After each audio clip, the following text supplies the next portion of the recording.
I'm sad to inform you that my indecision led to me not immediately starting stream on time. So I started like 2 minutes after, which I don't think I've literally ever done.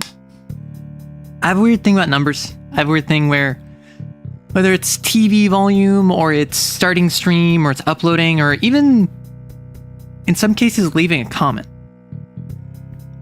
I will only ever do so at a value ending 0 or 5, right? So I'm weird like that.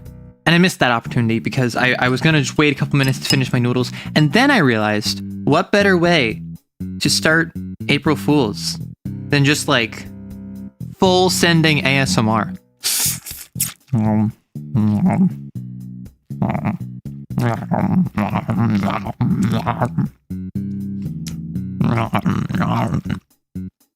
Is that how we do it here?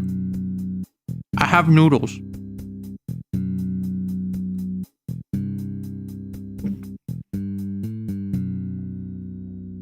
Well, yeah, you can think of so many better ways. Don't you have other issues to deal with, like K-pop drama? But hello, everyone. I'm still eating my noodles, so I figured I would start stream and just kind of like chat while eating noodles. What? I don't eat on stream. That's something I'm very very particular about. Am I dead? I'm not here. There I am. I really am like not about eating on stream. I really don't ever do it. And I figured because today is April Fool's, I would eat it and it would be funny. But then I realized the only thing that happens when I eat, I make noises. Not even like ASMR noises, like just ow. Am I posting my VTuber doc today? No. Hey, Rory, can you just make a VTuber doc and like slander me real quick? Today's the day of 0 effort or 1% effort. Or probably 100% effort. Why do you make your noodles the same way as sandworms? Because I am Lisan Arogib. Your brother's taking you to see the new Mario movie? Okay, I heard someone say, I saw someone on Twitter, because again, unfortunately, I am now on Twitter. I am now looking at Twitter. Worst mistake of my life, but I have to do it to post for content. Someone was complaining about how terrible the Mario movie is going to be and how it's going to ruin the best game ever made. And then all of the comments were just like, the game will still be there. Or, yeah, it sucks that back in 1993 when they released like the Mario Brothers movie, because it failed commercially, that upcoming like Mario 64 just never got released. Such a shame. And I feel like that's a little bit tone deaf. Not in the terms of like, it's something you need to be protected from. But I do feel as though you are allowed to say like, hey, this is gonna suck. I'm so worried about this. Someone was upset on Twitter. Listen. If you're upset on Twitter, you are in your natural state. If you are like having a good time on Twitter, I don't trust you. Because you probably have a blue check mark and you're probably a bot. That's the only people. Well, actually, I feel like even the bots on Twitter have terrible times. I feel like their existence is to just like peddle like blue streaming site accounts and or to stir outrage. Noodles. Ow. Oh. Ow. So, as you all know, on YouTube streams, I like to say hello to you. So if you want, feel free to say hi. And I also started Q&A, but today's a little special because today I clearly am not clever enough. Of course, there's a Burger Krieg video that just came up into my feed because naturally, I think it was 2 years ago, he did a video on the Werewolf the Apocalypse on April Fool's Day. And he is a World of Darkness channel where people had been asking him for like 2 years, oh, cover World of Darkness, cover World of Darkness. And he refused to. And then on April Fool's Day, he had a premiere set where he would talk about Werewolf and everyone thought it was a joke. And then he just like looks at the cameras like, do you think I would fool you on the one day of the year where people are expecting to be fooled. And then he did a completely legitimate, like, werewolf video. So, I don't know. I have no idea what he's planned. Did I post any misinformation today? I did post Mr. Information if you check over on Twitter. If you check my Twitter or my Blue Sky, which I know a lot of you prefer Blue Sky, but I'm going to post my Twitter because that one is more accessible. So if you look at my Twitter,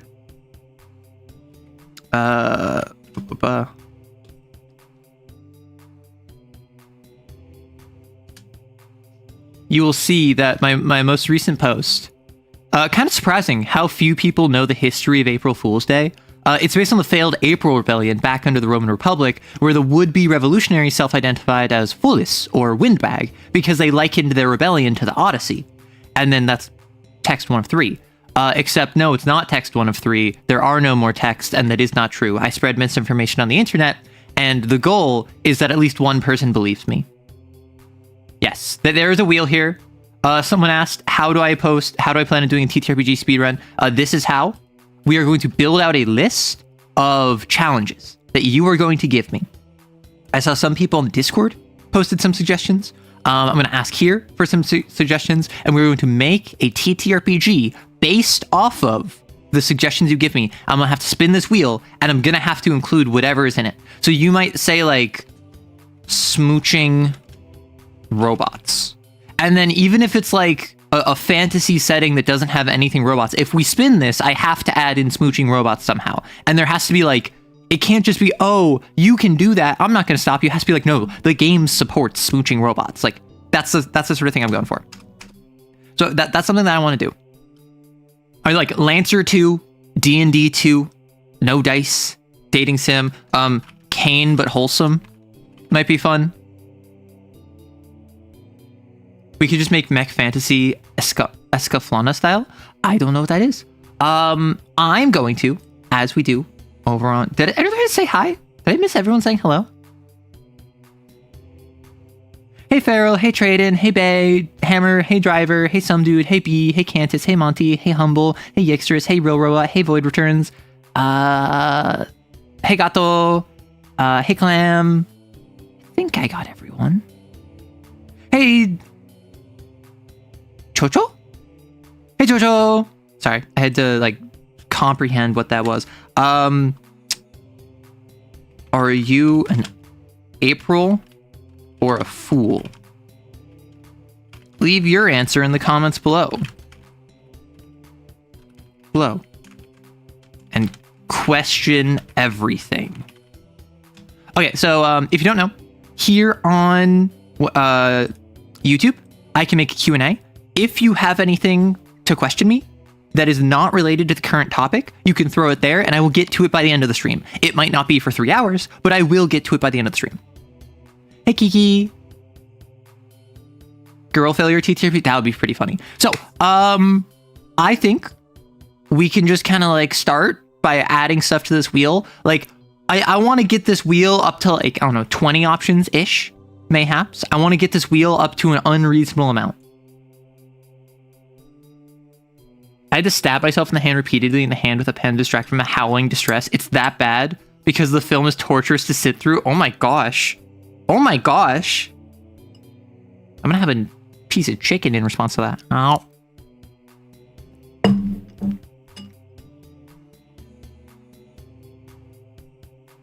I hate this. I hate eating on stream.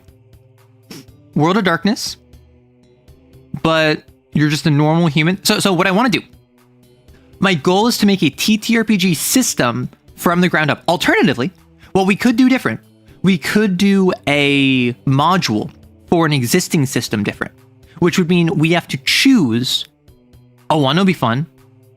Instead of making a TTRPG system wholesale, we make a module wholesale, but we only get an hour to write it.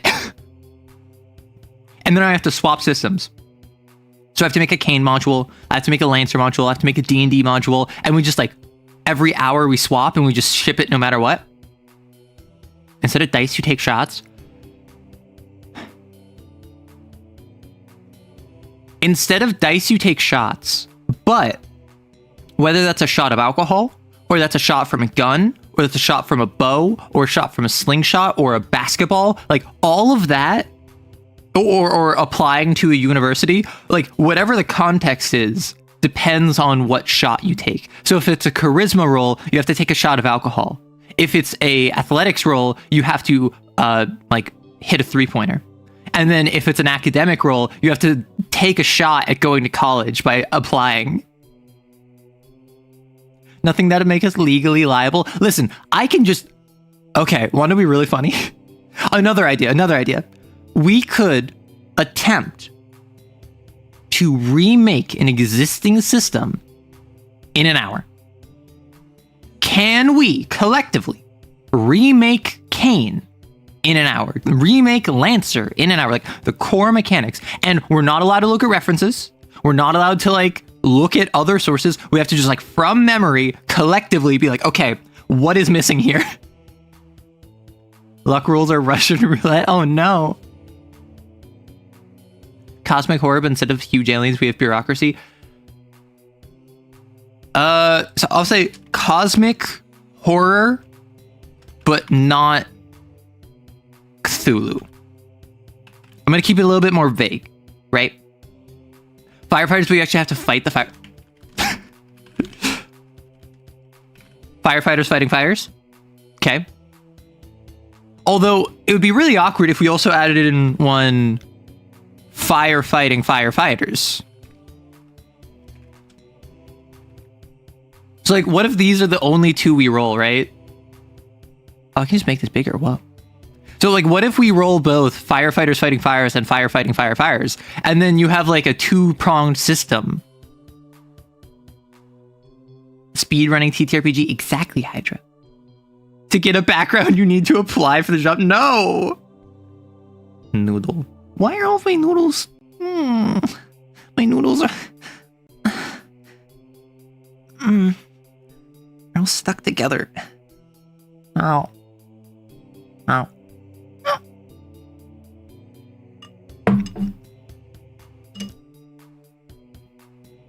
Ask ChatGPT for each roll result. That would be funny.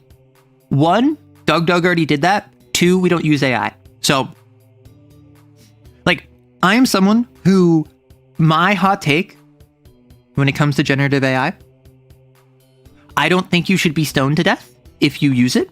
I just personally think that it's not something good and that we need to work away from it, at the very least regulate it, right? I am very much a moderate when it comes to anti-AI. However, I don't use AI. So I'm not going to make a system that even as a joke, like says like, oh, you have to ask ChatGPT, because at that point, then I'm just like fully endorsing something that I don't endorse. A courtroom TTRPG for all the rules lawyers. Rules lawyers can take you to court. Skipping Kane 2 and going straight to... Okay, so we have Lancer 2, we have D&D 2, and we have Kane 3. Narrow noises. Shut up. Can also be a time element management. Time management? Okay.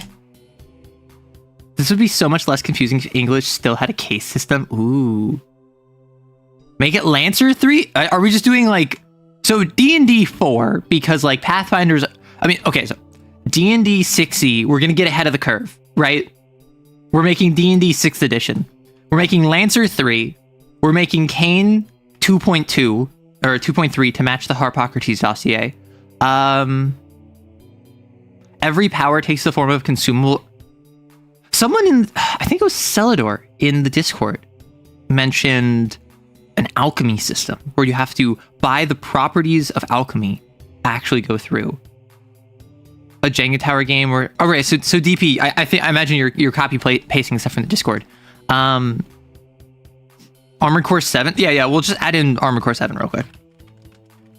Like, what if Armored Core 7 was just a TTRPG, right? Yeah, Weird West. I do like Weird West. I feel like Fairies is separate. Fairies, Fae, Fairies, Gay, right? Because we gotta like have the differentiation.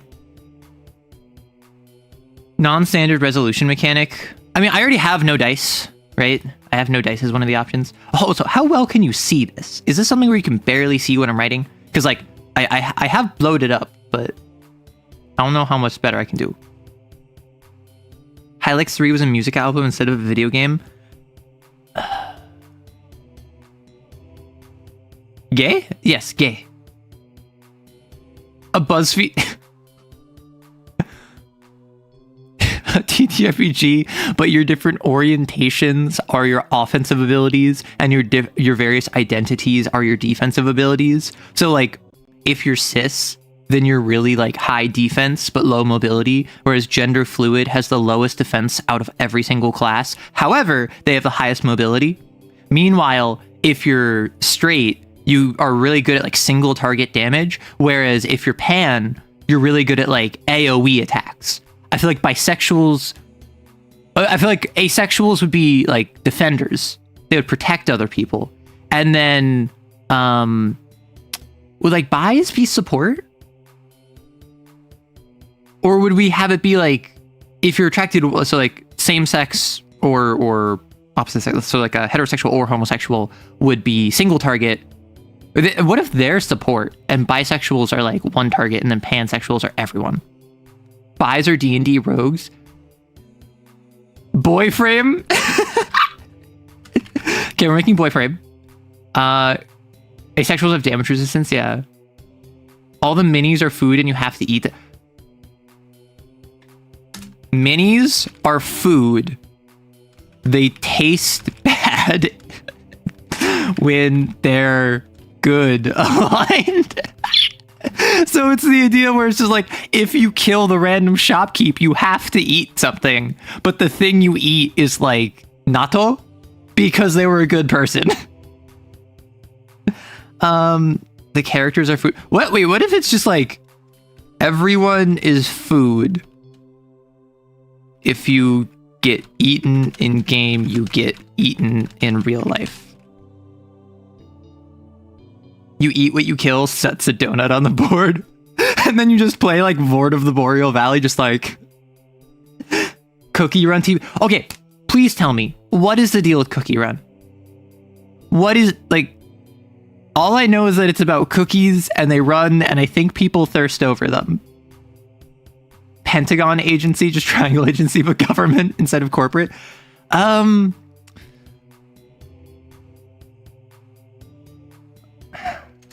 Hot war, where you have to start World War III, but everyone is really into this peace idea.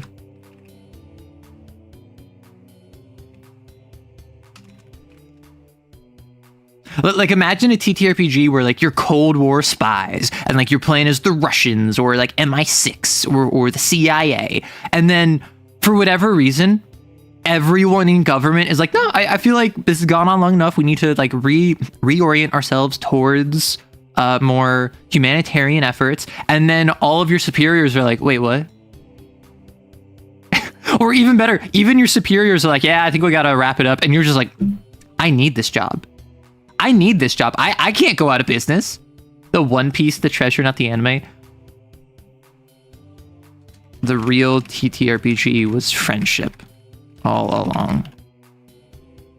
A war game that uses units represented by dice. 3 and 4 stats, light D6 driven universal system where the stats represent narrative concepts about a character. Your job is to try and keep the Soviet Union. Okay, so just Republic of Rome, but you're Soviet officials instead of Roman senators. So question, is Atom Smasher like literally a TPK mechanic in the rules? Oh.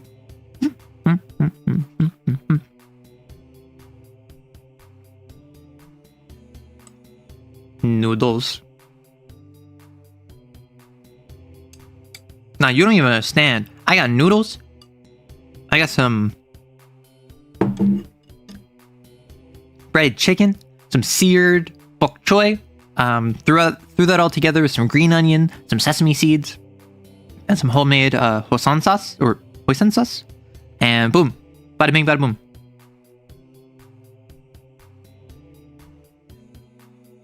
Gotcha TTRPG where the GM shows characters and your players have to pay you? Oh my gosh. Gotcha. Or is it gotcha? I don't do gotcha. I'm sorry.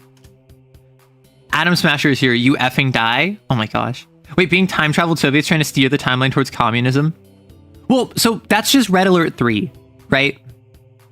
Command and Conquer already did that, and they killed Albert Einstein, and then they had to flee to the one space uncorrupted by capitalism. Space. World of Darkness Omni sheet that contains every splat ever made. What about the World of Lightness? World of Brightness? We just remake the World of Darkness, but everyone's happy. Command and Conquer TTRPG after escaping to space. You can't top Red Alert 3. I played Red Alert 3 like growing up, like years ago. I never got into it. I enjoyed it. I played it. I think I mostly played the Soviets because I think that just like I enjoyed just rushing with the conscripts. But with Red Alert, in particular Red Alert 3, that was very micro heavy. In RTSs, I don't like micro. I prefer macro. Like even StarCraft is a bit much for me, which I don't know how micro StarCraft is considered. But like I've been playing some on and off, not really in the past couple months, but StarCraft Classic, and just even having to worry about like, oh, do I do like the flare with my medics kind of deal, or the stim packs with my firebats and my marines, because Terran player. Like it's just too much for me. I'm not a huge fan. Like, and I used to love the Zerg. I will say I used to be like a Zerg girly, a Zerg friend, one of the swarm. But like I just like having a gun line. I like having like 20 Marines and just having them stand there and just like melt anything in front of them, and then they all die instantly, which is very funny to me. Like I understand that if I wanted a gun line, I should probably go Zerg and rush Hydralisks. However, gun go brrr. The Sims. StarCraft is hecka micro, moderate macro, something like Beyond All Reason. Oh. Animal Crossing. Sure. Favorite bar gameplay is to play Armada and recreate the droid army scenes from Revenge of the Sith. I'm not. Oh, Beyond All Reason. That's the game that Neko plays. Yeah, I haven't. You enjoyed rushing the enemy?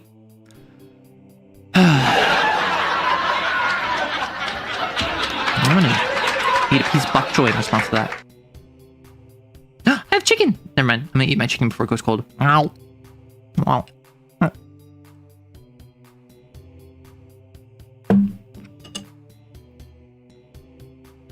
Gambling? I can do gambling. Double or nothing? Oh, what if I just rip off Magic the Noah? What if one of these systems is just, we just recreate a Magic the Noah like video as a TTRPG?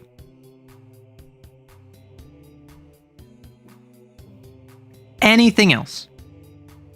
Loan Shark Sim, but you only do the paperwork? That sounds better for a video game.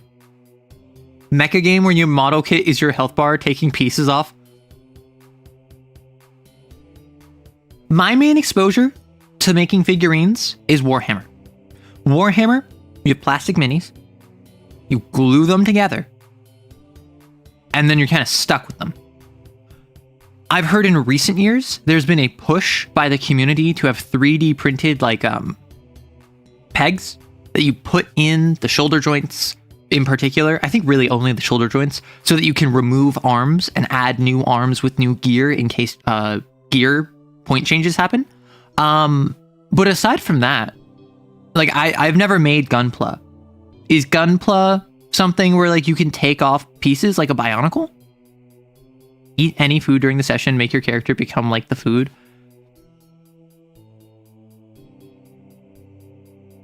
I don't know about that one. From what I understand about Cookie Run is what I've learned its gimmick and lore. Witches made the cookies and they escaped. So witches, magic dough, and sentient cookies exist. Sure. Cookie Run. Oh, I know. I won't do Cookie Run. I'll just make Limbus Company, but I don't know Limbus Company, right? Like I don't everyone keeps reference, or is it Project Moon? Project Moon, but I don't know Project Moon. Yeah, everyone keeps telling me, like, this is just like that thing in Project Moon. This is like that thing in Project Moon. False is Project Moon. Distortions are Project Moon. Everything you do is Project Moon. And I'm just like, okay. A Candyland style warfare game where the spell system is the cards? Okay, so I want to have an understanding real quick. How would we do like a magic system like that? Because multiple times now, people have brought up, oh, let me just, let's add a magic system. That is, for instance, alchemy.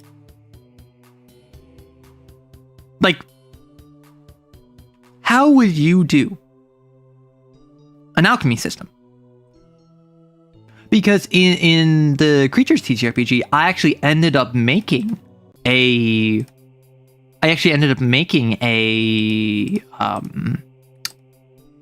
alchemy system, but I specifically wanted it to be super light, right?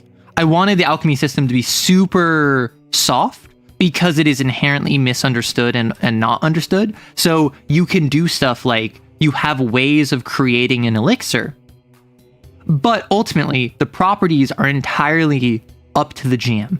And the properties are based off the properties of the ingredients you put in it. So you might have something that has like enhanced durability and combine it with something that is like resilience. And then if you have ground Nevermole teeth and throw it in a pot with Screaming Thiever Beak, you might get a potion that gives you 1 extra injury box, right? Or you might throw them in a pot and you might get something that allows you to reduce incoming damage. Or you might get one that allows you to get +1 roll where it's a matter of constitution and conditioning. Like, I explicitly made it so that it's super nebulous, ephemeral, what the actual mechanics of it are. Like, it can grant a bonus, it can turn an injury into injuries or wounds or into injuries into wounds or heal wounds entirely, grant a temporary trait, change the user's appearance, substitute the need for energy consumption or sleeping. Like, I made it so that it's as soft as reasonable. Right? As soft as there are still guidelines. Is that what you would want from a entire system devoted to alchemy? Or would we go through and say, okay, we have these elements are associated with the sun, and these are associated with the moon. The sun is associated with gold. The moon is associated with silver. So that means that the alchemical properties of mixing gold is tied to the signs of the sun. Like, is that how you would want an alchemy system? Or would you want it something softer? Yes, you can make coffee in Xeneolithic. You can. And it's crazy and weird and wacky, but ultimately, it's just coffee. OMG, Limbus Arrow. I don't know if that's a good thing or not. Cancer, combination Cane and Lancer.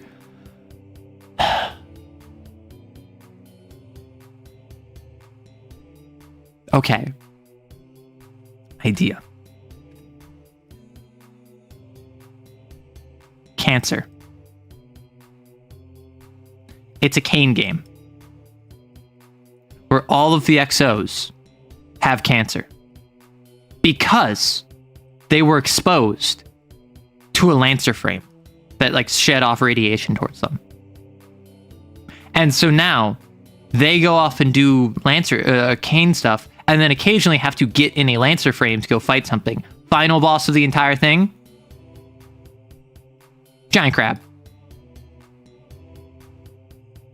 Come on. Come on. Oh boy, Arrow, you were opening a can of snakes when you learned Project Moon's games. I'm not opening anything. I didn't say I would learn them. I said I would just like rip it off the dome, you know? And they're all part of the Make-A-Wish Foundation to find the wish. No. You want cancer as your sin? Like, you want your trauma to manifest cancer in yourself? I think that would just give you more trauma, which, to be fair, most sins would, so I guess. Sins are mecha that you can't let anyone pilot. Oh my gosh. As serious as cancer. You like named ingredients? Yeah, I was for the alchemy system. All of these are tied to actual creatures and like flora and fauna and plants that you can find in biomes that have already written. So these are not just randomly named things. These are like in the Phalangifeld, there are nevermoles. And there's a note in the biome that nevermoles are often hunted and killed, and their teeth are ground down into fortitude enhancing elixirs. Same thing with screaming thieverbeaks.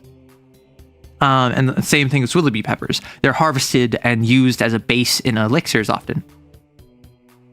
So I wanted to be able to have this intersection of the flavor of the world where, oh, so if this thing is like often harvested for its ability for like cold resistance,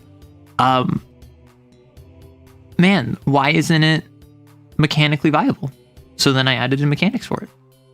Mother is Cancer. As someone that has not read Games for Freaks Volume 3, I'm very confused by that, but like I kind of get it, you know? Oh.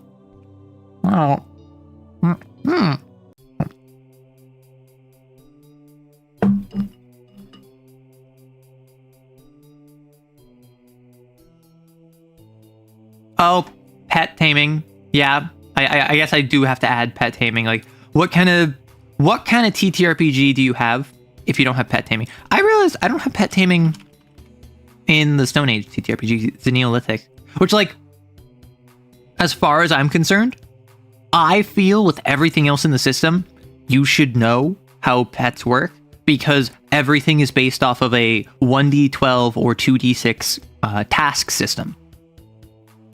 And then it will have a tree, right? So if you want a pet, you can very easily say, okay, this is a 3-node tree where you need to, like, convince it, right? And then you roll, and then you fail, and then it hurts you, and then you try again, and then you succeed, and then you succeed a few more times, and then it's your friend now. And then I literally even have... Don't panic. I dropped my chopsticks. I'm gonna go wash them off. I hope my Yelp was not too disruptive. Allow me to wash these off.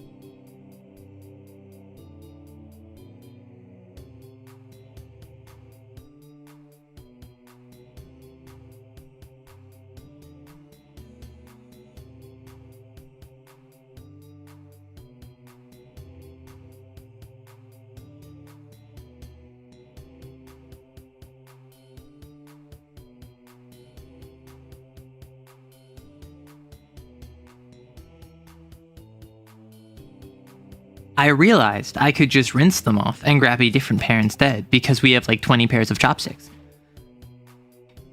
Arrow dead? No. Arrow is washing chopsticks. Add girl kissing? I mean, do you really need my permission to kiss girls? I mean, I guess I can add it. Girl kissing. Like, I guess I can add mechanics about girl kissing and I can say like, hey, if you're a girl, you have disadvantage on kissing other girls, not because of sexism or like homophobia, but because every lesbian I know is a disaster. Everyone I know who is sapphic cannot riz anyone to save their life. I feel like, I don't know, we have 28 entries. I feel like we can hit the big 100. I don't know. Maybe that's just me. Maybe my greed knows no bounds. Maybe that is simply unfeasible, but I feel like we could very easily come up with like 100 of these. No, Arrow is not dead. You're 5 minutes behind because of bad Wi-Fi. Oh no! Hey, Neonek. Save for another time. Oh my gosh. So Do we also have boy kissing? I feel like we gotta have boy kissing if we have girl kissing. Like, what would that even look like as a mechanic? Bring back the keys and I'll tell you. I don't know. We had a whole thing about this. We had a whole thing about this. I literally took away the keys because someone stole them. Quick we riot, let's make the TTRPG we want. What do you think this is? The goal of this is to make the TTRPG you want. I am doing this for you, not for me. Jo Mama, did you not notice the keys were gone? Obviously you didn't care about them too much. It's funnier if we only have girl kissing. Solution. Girl kissing, gender neutral. Right? I feel like that's a solution. Kind of King Midas where you get money from everything, but you can only own items from buying. Hey, hello man. How about just kissing? If you kiss another player in real life, you get actual mechanical bonuses. This one's for the polycules out there. They, them kissing. I feel like that's a bit targeted. I feel like I'd be in danger. Add VTubers? Yeah, I can add VTubers. Keys questing a system to gain jangly keys. Jangling keys, sure. Sorcerers are a magical conduit equivocal of uranium fuel. So, if we wanna take a step back for a second, who here saw the video I made the other day about the ideal story I want to tell? Right, the one where it's just like across 3 eras, there'd be 4 stories from each, and that is my ideal story. That's the story I've wanted to tell for multiple years now. I, in the comments, was responding to people, and I was kind of giving some more context to it because they were asking questions, and people were just like what is the progression there? Like, how does it go? So basically, in my setting, there are 3 eras. Technically, there are more, but like the 3 eras are the big 3 main ones that I have most of my focus on. And so in my setting, there is a medieval fantasy setting, a medieval fantasy era. There is a superheroes 20th century retrofuturism setting. And there's a near sci-fi, somewhat dystopian, somewhat cyberpunk setting. And all of these are in the same world, just later in its time, right? Just later in its history. So what I've done thus far is I've like in my, less so my D&D games, but like a little bit in the Mega Dungeon, and also in the stories I've written, in the lore I've shared, I've been able to explore the fantasy setting. In Synthop, the TTRPG I made, I was able to explore the sci-fi setting. I haven't really on this channel been able to explore the super setting too much.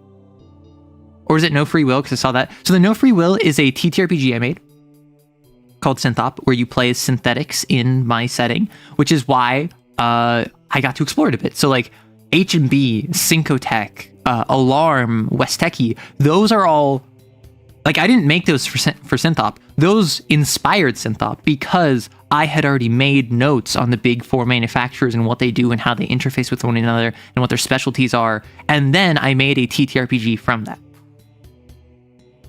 She synth on my op till I parentheses. Is anyone else getting a lot of buffering? That may just be you. You were on 5 minutes ago, so it might just be your internet, unfortunately. But, so we have 3 eras. And the story that I want to tell, the thing that is in my brain, I have in my world, there are 6 constants that each represent a core aspect of the world. You have physicality, you have spirituality, you have continuum, drive, essence, and energy.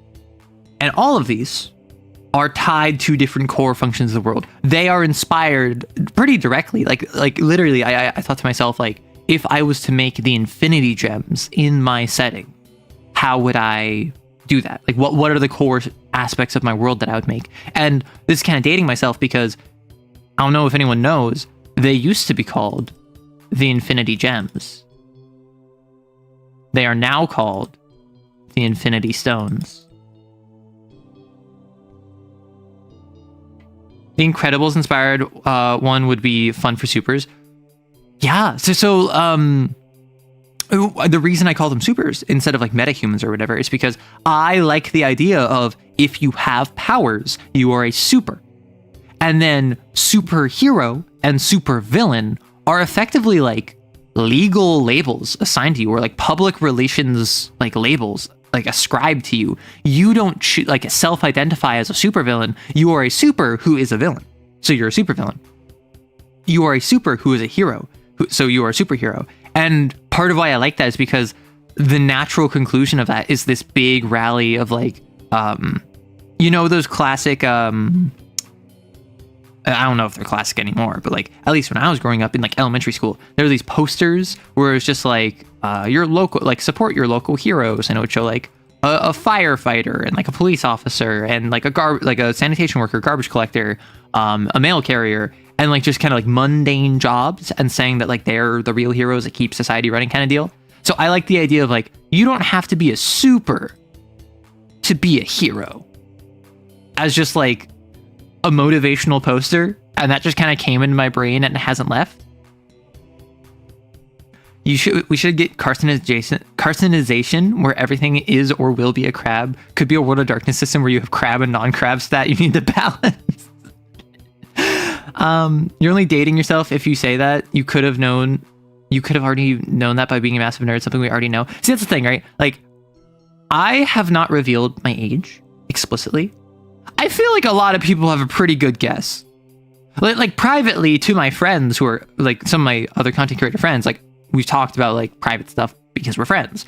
But on stream, in videos, I don't think I've ever mentioned how old I am. And I have gotten guesses of like, I think as low as 20 to as high as 40. Right? Mid 30s. Oh no. In Super Society, everyone has powers. I mean, yeah. What if you're in a super society, but you're just mundane people? So it's not, what's it called? It's not My Hero Academia, right? What this is, the way you get powers, the one way you get powers, this is why I brought this up, is because someone mentioned radiation.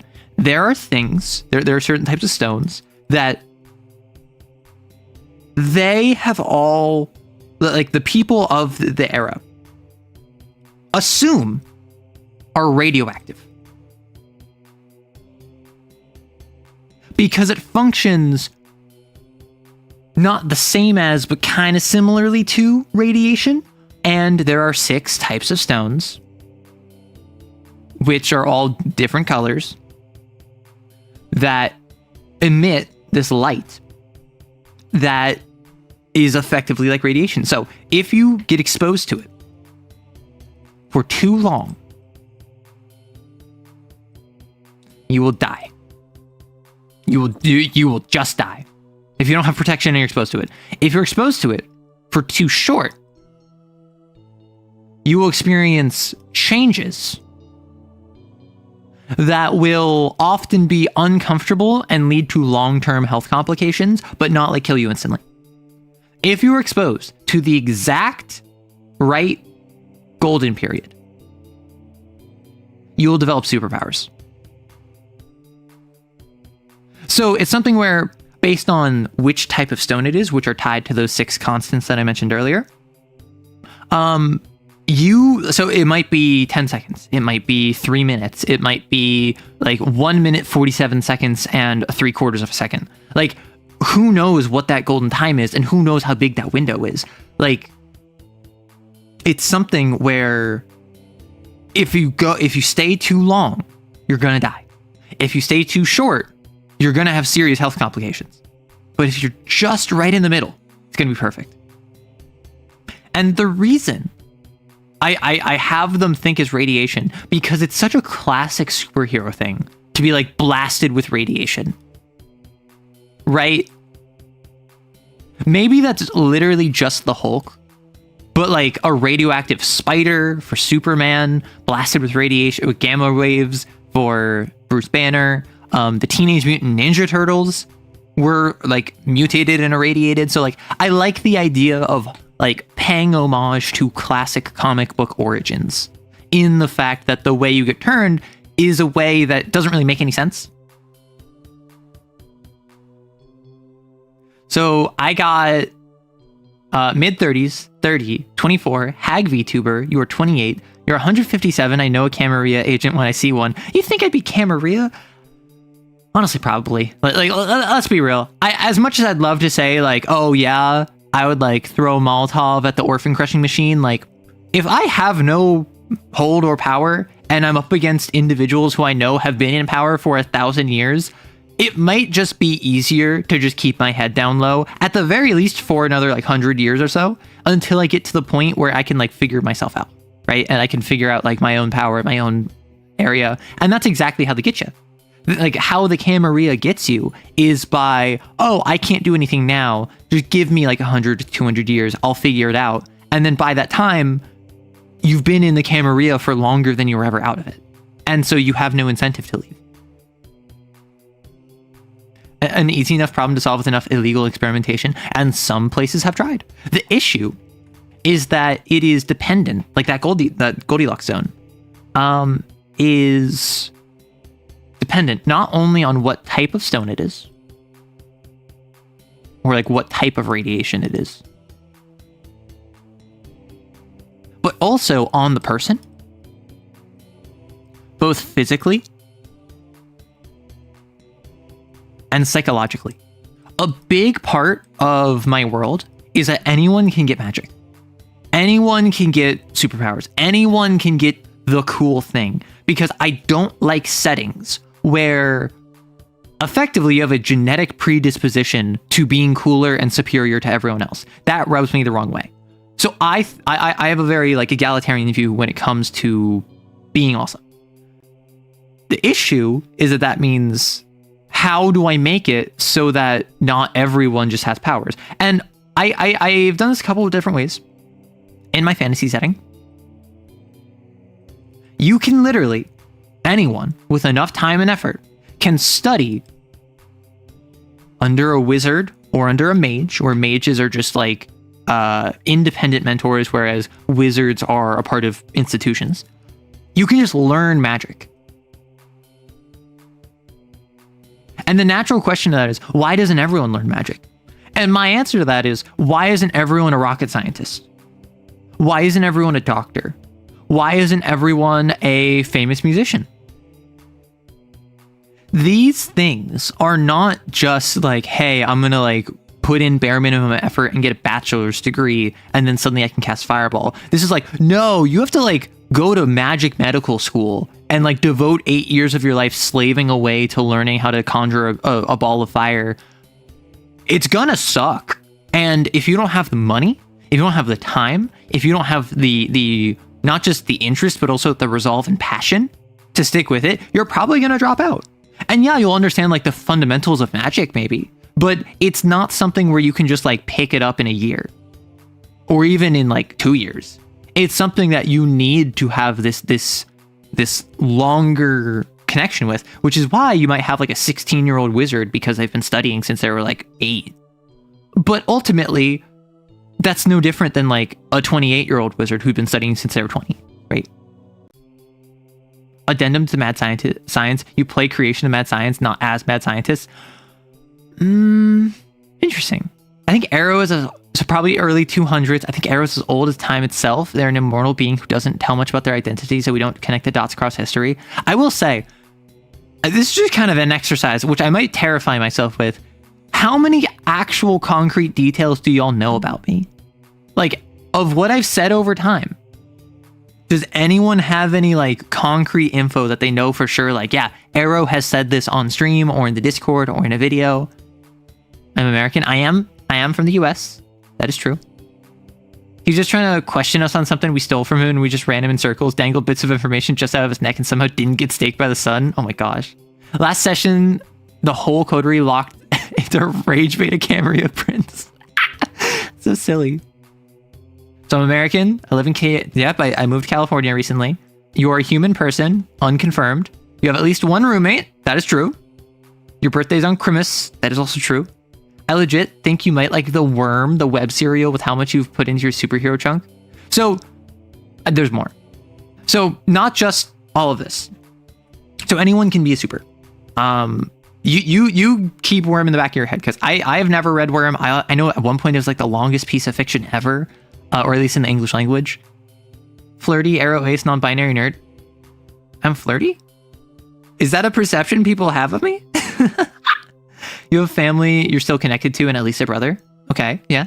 I purposely choose not to think about it aside from your move. You forget about... I do forget about rice. I did forget I have rice. I have some rice in the rice cooker. But it's like from yesterday. It's not... I didn't make it this morning or anything. Flirty by pure accident. A little? Is that a good thing? Is that a bad thing? Flirty accidental? Like, I don't know if that's a good thing or not. I guess that just means I have more Riz than I expected. My Rizful aura, how the kids say it. I do like TTRPGs. I'm not cute. Croaky. No. It's good for views. Is it good for views? Like, does my viewership go up when I'm just like, hey. Sorry, I can't take that seriously. Hey. Speaking of flirting accidentally, in my Kane session yesterday, my player made a comment about how the games that we were playing were very stimulating. And then I just go like, don't worry, I like stimulating you. And then they go, hey, yo, another one for the video. Yeah, you're flirty platonic. How? I guess like platonic flirting, like flirting without intent, I suppose. I like MTG and I dislike Foss. True. We know you're a VTuber. I don't know. I think that might be fake news. To do what with it? What use do you have for Riz? That's a good question. Cause like, so like I am arrow ace, right? Like I'm arrow rights, but I'm also arrow ace, and I'm not fully like repulsed on either of them. I would say that, like, because I identify as demi for both of them, so I would say I'm favorable on both. But ultimately, like, that's not a priority to me, neither of them, and they are something where I'm not trying to, like I'm not desperately trying to rush out there and like casually do anything, or like I've never been on a dating app, for instance. So this is something where I feel like anytime someone identifies as arrow ace, the assumption is that they're all the way over here. They're all the way on no. But like it's a spectrum. It's anywhere on there. So I do just like to clarify that. And you get easily flustered by compliments? I do not. I thought that was why I liked your content. I too am arrow and not cis. Nathan Joseph 5092. I am arrow. You are Nathan Joseph 5092. Do not say you are arrow. This is me. Some of the sussiest artists you know are arrow ace. Okay, I mean, to be fair, some of the most degenerate people I know are ace. Degenerate?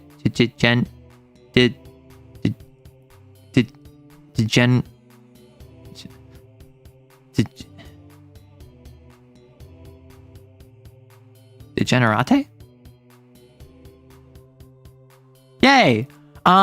Yes, you're funny, brilliant. No, I'm not. No. You sound like me, so I'm gonna figure out what that means for me. Oh. I assume you don't mean my voice. Because my first thought was that, oh, you sound like me. Oh, our voices are similar. Pog! I assume you mean with the arrow ace thing. Speaking about arrow aces on the internet, did you see that OSP Blue is a dad now? No, I did not. Is that the video that came out today? Because it's April 1st. Like, wait a minute. Good question. Did you have a Kane session? If so, how's the Doomed Yuri sailing? I'm gonna talk superheroes first. Keep the Kane question in the question sheet. I'm gonna come back to Kane after. I want to talk. We're gonna finish the arrow ace conversation. Then we're gonna talk about the supers. Then I'm gonna talk about Kane. And then we're gonna get back to the TTRPG. Promise. Speedrun any percent. Like, I should have done this a while ago. I should have set this on like back when I mean, technically we never started the speedrun, in fairness. But like, I think it would be funny to have a speedrun timer going. But the video is true. Oh, really? Yeah, about the arrow ace thing, I just feel normal, so gonna figure that out later. I mean, like, I'm not gonna lie. For me, it was very easy to figure out that I was, or not easy, but like comparatively so. Basically, when I was a teenager, and all my life, but like when I was a teenager, my gender was just kind of like, you know, like, and then my orientation was like, I mean, I like girls, I like boys, I like the others. I guess that's all of them. And then like that was basically what I came to. That was the conclusion I came to. And like, oddly enough, I didn't have like an awakening. I didn't have a specific person or moment that made me think that. It was just kind of like, yeah, like I don't think that gender really matters when it comes to like choosing a partner. And then I was like, that's not normal. Oh, okay. I guess I'm all of them. And red is the mother of a cat. Yes. No, the kid is real. Blue is a father. Interesting. It is funny that OSP is like 3/4 ace because blue, cyan, and red are all ace. And I think indigo is not ace. And they're like the core 4, right? Which, I don't know. I remember back in the day when red was ace. And that was like weird and exciting and no one else knew. And I think that she helped blue find out. And presumably also cyan, but what kind of synesthesia is this? What do you mean synesthesia? Oh, so OSP. Overly sarcastic productions. Very popular channel. A lot of folks in the community watch it. I watch it too. I haven't watched it in a while. I should probably get onto that. Like one of my roommates watch it. They go by color names, where one of them has a red avatar, so she is red. One of them has a blue avatar, so he is blue. One of them has a cyan avatar, so she is cyan. And then one of them is indigo, so she is indigo. And they also have green and yellow and like all of these other characters that come on. So red and blue. Well, so initially it was just red, right? Back in the ye olden days, right? You had a brief thought of, dang, I want to turn into a girl to date my best friend, and then went back to being a cis male for 10 years, which in retrospect is wild. That is certainly a choice. Like they started back in college and it was just red, and then blue, who was initially introduced as Gregory, was introduced, and then he ended up joining as blue, and then red would do literature and mythology, basically like culture, or I suppose both are culture, and then blue would do more history and like architecture, right? I don't know what cyan does on the channel. I haven't seen a lot of her contributions to it. I know that she and blue are married and that they are all friends. So I don't know if cyan like actually contributes to the channel, or if it's more of just like she has made appearances and so she was cyan when she made appearances. And indigo, I believe, is like their manager. Indigo is, again, like a friend of theirs, but is also the one that like produces stuff. Whereas they are like the front-facing talents and like scriptwriters and stuff. I believe indigo is like the behind-the-scenes manager. Cyan edits? Probably. I don't really know. I'm not speaking on as an authority. The token allosexual, exactly. Listen, everyone thinks friend groups have the token gay. Most friend groups I know is a ton of queer people with the token straight. Cyan is Blue's wife, and she has a chemist job, and Indigo is podcast editor. That's what it is. So, overly sarcastic productions, as I was saying, red and blue and cyan and indigo are all members of this other YouTube channel. Blue did a few things on Malta. Yeah, I mean, Blue loves basically all the Mediterranean in particular, but he does a lot of global history because he's like a classics major. And I don't know what he does, but I think he's probably OSP full-time. You are not an unbiased data sample? Okay. I have spent time with very straight individuals, particularly straight men. I have also spent time with very queer people, particularly lesbian trans women, right? They are like, I've seen both sides, and I'm like, I am not this, I am not this. Like, I'm queer, of course, because that is not being straight. But like, I am not firmly in the camp of like the trans, lesbian, puppy girl polycule. That is not my scene. Listen, bully for you. I'm happy for you if that makes you happy. Not my thing, right? Both are OSP full-time, but does a lot of podcasting outside. Really? I didn't know that. Because like, I obviously they have like I think they each do a video bi-weekly. So it's one video every single week, plus a couple of shorts. And then like, they recently did like Hades streams for charity, right? You're very queer, but I pass for straight very well. I can agree to this. I mean, like, I've had times in my life where I knew I was queer and I identified as queer and I was openly queer, but like, I wasn't, I mean, you should not be surprised by this. I'm very private. If you think that me audience facing is private, imagine how I am among strangers who I don't know well, right? I am just like, I've consistently had friends tell me, and I didn't know this was weird. I've consistently had friends tell me, like, you are so good at just dodging questions. And I often don't do it intentionally.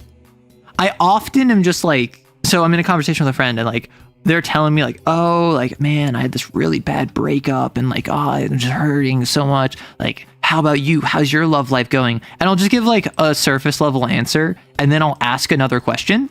And then they give like a huge big answer because like they're answering my question. And then that's kind of how it goes a lot. Whenever they ask me about like hard hitting subjects, that's just kind of how I naturally am, which is like, that frustrates a lot of people and it's not intentional. Arrow's private, massive shock face. Red also has, Red also has Aurora, which is releasing bookstores. Yeah, I think they're on issue 2. I think they've done 2 volumes now. I love my trans lesbian homies. I love all my homies, right? Like I have my homies who are cishet. I love homies who are trans. I have my homies who are like other ethnicities or nationalities or like backgrounds from me. And like I love all of them because they're my homies, right? Like you gotta love your homies. And like similarly, I love the viewers. I love community. I love you. Like what is a good country to shout out? Do I go Brazil Pog? And then like 3 people are just like, Brazil mention raw! Because like every time I mention a country, there's always one person who's just like, raw! I love this country! And it's so silly to me. Like half of your fans are mecha puppy people though. That's the thing. Half of my fans, half of the community are here for TTRPGs. The other half are here for voiceovers. And I think that that's just like my subscriber count. I think that the TTRPG still occupies like 90% of the fan space of the community. I think that you're generally not in streams on the Discord unless you're here for TTRPGs. But like by sheer subscriber count, like the night video with the princess that I did a voiceover of, like that got me like 15,000 subscribers. Which is like horrifying, but well, that and a couple of other voice work stuff. But Brazil mention raw. I'm here for the TTRPGs. Most people are. I would be surprised if you weren't, because ultimately, even though I do voice work, and even though that is a core part of my channel, like I mostly do TTRPGs. To be fair, you do have a lovely voice. Thank you. I always get embarrassed about that because, like, I obviously. Or maybe not obviously. I have had many a rude thing said to me, particularly online. And like, I don't let that get to me. Like with all due respect, I don't care about you. Like, oh, you thought you'd leave a funny comment. My contacts at the CIA are already tracking your IP address. Like, you're not ready for the fury that's going to come down on you. Like, I'm not going to like guerrilla warfare copy pasta you because you left a rude comment. But I have had many people say very mean things about me, and some of them are more targeted than others. Some of them are just like, oh, I'm going to call you a slur. And it's like, oh, well, don't care about you. Blocked from the channel. But other people are just like, your voice sucks. And that's just like, oh, okay, I guess. Which, again, I don't let that get to me. I'm not so fragile as to be unable to handle either unbased insults or criticism. But it's always a surprise to me when someone compliments my voice, because a lot of people do. I don't know why, but it is something where I am just kind of like, I'm doing my own thing, and then I'll get compliments on my voice, and then I'm like, what is this? I have one straight friend group where I'm the token queer, and a very queer friend group where I'm the token straight. It's quite fun. Arrow hates you specifically. I do hate you specifically. I mean, like, what I could do is I could turn off the music. I could take 10 minutes and just uninterrupted, just start like firing off insults at you. We could clip it, and then I could upload it today as like Arrow girlfriend experience ASMR, but it's just me like verbally harassing you. And it's just like, you feed me insults, and then we clip it and I just ship it in like right after stream. Sadly, people online will always be rude, taking it seriously just a waste of time. Exactly. And like, something to remember, almost always, whether it is, oh, people on like Twitter are being weird, or people in the comments are being nasty, or you see like a Reddit that is a bunch of like incels or whatever, like almost always, if you take those people in those groups and you see them in real life, offline, they will be chill. There are so many people who are problematic online, or like demographics that are problematic online, that in real life they're just normal. And obviously it's like the anonymity,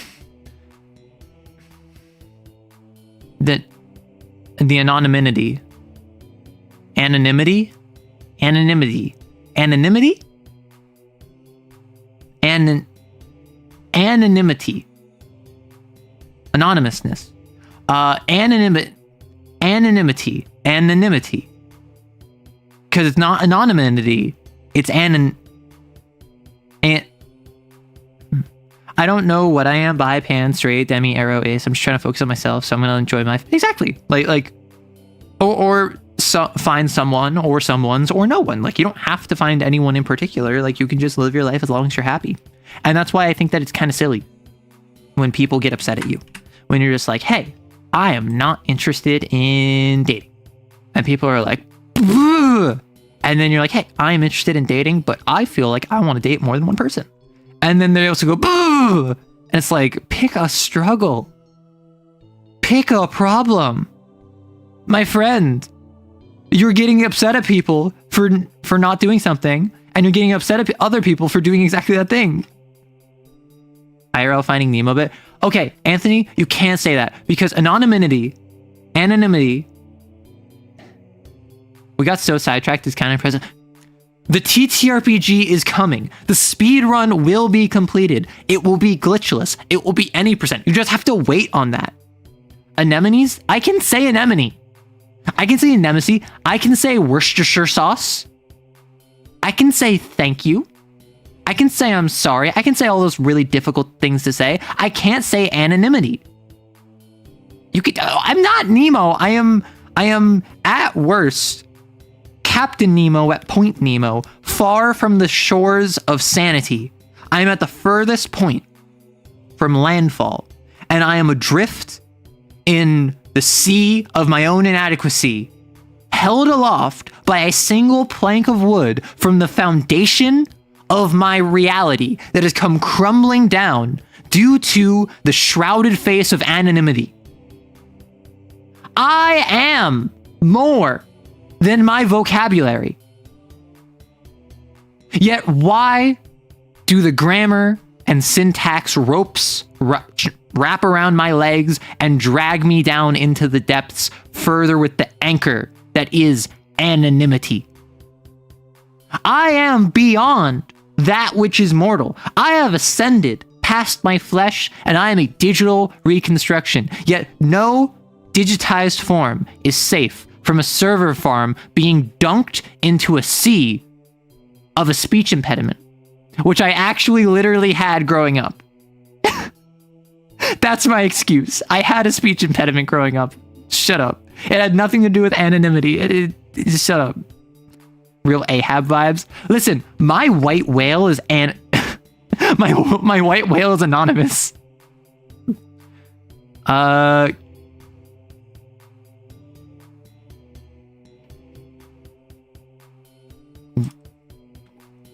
What? Like,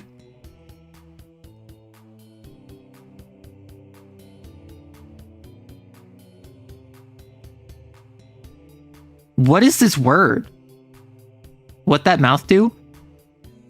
It eat the noodles. Ow. Oh. Oh.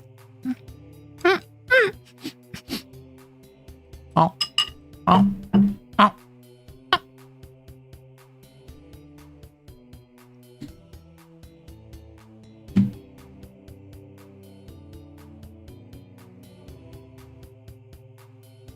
Oh! I know this card. It was posted in the Discord. It's the Rakdos Commander that you can play it for free by discarding a card. Brendan Lee Mulligan level monologue. I want an animation. I want it clipped. I want it shipped. Give me what you give him. He's on Jeopardy now. He doesn't need it. Can you say the full chemical name of Titan? Titan? I'm interested in dating, but not actively pursuing. I need money first, so nothing's happened yet. I mean, what I will say, like, unironically, like, get a hobby.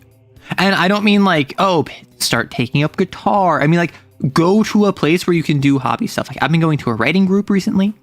I've finally been able to get back into writing. Which, like, luckily, this is like just a sit down and write. Like, you're not actually intended to, like talk with other people. You're just all writing communally and like sharing productivity. So I haven't been like needing to navigate socialization, which is sometimes a lot. But like I was going to a community center. And I was there and I went to like a group event. And after the event, this one, I believe they're transmasc non-binary. They're like chatting with me and they're like giving me eyes. And then I'm like, I'm getting vibes from this. Like, what is going on here? And then they end up like casually being, oh yeah, well, like you on Insta? And then I'm like, no. And then they're like, well, do you have like phone number you can give me? And then I had to very gently explain to them that I was not interested. And I gave them my phone number because I kind of felt bad. I was still trying to make connections, which was probably a mistake, but they haven't like bothered me about it. So like, just you will find people to chat with, whether you are me in that circumstance where someone hits on you or you are approaching someone else in that circumstance. Like being at events where you can find people is a great way to get to know people. And yeah, there is the whole thing of like dating has changed. It was the sort of thing. It is the sort of thing where like, it's not really just like, hey, go and find love at a cafe where you have a nice meet cute. But ultimately, like, if you join pottery classes, you'll probably meet at least a couple other people of your same age range. Of those people, probably at least one of them is single. Maybe they're of your member of preferred sex, maybe not. And maybe you just make friends. Maybe you make friends and then you all go out together. Maybe you meet someone that's their friend and then you hit it off with that friend. Like, there's any number of ways this can go. It's really just a matter of allowing yourself to be in the situation where you interact with other people. And then the most important thing is being yourself while simultaneously being mindful. And this is not exclusive to like romance. This is like just for having a good impression of yourself. Be authentic to yourself. If you really like Magic the Gathering, don't be shy about talking about Magic. If you really like Warhammer 40k, feel free to mention 40k. If you like TTRPGs, like feel free to mention how much you love playing TTRPGs. Just like, don't be weird about it. And what that means for those of you who are like, I have no idea what being weird means. If it's not relevant and or they don't have any context for it, keep it to like a single sentence. And what I would say is that if it is something that is like not really relevant and or they don't have context for it, picture the conversation as a book or as a series of pages, like a chapter in a book. Don't mention it more than once per page. Now, is that once every 4 exchanges of like I say something, you say something, I say something, you say something, I repeat my thing, like I say a different 40K reference? Maybe. Or maybe it's once every 10 minutes. Maybe it is once every time there's a lull in the conversation and you swap topics. Like, my advice would be, if you have something that is unrelated, but you like and it is relevant to you, keep it short, keep it concise, and don't bring it up too often. Because if I don't know anything about Deep Rock Galactic and I mention like, oh yeah, like I really love like playing Minecraft, I love mining stuff, and then you're like, oh yeah, well, like I love this game called Deep Rock Galactic and it's all about like mining stuff, and then I might be like, okay, that's cool, that's fun, and then I have no interest. If you keep talking about Deep Rock Galactic, you're gonna either scare me off or I'm gonna get bored. Whether, like, again, this is not like failed Riz. This is like just chatting with people. This is just like making friends. This is just like being a conversational person. And I think a lot of people don't realize that. You should do another Guilty Gear lore dump. It would be funny. What more is there? I know about everything. I know about the 4 wives, the clones. I know about the gears, I think. I know about Testament. That's basically all there is, right? The white whale could be anyone. It could be you. It could be me. It could even be in this very room. My white whale is an... Shut up. No, that... My white whale is anonymous because, like, I don't know who it is. I'm crossing my arms. I hope you know. Another good way is to join random lobby in multiplayer video games. Okay. I've heard this multiple times. I doubt any of you can confirm or deny this. But, like, what I've heard is that the modern dating scene, particularly for alt women, like your classic, like, e-girl, I suppose, would be, like, Valorant and Apex. They will just, like, join a lobby and then they find a partner in Valorant or Apex. And, like, I don't play either of those games. I'm not trying to play either of those games. Is this true? Are people finding partners in, like... I know Valorant is super toxic. I don't really know anything about Apex, aside from the fact that it's made by the same folks that make Titanfall 2, and Apex killed Titanfall 2. The gears are actually innocent? I don't know till, like... I said I know about the gears. I know that they are there. I don't know what they are. Tin's a protein that is so big that technically term has... No. No, I can't say that. What makes you think that I could say that? I can say anomalocaris. That's certainly a choice of a way to go dating. Listen, my assumption is that these people either want someone who's super toxic or they want someone who's super pathetic. That's my assumption when you tell me, oh, I was looking for a boyfriend on Valorant. I assume you either want someone who's super toxic and is going to mistreat you, or you want someone who's super pathetic and that you can boss around. And I think that, like, the average goth woman, stereotyping of course, but, like, archetypally, wants one of those two things absolutely. Ideally both. Like, I don't know what it is about, like, just alternative women, particularly, like, your classic, like, e-girl, which, no judgment there. They want a toxic, pathetic man. Which, like, hey, if it makes you happy. Anomalocaris mentioned, raw! I think one of my friends is getting married IRL to someone they met through Final Fantasy 14. Okay, but, like, that's an MMO. And, like, as silly as it is to me to be like, oh yeah, I'm getting married to someone I met via Final Fantasy 14, like, I assume what the projection was is that, hey, we are going to, like, run raids together. Oh, we're friends outside of this. Oh, we're gonna do more stuff than just Final Fantasy 14. Oh, like, hey, what? Final Fantasy? What did I do here? Why am I like this? And then they start, like, dating. And then they, like, have an entire, like, yeah, sure, they met there and then they became friends. But then ultimately, with something like Final Fantasy 14 and MMOs as a whole, like World of Warcraft, My assumption is that if you marry someone you met on there, it probably follows this pretty standard trajectory of like, you start in game, and then pretty quickly, because you're like, hey, we have good chemistry, like we want to run together again, let's friend each other. You become friends. Then you start doing stuff more than the original game. You start playing other games together. You start spending more time together. You eventually start dating, and then eventually you get married. Right? That's my assumption. Which, presumably, they either live close enough that they could meet, or they're like they have visited each other and are going to move, because a long distance marriage sounds wild to me.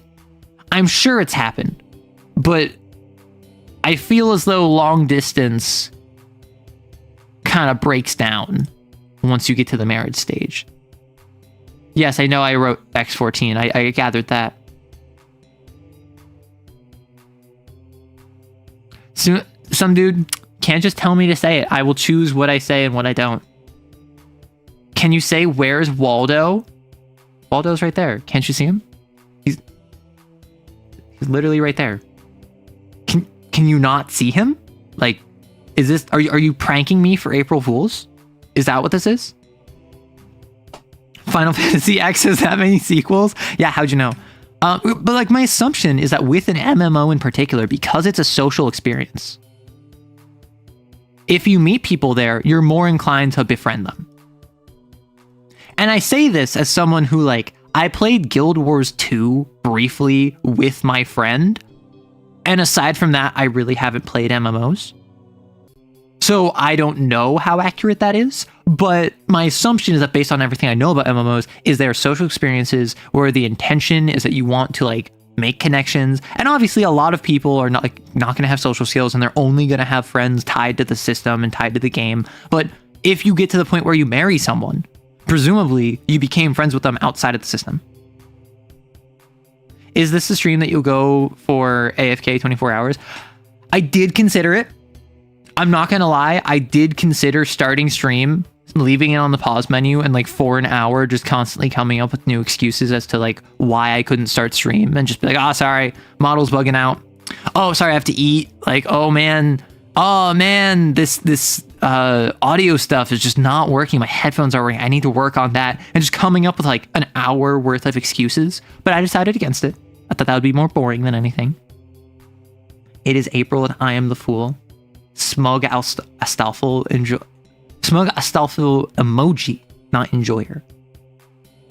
So what happened last Kane session? Did we have more Doom Fury? No. I already told you that's in the queue. That's in the queue. First, we finished talking about Arrow Ace. Now we're talking about anonymity.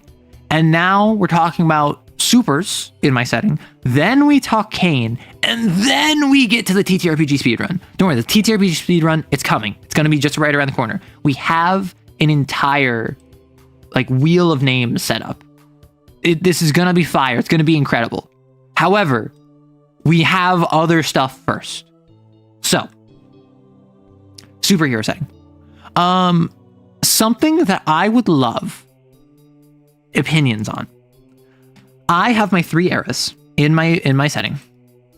It's just down the road. The dragons are coming. With 3 eras in my setting. We have fantasy, we have supers, and we have sci-fi. People have mostly been curious about the supers because I haven't talked about the supers that much, which, valid. The super setting is the one I have the least information on. So let me just hit you some high notes on the various eras real quick. Boy frame. Why did that catch your attention? Fantasy. There is a civil war in the nation of Thrawn, which is inspired by Legend of the Five Rings, but I think a lot of people seeing it would assume it's Game of Thrones. I won't say either is inaccurate. There is basically your classic fantasy land down to the south. That is where I run a lot of my D&D games. There is a continent that has newly been discovered with a dragon worshipping people on it. And it is untamed wilderness. It is, despite being medieval fantasy, it also has like, remember, turn of the Renaissance. So it's like a little bit of not conquistador, but exploring the new world. I wanted to add in a bit of that. Like, when I say new, I mean, like, I had a game where my players were like the first settlement on this new continent. And it was a just like, hey, I'm going to drop you here. Here's a bunch of different plot quests you can go on. Go wild, buddy. In my super setting, there are supers.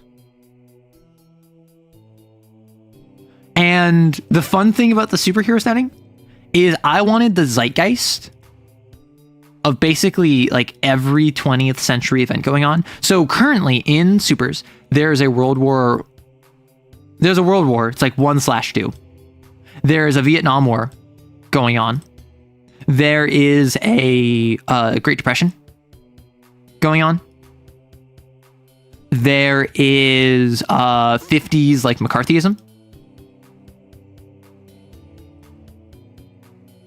There is like the economic boom of like the 70s into the 80s, and like the deconstruction of the 20th century ideal like into the 80s and 90s. So I wanted different parts of the world to each have a different zeitgeist from the real world going on in it. So like in one part of the world, there's a World War II style conflict going on. In another, there's a Vietnam style, like, this is the first time the country is being able to see the war as it's happening, and they are disgusted by it, and they're actively protesting. There's a Great Depression going on, and there's like a prohibition where, how's there a boom in oppression? Different parts of the world.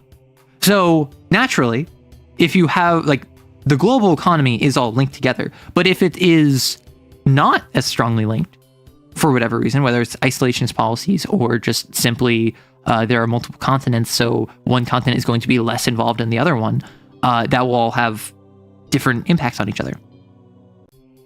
And then in the sci-fi setting, this is the craziest one. Like, we have the advent of like artificial sentience, which are just people, but they happen to be synthetic. We have synthetics with like robots and artificial intelligence along with the artificial sentience. We have the advent of cloning, as well as artificial genomes, which are fully like tube babies, and like the idea of like, are they really people? We also have a zombie apocalypse, and I actually made I made a video about this. That was a clip of it, me talking about it like a year ago or like 8 months ago or something, where there was a country that developed scientific like zombie virus. And then they deployed it on their neighboring nation. And then immediately it went out of control. And so the target got decimated. Still barely has control. Like the government did not like fall apart. It was just kind of like crippled. The nation that used the zombie outbreak also got hit by it slightly. All of the neighboring nations also all slightly got like, before they could set up a proper like quarantine zone. So what was intended to be like, I don't know if it's like, right? Like if it's this, right? And then they wanted to like hit these 3 spots. What it actually ended up being was like this, right? This is the affected area. And so it was, and so like this targeted this one, right? It was a bit of an oopsie doopsie. It was a bit of a uh-oh. And so now this country is hated because they started a bioplague that is still not being dealt with until his product working as intended, I see. Such a great idea. Starting an apocalypse just in your neighborhood. Listen, as I've gotten older, and as time has progressed, and as I've seen more of the world unfold, I've realized the conspiracies of intelligence that different nation heads are the center of just aren't true. People are so stupid. Like, people are dumb. Individuals might be incredibly intelligent, but people as a whole are very dumb. And so imagine how easy it would be to convince people, hey, let's drop a zombie virus onto our neighboring country so that it decimates their army and then we can invade them. It won't even deal with any of their infrastructure. It will just kill their populace. War crimes, never heard of her. And then, you know, at least they have a cure. At least they have a cure lined up. They have a vaccine lined up. Although this zombie virus, the reason, and you might notice that a lot of these things, I have certain information on certain bits more than others. I want to write a story. Although this might work better as a video game. I think this would actually work really well as a roguelike. A game where you start at like ground zero or like in the center of this zombie wasteland. And one of the so like the nation that launched it was like over here, right? And you are trying to get up here. And so you have to, throughout the entire zombie infested country, get all the way up there to this nation because like you can give them the information that you have in order to make a vaccine or a cure or something. And I think that would be really cool if it was a story where every couple chapters, the POV character dies. And the story doesn't follow an individual. The story follows the cure. And the cure is brought around from one person and like traded off for parts to someone else. And then that person dies and gets shot by a bandit and the bandit picks it up. And then the bandits end up like being attacked by zombies. And so a zombie has the vaccine to stop zombies. And then it gets killed. And then someone's like, oh, what's this? And picks it up. It's like, well, I guess we got to continue this mission. And they bring it up north. And then they get killed. And then they hand it off to someone else in their dying moments. And then that person joins a compound where it gets stolen by someone. And like just the journey of this vaccine being transported across zombie infested area where every individual who contributes to it contributed to saving the entire population of this area, even if they themselves were not the one that actually got it past the finish line. The Rogue One Vader scene with the COVID vaccine instead of the Death Star plans. Yeah, basically. Seeing how an IRL pandemic worked out has me accepting any zombie fiction's reasoning. That's kind of my thought process. We're in a dumb timeline where everything dumb can happen. Not everything dumb. Like, honestly, like, it's easy to doom. It's easy to spiral. There are fantastic things that have happened. And there are fantastic people who are here. And that really is, like, what you gotta remember. Is that while you do have to struggle against the doom as much as you can and as often as you can in the ways that will prevent that doom. Ultimately, there are amazing people in this timeline and this world and this place, and there are amazing things happening, and there are people who are trying their best, and there are people who are loving those around them, and there are people who are doing everything in their power to be as good a person they can despite the world around them. And I think that is not just admirable, I think that that makes it worth it. Granted, I would love if we could eliminate the doom, but that's a fight that you have to wage, right? That is a war you have to wage, that is a fight you have to continue on. You can't just like wish away the doom and have it disappear. Waiter, 40 consecutive Rogue One events. Basically, that's what I would want. And that's why I think a roguelike would be very fun, where... Or roguelite, probably, because the whole goal would be every death, someone new picks up the vaccine, and you have to go from there. Doom? It's such a good clip. I want to drink some water.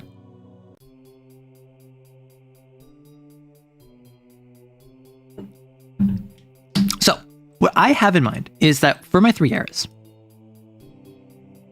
at the end of every era, I initially had it planned that there would be a big disaster that would like basically stall progress, disrupt the public order and like reset everything, not entirely, but like momentarily. And then they would have to basically pick up the pieces and go into the next era, which is why they kind of forget that like magic is magic, right? That they recontextualize that as radiation. And I feel like that's kind of necessary in order to have the settings kind of like decoupled from each other. Although I am wondering, like, would it not just be easier to fully have it just like with continuous without any breaks? And that I do get into a weird aspect at the point where like, why did the understanding of magic shift to radiation? When did they stop treating catalysts as catalysts and start treating it as like irradiated stones? And remembering to hydrate, they must have something planned. You caught me. My plan is to make a TTRPG speedrun right after this, woo! That would kind of be like the first idea of Red Dead 2. You will get no more context. I have not played either Red Dead game. I've heard Red Dead 2 is a prequel to Red Dead. And the main thing I know about Red Dead is that there is a zombie mode. There's a zombie expansion DLC, which is super cool. I like that. Hey, Dark Magic Attack. So I'm wondering, do I go fantasy, sci-fi, or fantasy super sci-fi, or do I go fantasy super sci-fi, where there's a big disruption in the world, breaking continuity, and basically allowing it the freedom to reset, and then breaking again, which would presumably be tied to the plot stuff of at the end of an era, everything would be destroyed. Or do I just have it like hit the ground running? Because at this point, then I feel like I would need to have a fully realized understanding of the fantasy setting. Then a fully realized understanding of the super setting. Then a fully realized understanding of the sci-fi setting in that order. I would not be able to have, like, I have 30% of the information here, I have 40% of the information here, and I have 20% of the information here, right? I would have to descend in order. This TTRPG is never going to happen, is it? No, don't worry. It's coming. I'm just going to finish talking about the supers, and then I'm going to talk about Kane, and then, like, promise, right after that, we're going to do TTRPG speedrun. Okay, hear me out. A magic event that's like a super solar flare that sets all electronics to zero, and they have to start over from 1800s era tech. The issue with that is that would only happen here, right? Where I'm talking between fantasy into 1900s or 20th century, and then 20th century into like near sci-fi, so like 22nd century. Disruption seems like easier to do. See, I've said that, and some people have been like, I don't know if I like that. And I kind of agree. I think it would be easier on me to have disruptions, and very easily I could say like, hey, the whole point of the story that I want to tell is that you take like 4 people from each and you bring them to the next era. And then at the end, you have all 12 of them come together. And it very well could be like, hey, the reason we're putting you in suspended animation is because the world is about to like be hit by something. And then it's a different disaster each time, right? Which I also think would add stakes to plots. It would allow the plots of the stories that I tell to actually have world-shaking impact. But also at the same time, I think it's really cool to have like a Legend of Korra, Avatar: The Last Airbender situation where like nothing happened outside of technological advancement. And I like both. Could be between magic and super or fantasy and super. Yeah, the disasters do seem like a good way to put the champions of the kind of magic into stasis. Exactly. In the setting I'm building for myself, I'm just going with the idea of multiple theories for magic existing. Also, there are multiple theories of magic existing, and they are going to change over time. My question is, well, I suppose like in real life, we did have a change of understanding of like alchemy into elemental systems into understanding of the molecule, right? Like we constantly did develop. However, when magic is the backbone of your advancement, would you change your understanding of magic? See, I knew we used to call mercury quicksilver. I did not know we called tungsten wolfspit. It's a lexicon change. Ultimately, that's what it is. It is a lexicon change because these stones that have the quote-unquote like radiation to them are just catalysts that were used back in Era 1 for magic. And that's a big part of the world. So then the cores that power everything in the sci-fi setting are the same. In Synthop, the core that I mention constantly, the core integrity that you have is a catalyst that for presumably hundreds of years was used to cast spells. And that is why it's so important for you, is because it is powering you magically. One of the characters just gets a Planet of the Apes in a rocket. No! Add a 4th era, either Industrial Revolution or Steampunk. Then you can do both the advancement of tech and the apocalypse. I'm not going to add a 4th era because 3 eras is already a lot. And I already kind of have other eras. Like I have a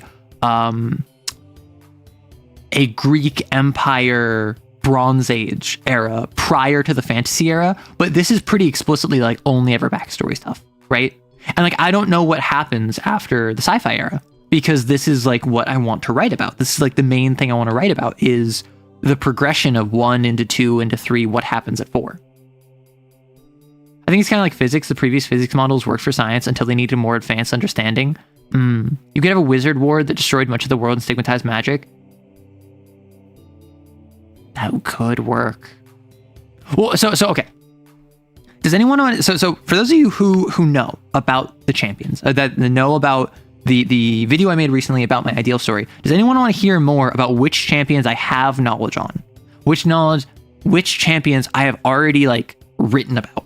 Because if you recall from that video in the comments, I mentioned that like back when I was a teenager, I wrote like 40,000 words for 4 of them.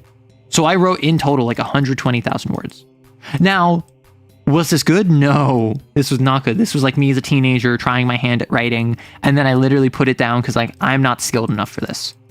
And I would love to go back to that, but I want to focus on finishing projects that I'm working on now first. I want to finish the Sword Lesbians. I want to finish the Persona style story that I'm writing, and neither of those I had a chance to work on significantly in the past couple of years. I've only in the past couple of weeks started re-editing Sword Lesbians. Yes, Sword Lesbians. So I have a story that I wrote. Arrow writes, I know. So I have a story that I started writing a couple of years ago. It started as a short story about 2 women who were in a relationship. They were adventurers, and one of them got taken away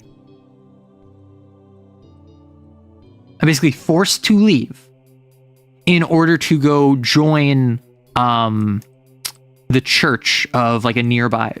So they're part of different noble houses, or they're part of different houses. Imagine different like baronies or duchies within a larger nation. Basically, due to political maneuvering, was forced to leave, but due to the nature of her basically being like ganked and like forced to come and like uproot her life, she was not able to tell her girlfriend, and so her girlfriend assumes that she was abandoned. And so she like left a note and was like, hey, I'm so sorry. Like, I don't have a choice in this. I want to wait for you, but I physically can't. I'm being like, I am like being forced to come, and this is something I need to do. And so 4 years they're apart. And after 4 years, in the giant forest that they both grew up adventuring in, there's a spell or some sort of effect that is driving everyone within it mad. And it is making them like kill each other, and it's making them wipe each other out, and is making them violent and crazed. And the people in charge of this like border of this forest are just like, hey, we need to send adventurers in that have a strong bond with one another so that they can find the source of this thing and we can stop it. And so they basically like hit up the folks that took away Instrid, the woman that was taken to the church, and it's just like, hey, we need to deal with this thing. Do you want to, like, can you help? And they're like, sure, we'll send Instrid. So Instrid is back with Moloch, the one who was left behind, and they are sent off into a forest that makes you crazy to go stop that spell. After 4 years apart, where this one feels like her entire life was uprooted and she was like dragged away from the love of her life, and this one thinks the love of her life abandoned her. And they're forced to be alone together in the forest and go off and solve a problem of the forest being overtaken. And initially, This was supposed to be a short story. And at the end, one of them was going to kill the other. However, as I was writing, I was like, I don't think they do that. I don't think that's the story this wants to tell. So they end up not killing each other. They end up rejoining together. Not as a romance per se, at least not immediately. But they end up basically forgiving each other and working with each other. And then it grew to a novella until eventually it's a novel. And this was like years ago. This was before I started content creation. And I got it to the point where I finished it. I finished the first draft, and then I edited a second draft, and I did a third draft. And like I got up to like a fourth draft, and then I started the channel and I had no time to write. And it's only in the past couple weeks that I kind of started draft 5, and I've been basically chapter by chapter rewriting the entire thing. And I really enjoy it. I really love it. I think that it is something that once I get to finish rewriting it, I would love to release. However, I would want to go trad publish. I would not want to go self-publish. And that is something where I don't know if that would interest you. I don't know if you would want to read that. I don't know if you would want to read it. Is it something that I would release under Arrow Rights, or is it something that I would release separately? And if I do release it separately, how would I get to the point where I can like wink, wink, nudge, nudge you to do that without doxing myself, you know? The drama, the Yuri, the doom. Yeah, so it's wholesome doomed Yuri, right? It's my favorite. It is Yuri that begins toxic and feels doomed, but then due to the fact that they actually communicate with each other, it becomes wholesome. And particularly, I wanted to explore a story of how can you manage when someone who was integral to your life leaves you, or you leave them, and then you find them again. The kind of melancholy bittersweetness of you are someone that I used to love, and now you're not the same. And I think that that's something where, I don't know, that's something that I don't think a lot of younger folks can really relate to, because if you're like 16, 17, 18, you probably haven't had that. But like I am someone who multiple times now throughout my life, I've had people who I was very close to, not necessarily like romantically, but just like they're friends or family or whoever. And then we part ways, and then I meet them years later. And it's such a like surreal experience. And it's so odd when they're different. It's even stranger when they're the same, right? The world is so bad, they undoomed the Yuri. Now you're just somebody that I used to know. Exactly. Necromancy is a heck of a drug. A competent necromancer is going to be rolling the world with skeleton Khanate. Every enemy slain is another soldier in your rank, so why not start stupid attrition wars where you have huge numerical superiority?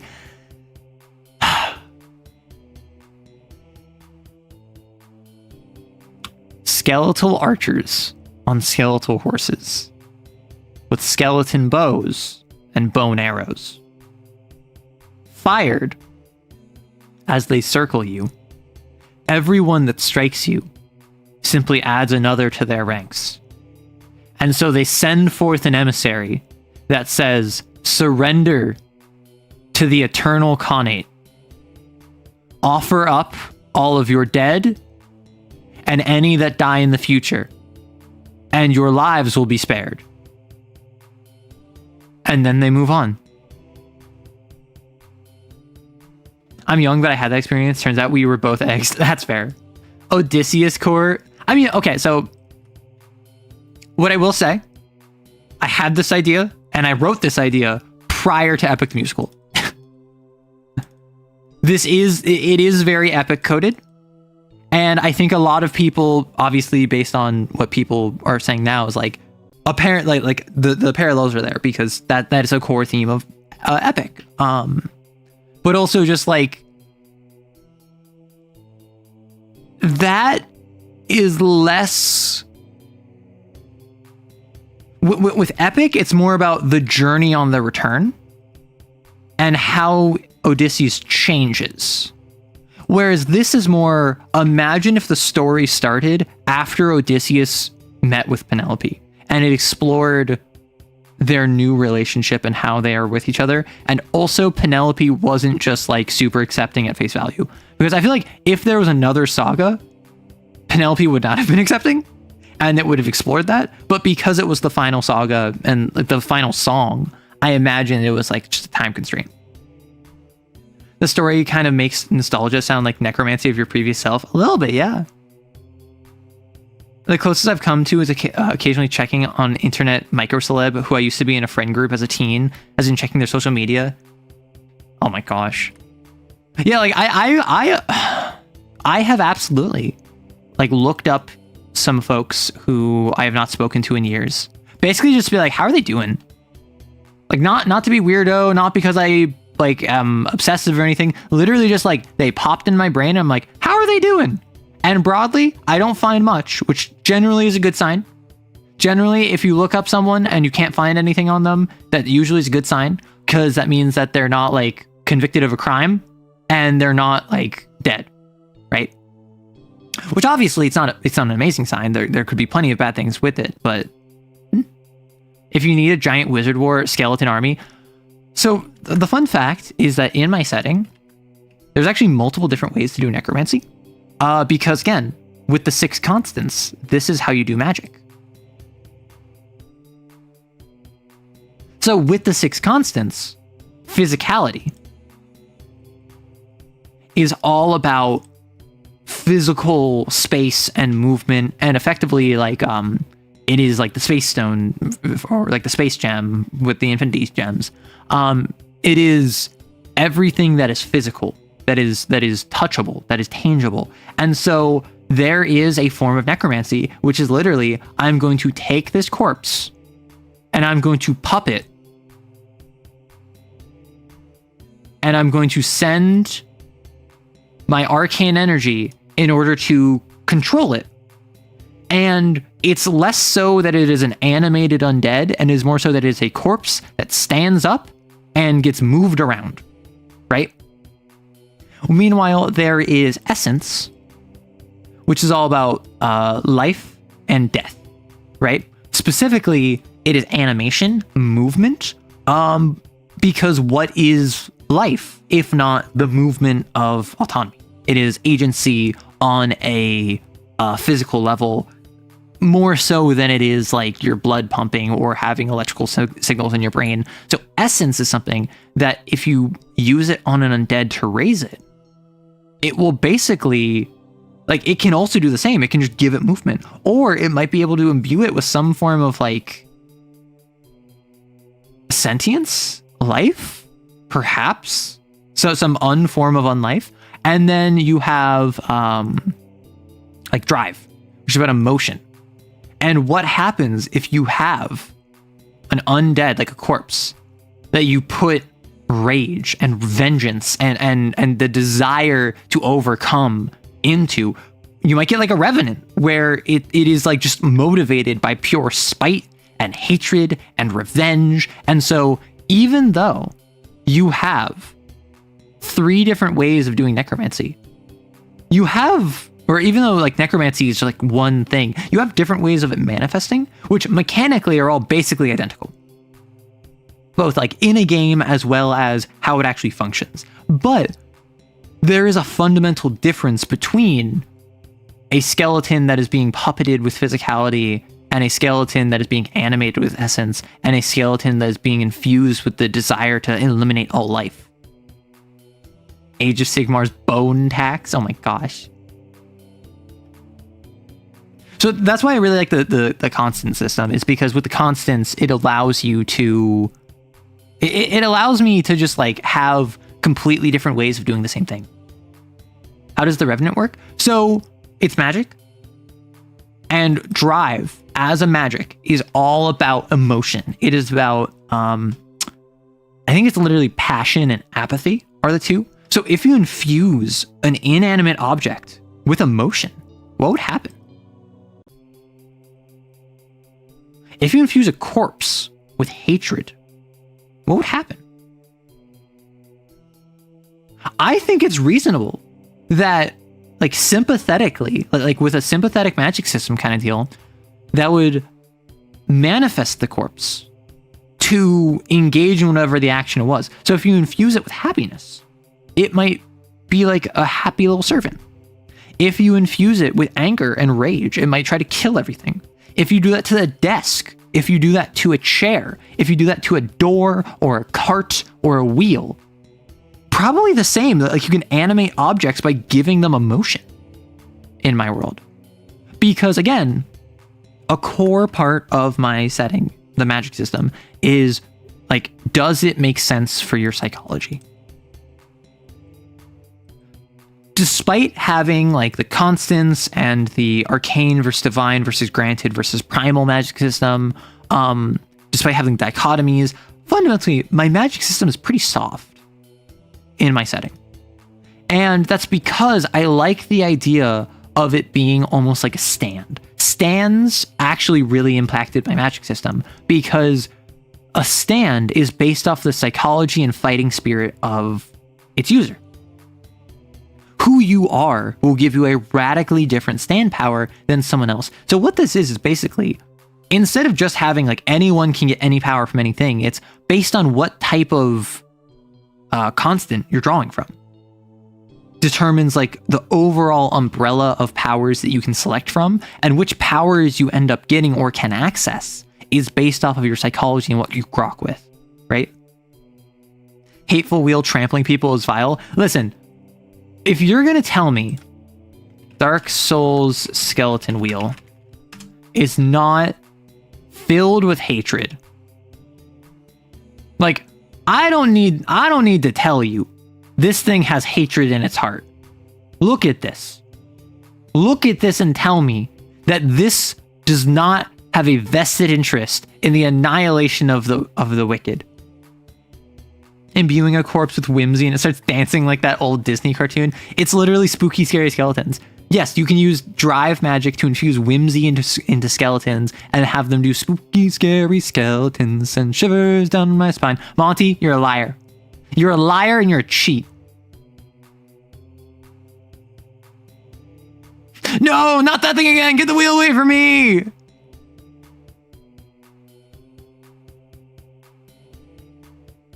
It's approaching.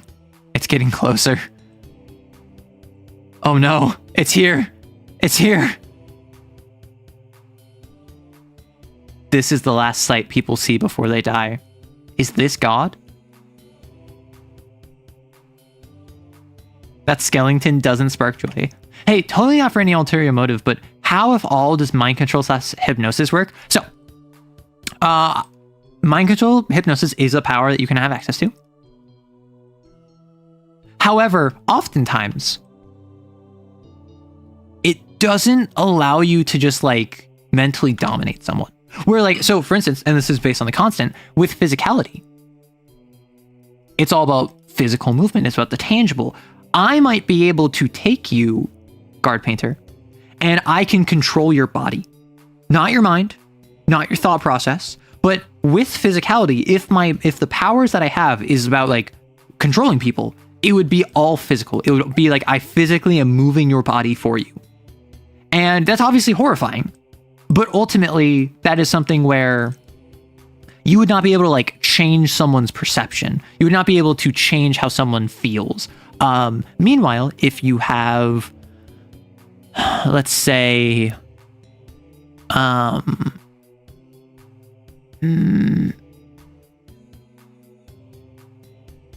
guess drive would probably be the best because like emotion is tied to the mind. Maybe energy, which is about magic itself and the flow of magic, and you can screw with other people's magic. Basically, the big thing is that if you ever mess with someone's mind, oftentimes it's going to be indirect, such as you are just making them really angry. And so they're still in fully control of their actions. They're just like really pissed off. And so they're going to make poor decisions. You might be able to make their brain hyperactive and they can't focus on anything with like essence and like bring that up. With spirituality, creation, destruction, you might be able to create illusions that they see and act as like they act completely rationally because they think Trey is B and they think pink is gato, right? they act like they're going to kiss this person because they think that person is someone else. They're going to kill that person because they think that person is someone else. Like, they're still in control of their actions. They still act rationally, but you create illusions for them. Pure mind control isn't really like as common. Or I suppose not as common, but like really a thing as much. But in any instance where there would be full mind control, it is pretty fully like suggestive more than anything. And that is why there is like there's a throwaway reference in one of the stories I wrote years ago where there's a guy who used his powers of mind control to basically make people more suggestive so that he could get them drunk. And then once they're like mundanely drunk, then he could like rob them or whatever, like or get them to do whatever he wanted. Like, it was less a matter of like, I just fully like hypnosis you, you're my mind slave now, go off and commit a crime for me. And it's more so like, okay, now you're more willing to listen to me. Let me convince you to do more mundane things. Right? But what if you played on desires that are already present in their mind? Would you erode inhibition? Yeah, absolutely. And that's where like drive might come in. Where drive might be, hey, guard, you really want to key that person's car. But you recognize that you shouldn't do that because you get in trouble with the law, because it's not the right thing to do. They don't really deserve it. And if I use the drive to just like turn down those inhibitions a little bit, you might start thinking like, yeah, like, why do I care? Like, I'm not going to get caught. And even if I do, I'm in the right. They deserve it. And then you go over and you key that person's car. Not because I made you key their car, but because I fairly subtly eroded your inhibitions and got you to do it. In the same way, you could do something where, like, if someone is going to reveal a piece of information, you could use drive to kind of like mess with their desire to keep that hidden from you. And so you might erode their inhibitions to tell you, and then they might be more open to telling you, but they might not just spill it immediately and fully truthfully. They might go from, well, a moment ago, I wasn't going to tell you anything, but now maybe if I tell you like a half truth, that will be enough. And like, you'll let me go. So like, it's usually not just like you do whatever I want. It's usually something that like gets you halfway. From my understanding, that'd be a negative use of drive. Yeah, so exactly. See, Real Robot, you get it. Remember, all of these have positives and negatives, as in additive and subtractive. So in drive, there's passion. I am making you angry. I am making you happy. I am making you sad. Or negatives, which are apathy. I am removing your anger. I am removing your inhibitions. I am removing your sadness. I'm removing your pain, right? And these are the sort of things that like you can screw with, right? Also, like a Jedi mind trick thing.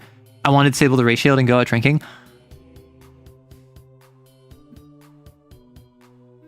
I mean, it depends, right? I mean, yeah, also like big thing.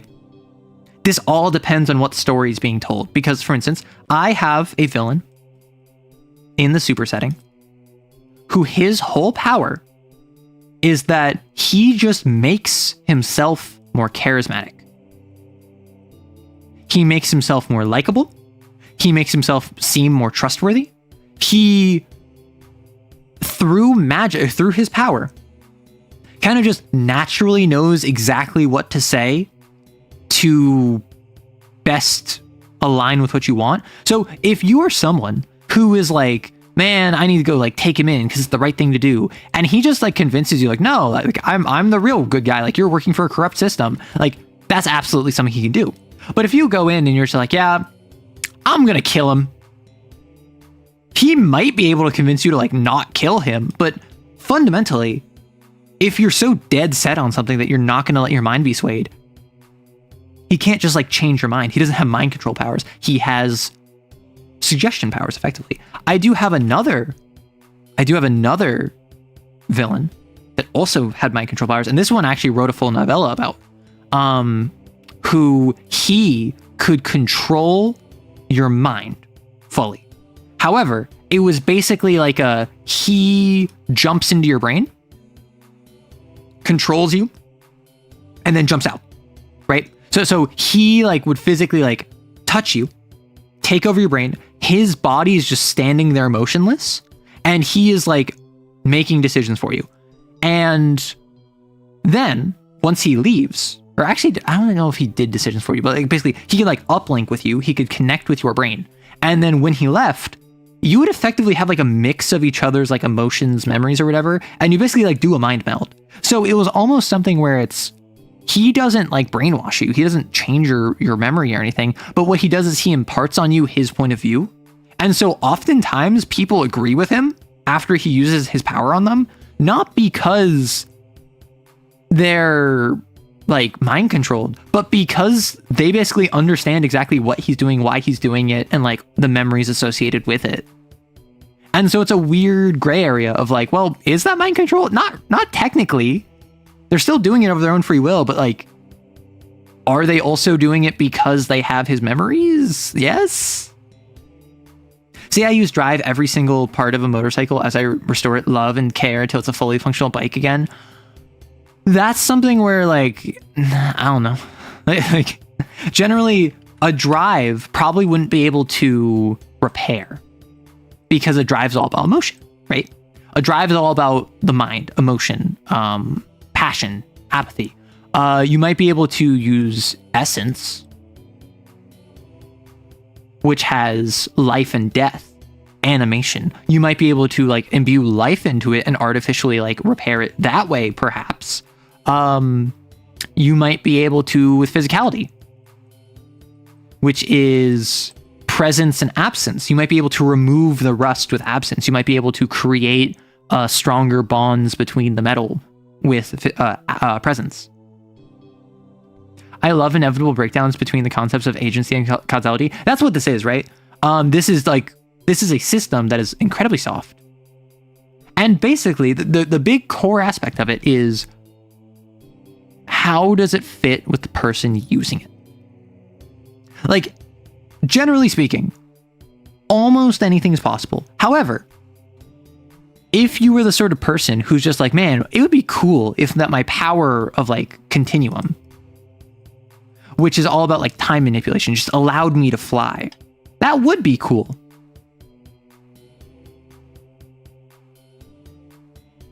Doesn't mean it's gonna work. Like, and that's the sort of thing, is that if you're like, it would be cool to have drive like repair my motorcycle, that would be cool.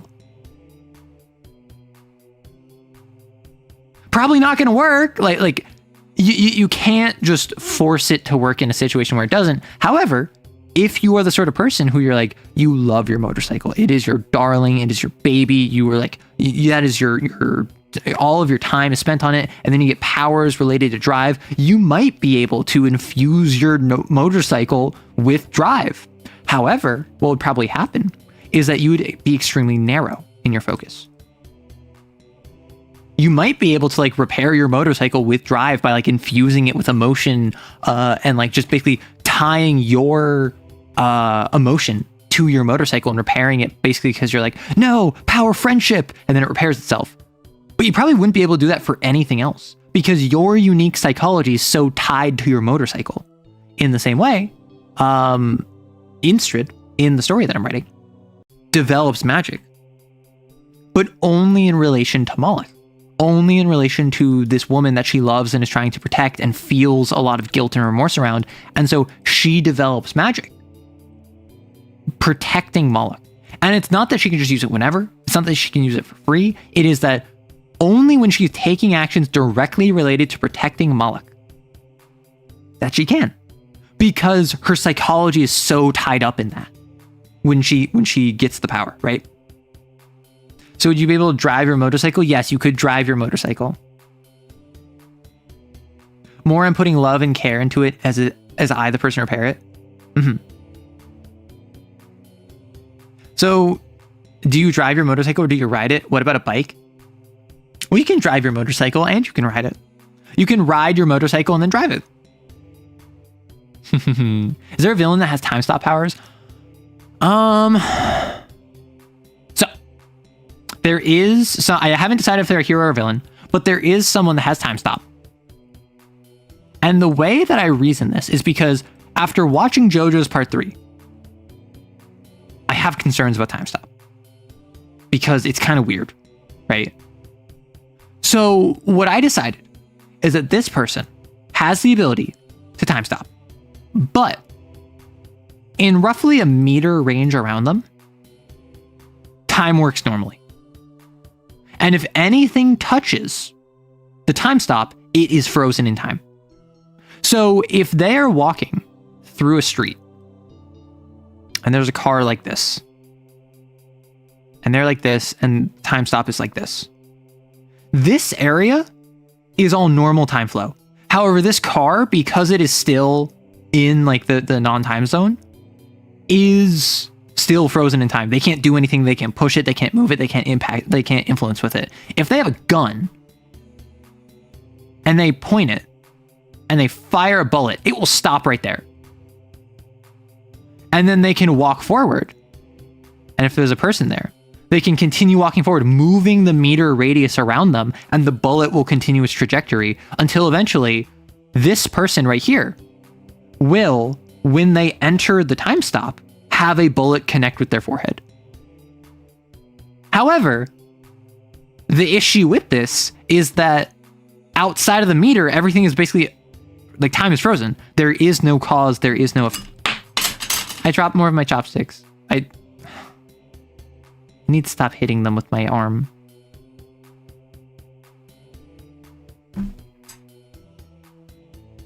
Give me a moment.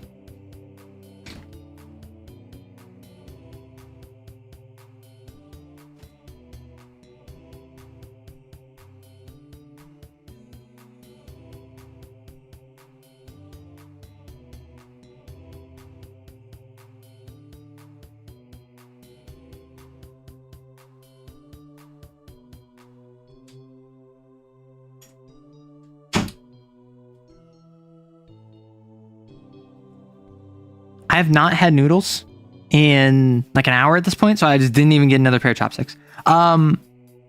Solution, fire a bunch of bullets like Sakura throwing knives to guarantee a kill. So what this is that basically what it is that if you walk forward and the bullet is traveling through stop time, and the new thing is like you're on the street and this person is here and you're here and they're like this. The bullet hits them and would bounce off, right? The bullet hits them, bounces off because there is no cause, there is no effect. They are still not fully within the time stop. They're still not fully within normal time flow. So they're just immune to damage. You can't Kakyoin someone until they're fully within the radius. And then at that point, they aren't time stopped. They can still fight you. It's just a matter of they can't leave 1 meter from you. So I wanted to get around the idea of I'm going to throw a knife, and it is entirely dependent on what is narratively interesting of how far the knife goes, right? So if I'm someone, I throw my knife like that, and you're over here, and time is stopped, right? Where does the knife stop? Where does the momentum slow down? Does it stop as soon as it leaves my hand? Does it stop halfway? Does it stop right before it hits them because that's like dramatic? How does this work? And so what I wanted to do is I wanted to add a concrete range of just like, it will stop as soon as it touches right here. As soon as 1 meter away.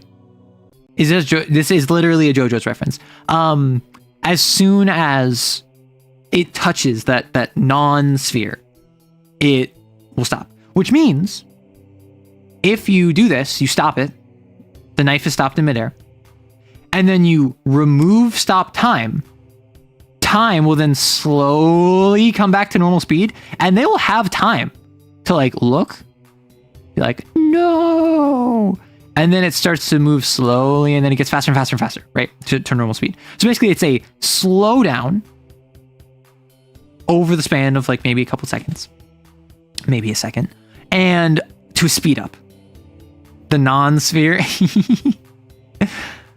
So that's my time stop power that I have implemented into the super setting, is that one of the characters, who I don't know if they're a hero or villain, I'm thinking villain, but one of the supers has a time stop power. but it's not quite as broken as most other time stop powers, because I am someone that my setting is pretty low power.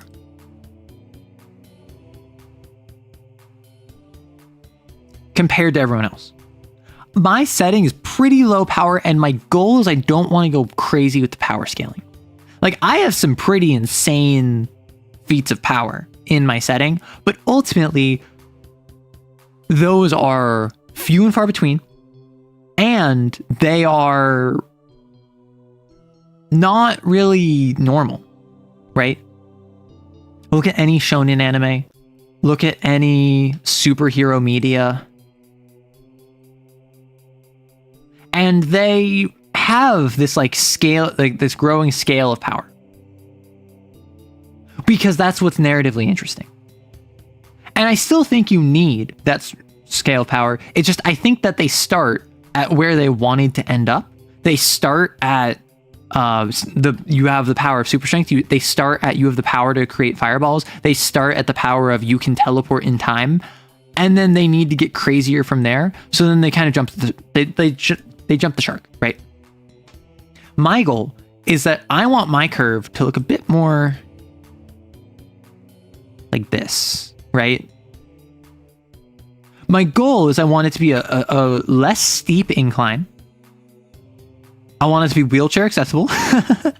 And I want my power scaling to feel impactful without completely sidelining the stuff that happened at the beginning. I want characters who did not grow and did not evolve since their introduction to not be completely outclassed one arc later. Which, for instance, Dragon Ball, huge offender of this. Naruto, huge offender of this. One Piece, I don't know enough about, but I assume that's the case. Fairy Tail, like a lot of classic shonen battle manga, very big offenders of this. But also just like superheroes. Anyone that isn't one of the top sellers for DC or for Marvel really gets left behind real quick, because I always have to have bigger fights. It always has to be more dramatic until inevitably there's some big reset, because DC does resets and Marvel doesn't. And it's silly. And I just like having a lower power across the way. So for instance, there's a character who is a sniper, and they are aligned with essence. So like animation, life, death, and their power is literally just that they can detect movement, like disjointedly, which, you know, is nice. It's not very powerful. That's not like the power to kill someone. That's not the power of like bringing someone back from the dead. You would expect essence with like life and death magic would be more impactful, but no, they can just at a distended range detect movement, detect life. Like they have a detection feature, which, dog, they're a sniper. Yeah, they can detect it through walls. They can just choose an area, and in like, they can basically like imagine the spell like detect life, but they cast fireball for it. So they pick an area and they get like a sonar ping in an area where they can just like anywhere in their sightline, in a radius around that, they can detect anything that's alive, anything that's moving, anything that's animated. And imagine how broken that is for a sniper. Which, like, they can't bring you back from the dead, but they can sure put you in the grave. And then similar, or on the opposite end, I have someone who is a barbarian. This is in my fantasy setting, who is aligned also with essence. But his power that he gets, and in fairness, this is the champion of life, because I wanted to go, who is the champion of life? But one, they're not a woman. Two, they're not a healer. That's what I wanted to do. I wanted the champion of life to not be a woman and not be a healer, because I feel like those are like, a female cleric is the go-to champion of life in any sort of media, the champion of healing and being demure and mindful. So I wanted something else. So I went for a sniper that can detect movement, which I think is a bit of a black horse, but I think it's fun. For example, for a good hero power scaling, I recommend Worm. As you have recommended, yeah. Oh, the Swallowtail NHP, basically, yeah. The Barbarian is also tied to Essence, and this is the champion of death. And the champion of death has an ability where if he looks you dead in the eye and makes eye contact with you, he can kill you instantly. No frills. However, someone else has to willingly offer up their life to die along with them. So if I am the barbarian and I look real robot in the eyes, if I had guard painter agree to like act as a sacrifice, I can kill real robot and then guard painter also dies. So he has insta kill. It's just kind of needs volunteers. And the reason that I did that is because, one, he is someone that is very uncomfortable with that. Personally, as a human, or as an orc rather, but like as just a person, he is not comfortable with that and he does not like that power. But also, it can't be abused because he needs sacrifices. He needs people that like tell him and like look him in the eye and say like, yes, I am willing to die for your power. And so he can then use that power on someone else. How something like precognition work in the setting? Depends on if it's TTRPG or not. If it is stories, the most common constant that would be tied to is probably continuum, because this is time magic. And there's progression and there's regression. There is about forward and there's about backwards. And precognition, I go from like the...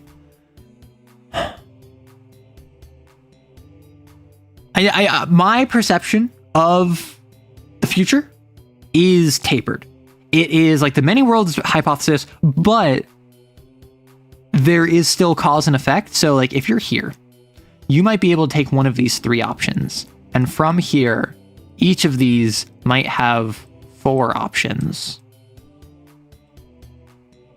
And then from each of these, there might be another 5 options, right? And then it like broadly goes crazy, goes stupid, right? So if you perceive the future and you're like, what will happen if I X? You have a pretty good idea of what will happen if you X. But if you ask, what will happen if I X and then I Y? Like, you'll learn what happens, but that doesn't mean that's gonna happen. Like, there is ambiguity there. So the further out in the future you look and the more X and Y and Z and A and B and like the steps you have to take to it, you'll still get an accurate understanding of what's gonna happen. But who's to say that's what's gonna happen, right? If you look all the way out here and see like, oh no, a huge calamity is coming and all of us are gonna die and it's gonna be terrible and awful, like, that's not gonna come true necessarily. That is just one possible future that is available. And you know that that is not guaranteed. So if it's a favorable outcome, you're going to want to change circumstances to conspire to make that happen. If it's unfavorable, you're going to want to make that not happen. Hey, Skeleton. Seems like a pretty cut and dry power that makes you definitely evil to use. The best power systems do the most with their limitations. I like it. That's my goal, right? Is I don't like, for instance, with the mind control question.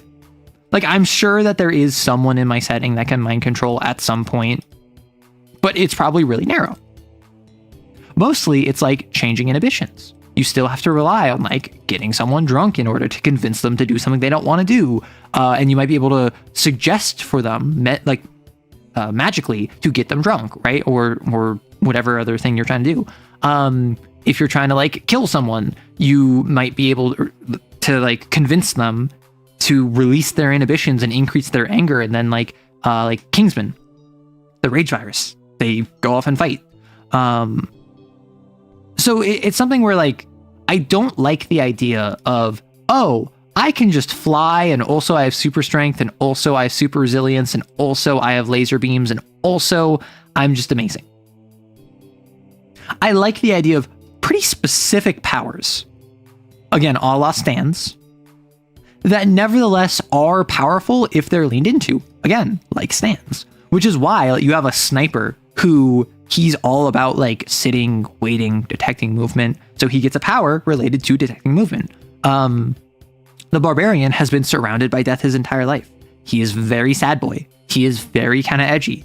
And so he gets a power to just kill anyone. But It was actually inspired by Makima from Chainsaw Man with the devil deal idea where she sorry to sneeze. Where she's just like, hey, I need like 40 convicts who have life sentences or worse. And I also need to rent the highest temple available. And then by killing a convict, she can kill someone else that isn't with her. I liked that idea. So I'm like, what if you have someone who willfully gives you their like unabashed consent to take their life and then allows you to take the life of anyone else? You did not miss the Kane game recap, don't worry. So the current plan, we're going to finish talking about my setting, and then I'm going to talk Kane game, and then after that, we're going to do the speedrun, promise. Like after that, speedrun, TTRPG, we're going to get it shipped. Yeah, and the more people can influence events in the meantime, exactly, the further away you look in the future, the more easily it can be changed. And you'll still understand, like, hey, if Anthony kills that guy, and N, with Can, eats Frosted Flakes, and Skeleton unleashes the nuclear codes onto the internet, then I'm going to get a 3% raise at my job. So I want to make sure all of that happens because I want that 3%. A gambler who can put up anything for stakes and lets the person they're gambling with to do it as well. Ooh. Fun fact, Superman's laser vision used to just be focused application of X-ray vision to blast a denser stream of radiation. Nice. Release your inhibitions, feel the rain on your skin. No one else can feel it for you. Only you can let it in. Champion of life in my setting. Very angry werewolf. All of that happening today. A lot to fit into a single stream. Good luck. Wait, what? How'd you know I got the nuclear codes? You already uploaded them. Just told you. Precognition. What if we pause to talk about the setting, talk about Kane, then return to talk about your setting? I don't know. I feel like I gotta keep you waiting. I feel like the longer I keep you on the edge, the more satisfying it will be once I actually get there.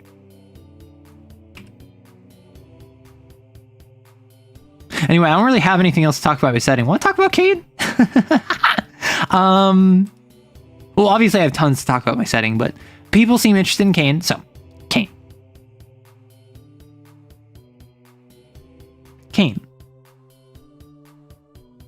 Yuri, don't even need it.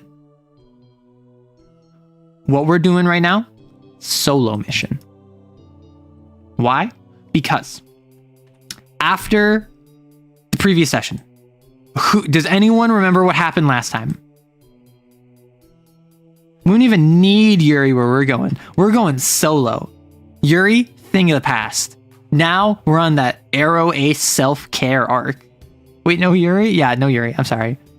Does anyone remember what happened last time? Because I don't remember what I told you last time. And I don't want to do like a full like hour-long recap if I can avoid it. Let me drink some water.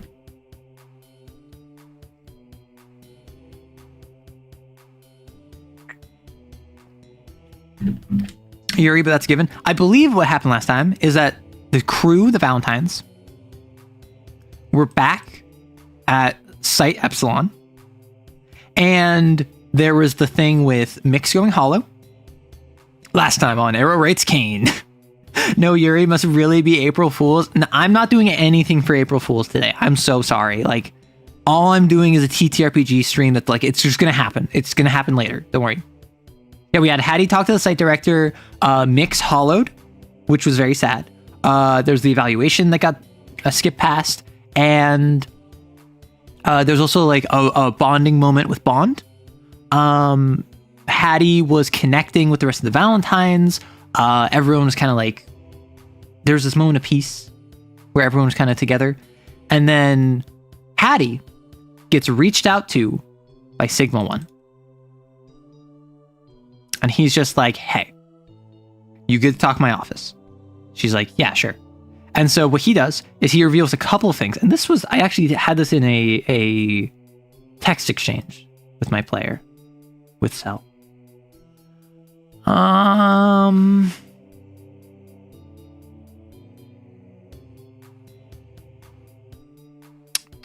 Because we've been busy for the past couple of weeks, so we finally got to have a session yesterday.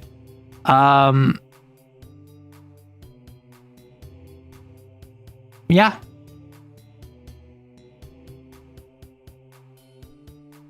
When was the last time I talked about this? It wasn't before the 15th, was it? Gosh, it's been forever. Where? When? I'm sorry, I'm looking through my notes. So, of course, I have a question. Do you want me to summarize or do you want me to read what I sent them? We heard a bit about the crew coming back and then being sent off again to hunt down the different entities after there was a bit of a break. So, Sigma 1 calls her in. It's like, hey, couple of things. First off, on his desk, he has the little Godzilla, if anyone remembers. When speaking with Faith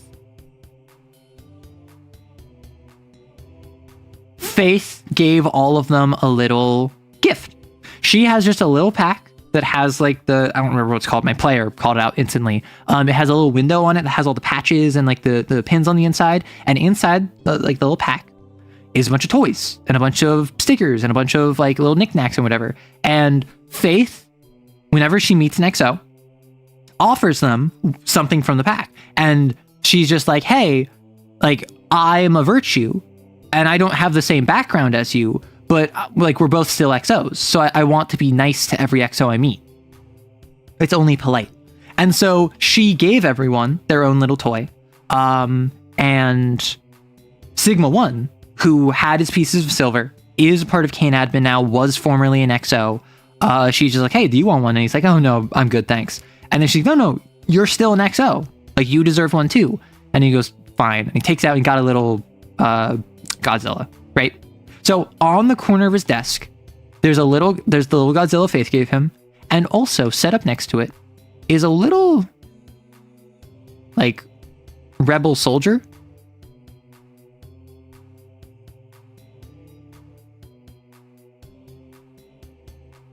From Star Wars. That looks like it was hand assembled, hand painted, looks like it could fit in a war game or something. It has like the little like 40 millimeter base. And this was not there before, but it's something that I just kind of dropped there because I'm just like, I like the idea that now that he has something else to display, he might as well bring out this like bit of his little hobby. And yes, Sigma 1 liking the rebels from Star Wars is a very intentional choice. I was going to do a clone trooper. I love the clone troopers. But I felt as though it was more of a symbolic gesture for Sigma if it fit with his character to be a rebel. So he has those on the edge of his desk, and then he talks with Hattie. And he says a couple of things. First off, apparently, Handler Alpha recognizes that the Valentines don't like or trust him anymore. Handler Beta really has never had a good relationship with any of them. So now Sigma is being slated to be the good parent. Sigma is now being pressed forward by the other handlers, particularly Alpha, to be the good one.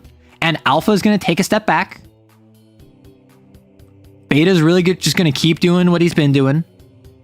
Because, like, no one really has strong thoughts on Beta. Like, yeah, Clapback punched him one time, but also he kind of deserved it, and Beta is not the sort of vindictive person to take that out on him. So, like, he's just going to keep doing what he's doing. And Sigma is now being propped forward as they like you as an XO. You aren't their handler. You are going to be the one that they work out well with. And the player was like, oh, I guess I'm the new canine then, because, like, I have the best relationship with Sigma 1. And so he's just like, hey, fair warning. That's what they have planned. I can't really say no. So, like, expect that. And I recommend you tell the rest of the Valentines, like, I'm still admin. I still have a job to do, but I wanted to warn you as another XO. Are we really edging chat with Laura? What do you mean? How am I edging you? Last session was a positive. If that's continue how that we're going, I'll need to end the campaign when half the players leave. Oh my gosh. Though more detail would be better than none. Wait, I remember the last thing we heard was Handler 1 and 2 talking, and one of them ending on, I have plans. Yeah. Arrow really edging chat. How am I edging you with lore? So anyway, Sigma calls in Hattie. Hattie, player character, one-on-one game in Kane. At Site Epsilon self-refers to themselves as the Valentines, right? We have had multiple hunts now. We've been playing this game for like 8 months, on and off, and we have gone from 15 Valentines, I think, down to 7, right? Like, we have gone down to under half of our current amount of Valentines. And so Sigma, being pieces of silver, is being put forward as a good parent. And Hattie's just like, okay, like, what do you want me to do with this information? He's like, nothing. I'm just letting you know as a courtesy, XO to XO. And he has been reaffirming that XO, like, he is another XO. He's there for them as another XO. But at one point, Hattie called him her friend. And he's just like, no, let me stop you there. I'm not your friend. And no one in Kane admin is your friend.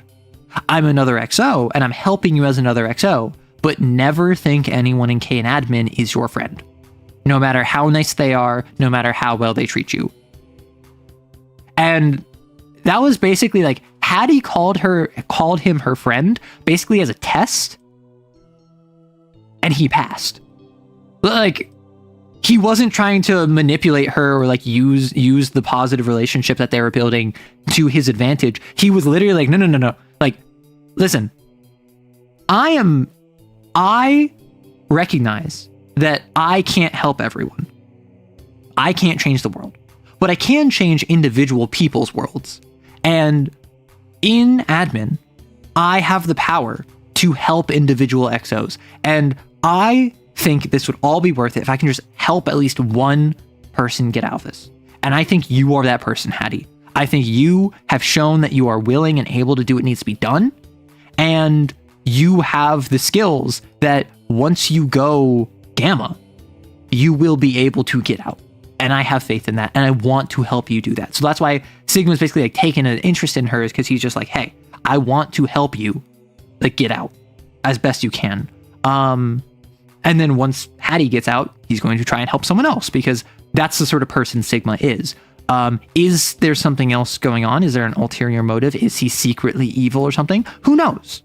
No one knows. But at least at his face, he seems genuine about wanting to get Hattie out of Epsilon and into Gamma. And so there's that. Then there's something else. I'm sorry.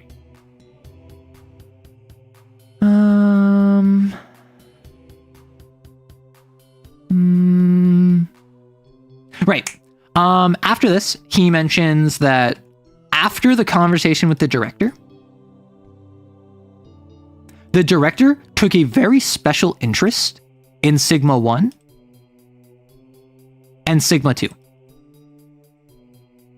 Sigma 1 is the leader of the is the director of the Untouchables on Site Epsilon. He handles all the castle teams, he handles their equipment, he handles their logistics and like coordinating with other sites. And he is the one that has been helping out Hattie. Sigma 2 is another XO, former XO, that had their pieces of silver and is like the chief medical officer of Site Epsilon. And they are the one that does surgery. And they are the one that responds to sin marks. And they are the one that you go to when you took so many injuries, like you're incapacitated. And no one wants to go to Sigma 2. She's kind of crazy. Like she's kind of creepy. She's your classic like crazy mad scientist. Yeah, so there are two Sigmas. There's Sigma 1 and Sigma 2. The player actually heard about Sigma 2 first, has never met Sigma 2. Sigma 2 is just because I haven't had the chance to show this to my player. Sigma 2 has 4 arms and a whole array of like spider eyes across their face. And she is generally pretty nice and cordial, but she is the sort of nice and cordial, which is like, hey, I'm gonna say, oh, don't worry, this will be over soon. Like, you just need to like, here, let me give you some morphine. And then once I give you some morphine, I'm going to take out the buzzsaw. I've injected you with morphine now. It's going to kick in anytime soon. Might as well get started now. And then she's not cruel. She's not mean. She's not rude. She's just kind of like detached from humanity. Right? So she is someone that just like isn't quite on that same emotional level. She, crazy mad scientist. I might want to go to Sigma too. Oh my gosh. She the one that strapped on in the bed. Yeah, she's the one that strapped on in the bed, set her up, and like Sigma 2 knows what she's doing. She's a doctor. Like Sigma 2 MD. She knows what she's doing. It just so happens that she also is kind of crazy, detached from her humanity, former doomed agenda, has sin marks that give her extra arms and multiple eyes, horrifying to look at. And yeah, so Director Mayhew, the director of the site, apparently immediately took an interest in these two and like had a meeting with them and like questioned them about like what being an XO was, how joining Kane admin changed that, like what their living conditions were like. And basically like after the conversation with Clapback and Hattie, where Clapback and Hattie, two very forward characters, went to the director of the site, knocked on his door, and basically just like talked to him face to face because no one could stop them. And Director Mayhew was just kind of like, huh, you live like this? And he didn't even realize that they were people, right? Director Mayhew, formerly a temerity scientist that joined Authority and like ended up taking over Site Epsilon, he literally asked them like, I thought only people did that, when he learned that they called each other names. And that when they were expressing how tired and frustrated and like scared they were and how they were concerned over Mix and like how they wanted her to not be hollow. And Director Mayhew, like genuinely, as far as the player can tell, was just like unaware that they were people. And so after that, he spoke at Sigma 1 and Sigma 2, former XOs that are now in Kane admin, and he was just like grilling them on just like, yo, like, how was being an exorcist like? How was your living conditions? Like, how would you say being an XO was? And like, how were you treated? How did that differ when you went Gamma? How did it differ when you changed to admin? And so that's an interesting development. Sigma doesn't like it, and he feels like it's a setup.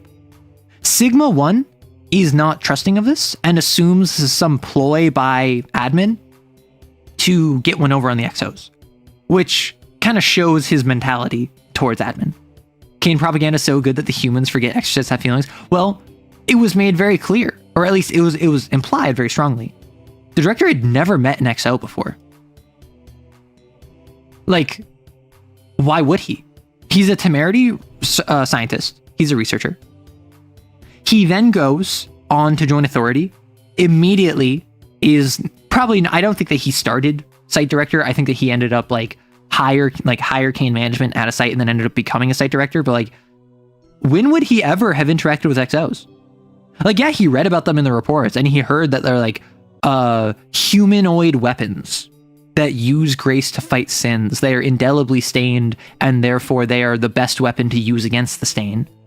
But like, when would he have ever met them? And so it's so easy to other someone you have never met. And then he has a sit-down, face-to-face conversation with two of them. And it changed his outlook. So now he's questioning like the other two XOs. Because like, yeah, he's probably met these XOs before, but he didn't really consider them XOs. He considered them like, oh, you're admin, you're different, right?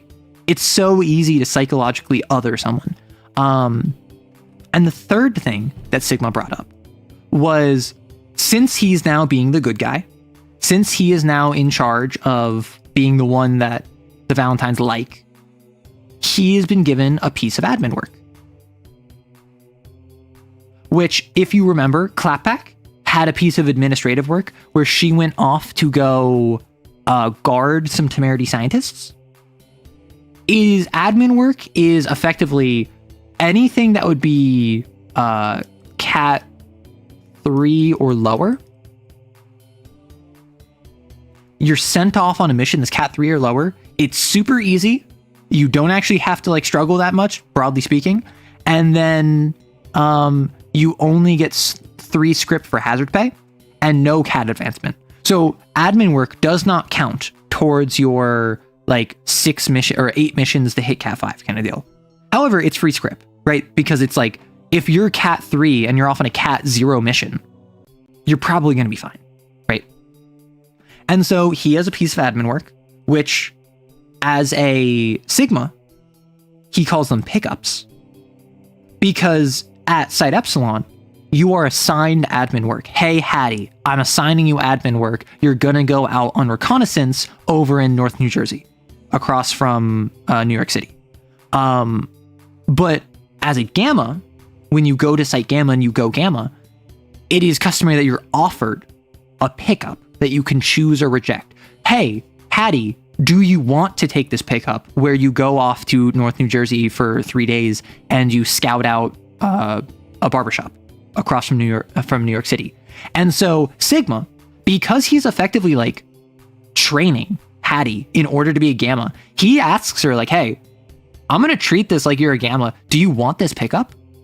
Like, if you say no, I'll just give it to someone else. But this pickup, I can't tell you many details, but you're going to be going to North New Jersey, across from New York City, and you're going to be in an apartment for doing recon on a barbershop for a couple days. Like, it's a pickup, so you're just going to get 3 script flat, unless you end up, like, executing a sin, in which case you'll get normal payment. And there's, like, you won't cat advance, but is this something you're interested in? And she goes, yeah. So then that yesterday's session was it's easy to treat someone as not human if the graceless think the graceful aren't human. Exactly. How is that hot?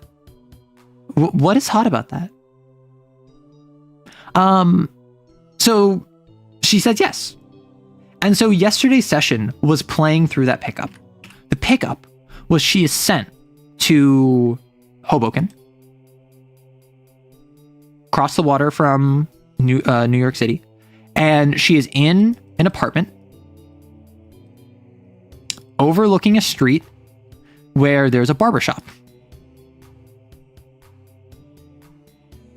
And she has information that for 72 hours, she is to record everyone that enters and leaves the barbershop on the hour for that past hour. And she also she has a radio set. She's to call it in and report in if she sees someone with shaggy blonde hair that often wears a red leather jacket, and on his left forearm is a tattoo of a tentacle. And what she does is that she calls it in, and then a castle team of untouchables will be dispatched, and then she goes in to detain. She doesn't know who this guy is, why he's here, what she's looking for, if he's going to be here. It's just for 72 straight hours, no sleep, like just sitting at a window, staring outside. And Sigma, in teaching her, is like, hey, couple things first. So first off, here's the rundown of what you have. There's something called Cane Can't. Cane Can't. A lot of exos do this out in the field. It varies based on region, but there are a couple anchor ones that you need to know. For instance, this is the Cane Can't of Cane surveillance. Now, if I draw across this tattoo of a tentacle, someone is a gooner, oh my gosh. Arrow be truly a New Yorker if they know where Hoboken is. Listen. Like Newark, Hoboken, right across the water from New York City. I was like, where's somewhere by New York City? Oh, obviously across the water, across the Hudson. Like clearly. And then so what he explains is that if there's a horizontal line through the oval, that means that Cane is having audio surveillance. If there is a vertical line through this, that means that Cane does have visual surveillance. If there is an X above the on the top triangle, then that indicates that Cane is detecting for grace anomalies, targeting XOs and binders. And then if there is a circle on the bottom triangle, that means that Cane is actively monitoring for sin and drifter grace anomalies. So he explains this. So a symbol might look like this, right? Which would mean that Kane is looking for, it has visual confirmation, audio confirmation, and is sensing for grace disturbances with exos. And so I describe how, after describing this, Hattie notices on behind him this bulletin board, and on the bulletin board is a post-it note that has this symbol on it, or that has this symbol on it. And he has been very upfront about the fact that, like, hey, in my room, I made sure there's no cameras, there's no bugs, there's nothing in here. And so immediately after learning Kane can't, or after like being told about Kane can't, she recognizes it in a spot where she had just overlooked it before. So in his office, there is no audio, there is no visual detection from Kane, or surveillance from Kane, but there is XO-oriented grace monitoring. And so he explains that in different locations out in the field, much like an SCP MTF unit or hobo script, thieves symbols from Skyrim, XOs will mark stuff off in the field, and particularly at safe houses. So he explains that there's different symbols for this, and like sometimes they'll have like little confirmation symbols off on the right side, and like Kane can't is something that I want to dive in more to when I do the setting guide. Would this interest you? Would going into a full array of multiple Kane can't symbols be interesting to you? Or is it something that is more interesting as just this is a cool reference, and I maybe describe a couple of them, but ultimately I'm not like drawing out an exhaustive list, because I don't know what an exhaustive list would look like. But like, imagine you go to a location and you're just like, you look at everyone else and you're just like finger over your lips, and then you do like a I'm seeing you motion, like you point at your eyes, you point at them, you give a thumbs up, and then you do a talking motion with your hand, and then you like do an X, because Kane can hear you, and they're looking for drifters / sins. They are not going to notice if you use blasphemies, and they can't see you, but they can hear you. And so that's the kind of thing where it is. So XOs use the letter X and O for the can't. Yeah. Absolutely want to know, but leaving ambiguity could be good. I mean, I'll probably, and what I'm probably going to do is there are certain anchor ones. Like every site uses the Kane surveillance one, and the Kane surveillance one is standardized, right? Because if I'm from Site Alpha over on the West Coast and I get shipped out over East, and I go to a safe house and I see this symbol, I know, okay, I need to be very careful about what I do, say, and hold, like, and what powers I use, because they're tracking everything here. I need to know that. But other symbols, like, I don't know, maybe this is a symbol indicating that once upon a time there was there was a sin event here previously. Like that might be specific only to like the Northeast. Maybe in the South they don't have the symbol. Maybe in the South they use to indicate the exact same thing, right? And so these are like not really essential. This is one where like, hey, anywhere you go, this needs to be standardized. The spider doctor lady is hot. Understood. Okay, so, and I think that you're a little delayed. Yeah, so Sigma 1 explains these to her, and he also says there's a culture out in the field of leaving behind more than you take, because you want to make life easier for future XOs. So what I'm going to do, here's $50. My advice is, as soon as you get there, go to the store, spend $50, and buy more than you need, but make sure it's not perishable. And what I would recommend is, what do you say? I totally just lost my train of thought. So he gives her $50 and is just like make sure, like, it doesn't have to be within dorm regulations, but it shouldn't be anything high profile that would get you in trouble, or that when Kane goes through and cleans the place after you're gone will like get thrown out, right? You want to make it like unobtrusive enough that other exos will be able to use it. And so she gets there, and I can just read the description I gave of the location.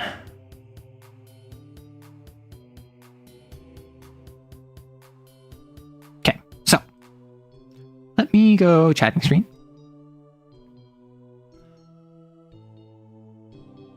Okay, so I'll just read what I sent my player, because this was in play-by-post momentarily. Eventually, the day came. Hattie reported to Sigma's office and was given a briefing. She's to be shipped off to an apartment in eastern Hoboken, New Jersey, and stake out a barbershop across the street, looking for a suspected binder, cat 0 to 1, blonde, Caucasian, masculine figure in their late 20s, early 30s, short, fluffy hair, usually dressed in nondescript black clothing, sometimes a dark red leather jacket with a pin depicting a black and white logo, unidentified. Tattoo on left forearm of purple octopus wrapping around something, dark green vape pen. If identified, Hattie is to report it in and then detain them immediately. Castle team on standby will be able to convene within 15 minutes of daylight hours, longer at night. Regardless, Hattie is to log the number of individuals entering the Hudson barbershop each hour. Luckily, a field site apartment is on the same street. Meals to be provided, amenities not included. And if the target doesn't show after 72 hours, she's good to leave. Apparently, Kane expects them in that window. And yes, Sigma says it before she can ask. Hattie's to log the entirety of the 72-hour duration. That means no sleep. However, these field sites usually have some bare bones equipment to them from other exos staying in them. That almost always means coffee. There's a culture, he explains, of leaving behind something to make the lives of future exos that much easier. And to facilitate that, he offers Hattie $50 and advises when she gets there to run off to the store first thing. Don't buy anything perishable or high profile, but it doesn't have to fit dorm regulation. Oh, whoops. I was reading the wrong message. Anyway, that's the context. So, after whatever questions you have, which was in response to Cell not responding to my previous message in time, he'd hand you a glossy dossier. Inside is the note he discussed with you, along with an index card of Kane Can't Key he drew while explaining them, two $20 and a $10 bill. He walks with you to the garage, where you see a familiar black vehicle, ballistic flaps over the wheels, tinted windows, reinforced doors and bumper. And a woman with lilac hair in a wheelchair sat beside the driver's seat, a cross around her neck and a bottle of water on her lap. You recognize her as Driver Beta, who you've met in your time on site but never ridden with. She briefly explains that Driver Alpha is out with something, so she'll be your chauffeur. Equipment already inside. Sigma ensures you have everything you need and extends a hand to shake. Regardless of if you take it, he wishes you an uneventful pickup and asks you to let him know how it goes. Inside the car, it might be the same car as you're familiar. Inside the car, it might be the same car as you're familiar with, but no. One of the seats has a tear on the edge that has a creased piece of duct tape covering it. Also, the whole car has a faint Diet Rose smell to it, one of those car vent air fresheners. This feels different since Driver Alpha's car is familiar. Huh. That's a realization to have. Driver Beta drives in silence, speaking with you if you're receptive. Unprompted, she mentions things like how she used to be untouchable. Wonders what you're being shipped out for, if not a hunt. Sure, it's classified, but if that won't stop locker talk, why not girl talk? She doesn't pry, just tosses out probes and conversation threads that may or may not catch your interest. Oddly normal, nearly as if she's treating you like a person. But then she makes a comment about how, oh, you wouldn't know about that, would you, when mentioning her fiancé, so nearly is not completely. After a few hours, you're finally delivered to the apartment. You got a drawstring bag with a key, a radio, 9 self-contained meal rations, an empty water bottle, 3 hygiene kits, and 3 flavor powders: tangerine, yuzu, and persimmon. You've tried them at the cafeteria before, mixing them in with a cup of water. One is fine, one tastes like nothing, and one tastes like chalk. Raphael insists the one that tastes like nothing was the best one. And then, in talking with my player, we decided that yuzu was fine, tangerine tastes like nothing, the persimmon tastes like chalk. The apartment is on the 3rd floor, up a creaking stairwell where the lights flicker, or an elevator that takes about 2 minutes to ascend 3 flights. Both smell of weed. It's a 1-bedroom, smaller than the dorm. The first thing you notice is how cold and dry it is, despite being midday. To your right as you To your right as you enter is a corner kitchen, just a fridge, stove with a kettle, and a cheap coffee machine. The cabinets are empty outside of a couple packets of instant ramen, a 2/3 full bag of rice, and a coffee container that's got enough for maybe a cup and a half. There's enough plastic cups and utensils and plates for one person to have 2 meals, and the fridge is totally empty, outside of an empty water filter. Has a rotten tang to its smell, though. The bathroom is to your left. A semi-transparent curtain covered in faded flower designs and bunched off to the side. There's a used bar of Keen Issue bar soap and a thumb-sized thing of shampoo in the corner of the shower. Above the porcelain sink is a medicine cabinet that's slightly ajar. It doesn't stay closed, even empty. The bathroom's light is tied to the vent, so there's a loud hum whenever you step inside. Looks like water damage on the ceiling. The bedroom has a full bed with a plain gray sheet, 2 cream-colored pillows on it. The bed's made, but there's not much else in here. An empty cabinet, a desk with a chair pushed under it, a waste bin off in the corner. There's a window, but a tree blocks the way. Opening it lets the warm, creeping air smother the crisp air within. The living room is the highlight. A worn love seat backed against the wall beneath a painting of some sailboat out in the fog. It's beside a fake plant, something tropical and spiny, and at its feet is a actually really nice rug. It's fluffy, silver with a line of cyan running through it, gripped on the bottom and just heavy enough you can sink your feet into it. A squat, boxy heater you gotta plug into an outlet is pointed at it. Turning it on sounds like a lawnmower with a winding up motor that dims the lights as it's active. The love seat has a great view of the street outside, the small businesses across from you, a Jersey Mike's and a dry cleaner flank Hudson Barber, where you can see the front entrance perfectly. You're right by fraternity housing in a nearby university, on the edge of a residential, and just a stone's throw from the Hudson River. Your radio has an attached speaker you're supposed to report in every hour or so, but it's just a radio. You can listen to the music, the news, stations, and you're alone. No Valentine's, no handler, no Sigma, just you and a barbershop for 72 hours. What do you do for the duration? And that was the prompt of this. That was the prompt of this pickup. Is you are alone in a 1-bedroom apartment for 72 hours. Your goal is that you have to just report in. You have to just keep an eye on the barbershop. And that is what we did for the entirety of yesterday. And I had a doctor's appointment, so I had to end early, but we ended up wrapping up basically exactly on time. And then while I was catching a train, I just continued being on the phone with them. So we had an hour of preamble because we hadn't chatted in a while. And we had an hour of debrief because I was on the train. So we had a 2-hour session, which was just devoted to Hattie being completely alone and reckoning with that. And I did a couple different things, right? I did a couple different things with this. First off, we talked, what did she buy? And she bought notebooks with some pens and some stickers, where she mentioned that she wanted, oh gosh, I can't remember what the first set of stickers was, but the second set of stickers was Vocaloid. And so her contribution to the house, to the apartment, was notebooks and stickers and pens and just composition supplies. She then also bought some pastrami, like a packet of pastrami, and so this was $20. This was $10. And she was gonna buy some cheese, but then she had other stuff that she wanted, and she ended up buying coffee and not a moisturizer, but a face cleanser. So this was her $50. And so of the stuff that she got, she really only used the pastrami fully. There was still more coffee left. There was still more cleanser left at the end. She left the notebooks and pens and stickers all over. Bottle episodes are always neat. Yeah. So I'm just asking, what does Hattie do? You have this hip mounted radio set that you can set down. It functions as an actual radio. It has a little receiver on it that you can speak into that you're supposed to call it in. In the dossier, she had a boxed out series of notes that she could like write in recording. Sigma 1 was just like, hey, I don't know why you have to record every hour if you're just looking for one person. My assumption is that it's more so because they want to make sure you're not falling asleep.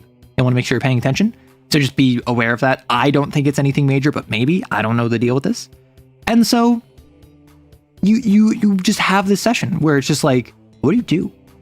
And she took a shower and finally got to like face cleanse. And I asked her, what's the one thing that's like reminds you of home about this?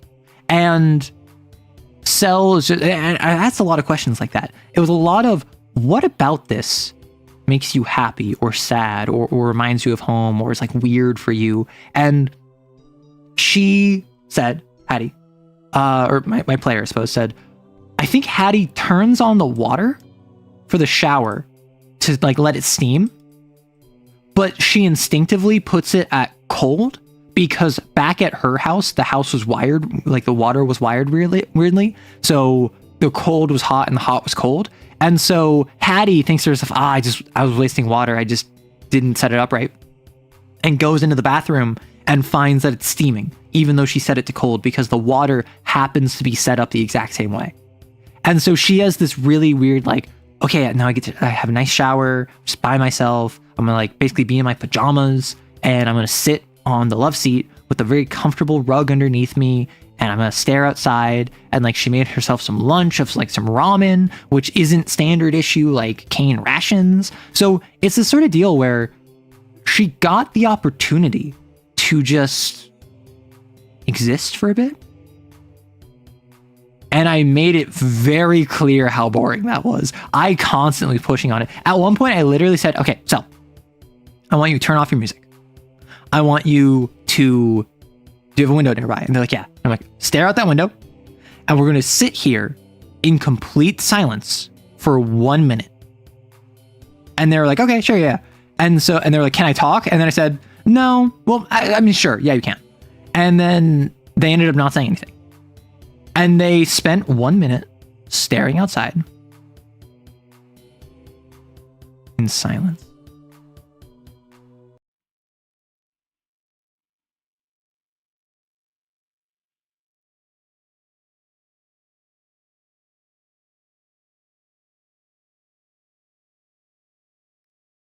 That was 10 seconds. That was not even a minute, but at least I did it with them. I had no music or anything. I was staring outside. And I got so bored. I got so bored so quickly because I was staring at like a single license plate of a car parked outside as if I was staring at the barbershop. Cell, meanwhile, was looking all around, enjoying the leaves, watching birds. And like we just constantly were going about. And I was just constantly asking them stuff like that. And I took like 2 hours for the session because I would like do chunks of time. And Cell and Hattie both realized very quickly, is there a clock in here? And then I said no. Rather, I started to describe that there was one. I'm like, actually, no, wait, let me check my notes. I don't think there is one. So they're supposed to report in every hour. They didn't have a watch. They didn't have a phone. They didn't have a clock.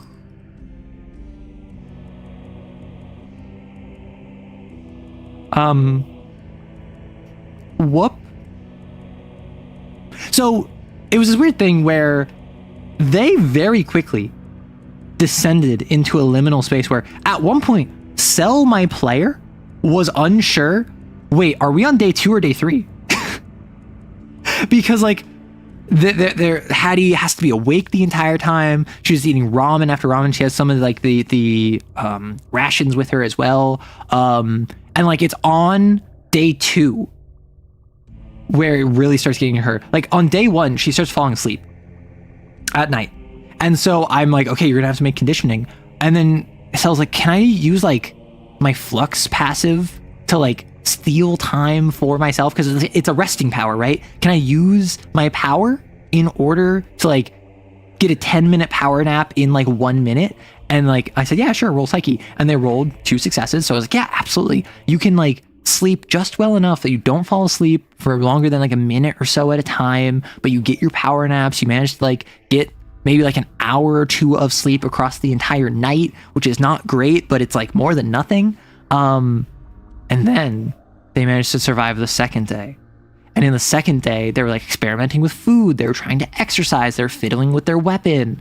They had music playing the entire time. And they were like experimenting with like food combinations, and they made food combinations that were amazing that they want to try again. Like they accidentally made a classic Filipino dish, and then they also have made terrible like mutations that they had to throw out because it was so disgusting. And they were just like occupying themselves. And I just kept describing like, yeah, no, you don't see the person.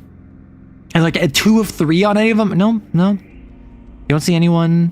Like one person has like blonde hair that's kind of darker, and they also have like a red jacket, but it's not a red leather jacket, but like their sleeves are rolled up and you can see their arm and there's no tattoo, and they're like, ah. And like I was dragging this out intentionally so, and I was making, I think, Cell restless as a player. Hattie, they were describing like, I don't think Hattie's a restless character, but like I was making it so it was just like dragging longer and longer and longer out until eventually they're like, they fall asleep. They pass out. In the second evening, they make a conditioning roll. They fail because it's hard. And so they fall asleep for like, the sun had just set, and they closed their eyes because their eyes were hurting, and they lean back, and then they open their eyes, and it is now dawn. And they go, oh no, what if I miss them over the night? And so they're like, you know what, screw it. If I missed them, I missed them. I'm going to go on a jog. I need to wake myself up. And so she gets up, she goes out on a jog. She nearly runs into someone who's like walking their dog and is like, hey, what time is it? They're like 7:24. And she's like, thank you. And so she has time. And she goes around the block.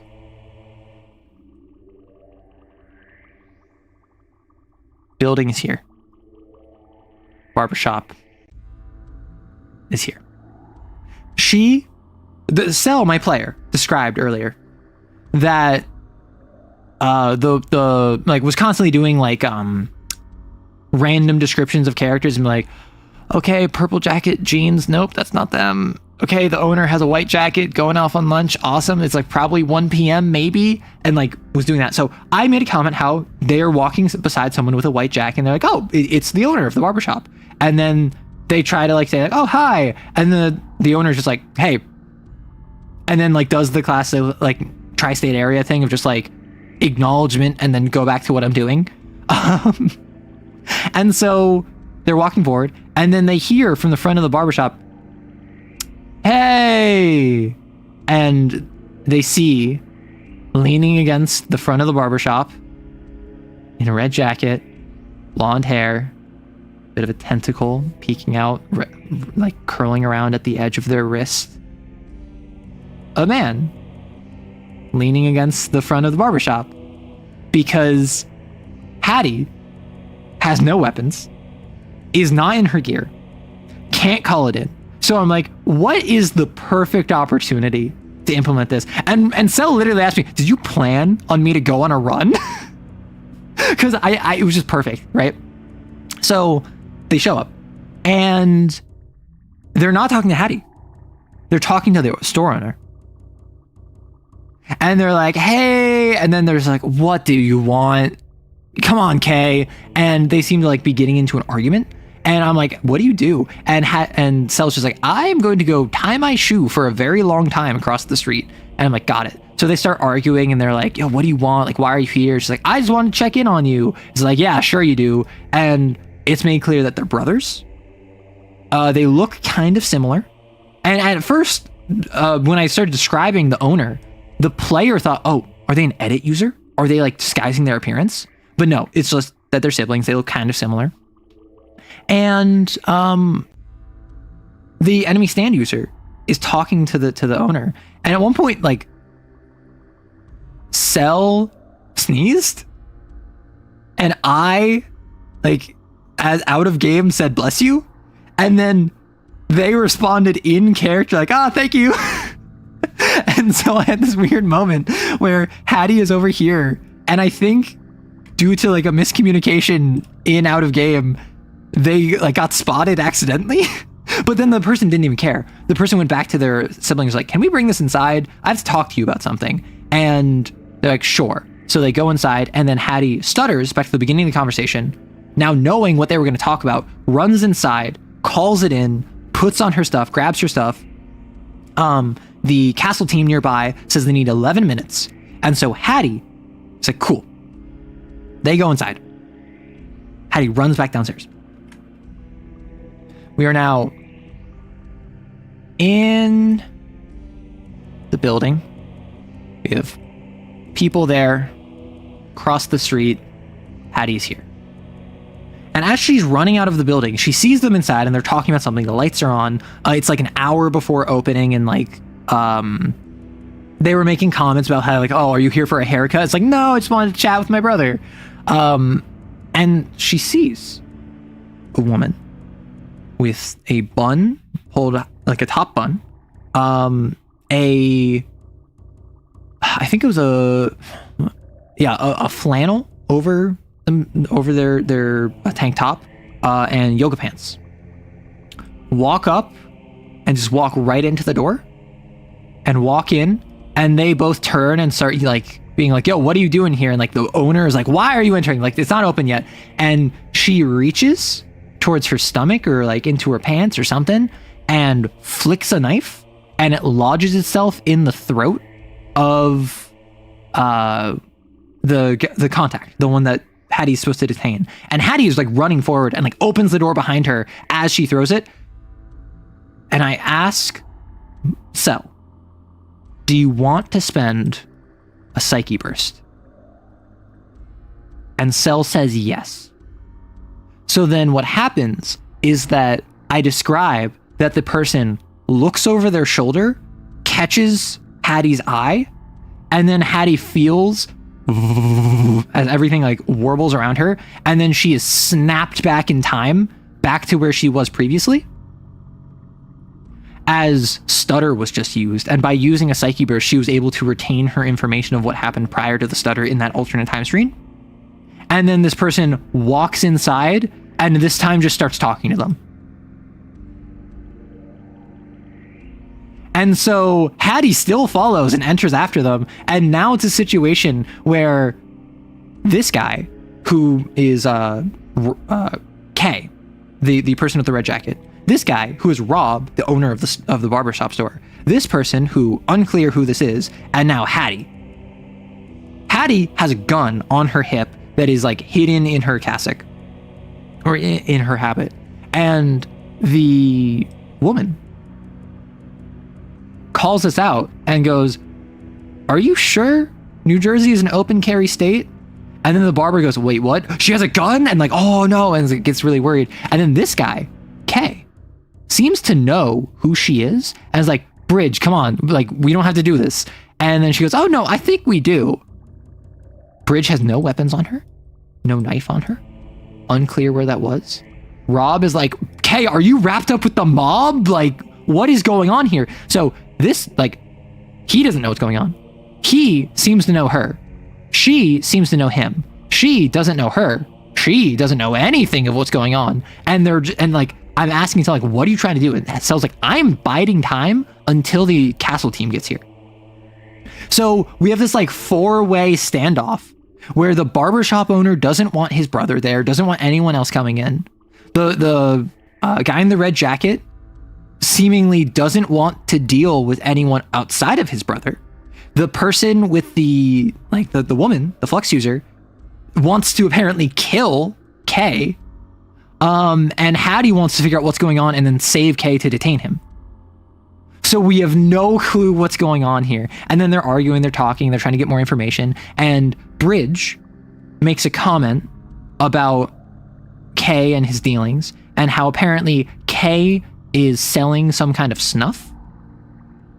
And Bridge is operating under the assumption that K came here to sell something and reveal something to his brother. And K's like, no, I just want to like talk to my brother independent of that. And Bridge is like, then why do you have some snuff on you? And Rob has no idea what this means. Hattie has no idea what this means and is trying to get more info. Bridge is like, oh no, why don't you go ahead and like grab some from him? I'm sure he'd offer if you asked. And then Hattie's like, why certainly. Although if he's the dealer, I think he should come to me. And Bridge says, well, I think that he wants to stay by his brother. Why don't you step up to him? And basically both of them are trying to get the other one to stay in their periphery. Neither wants to let the other one out of their line of sight. And so, like, Cell was very intelligent to do that, because absolutely, like, Cell's like, I don't want to get my throat slit. And then they hear of a big vehicle pulling up behind as the paddy wagon gets pulled up. And Hattie had expressed that because this is indoors, they're going to need some support. So the big, giant, bulky suits that I described the last time I did a Kane summary was the low exposure suits. They are effectively like giant, big, like Space Marine armor that completely makes you like deaf, blind, mute. You're unable to interact with the outside world. It like takes multiple minutes of being helped into it in order to don it.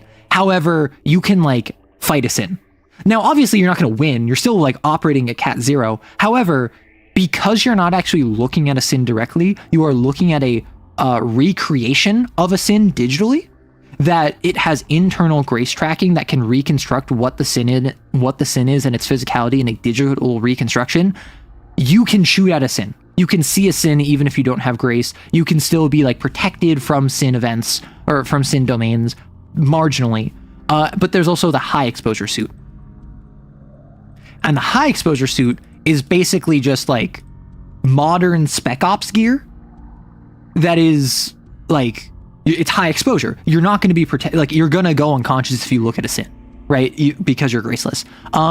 You are able to detect grace and you are able to interface with stuff, but it is much faster to put on. It is much faster to move in. It is much less conspicuous. And also it's just like easier to like be inside with.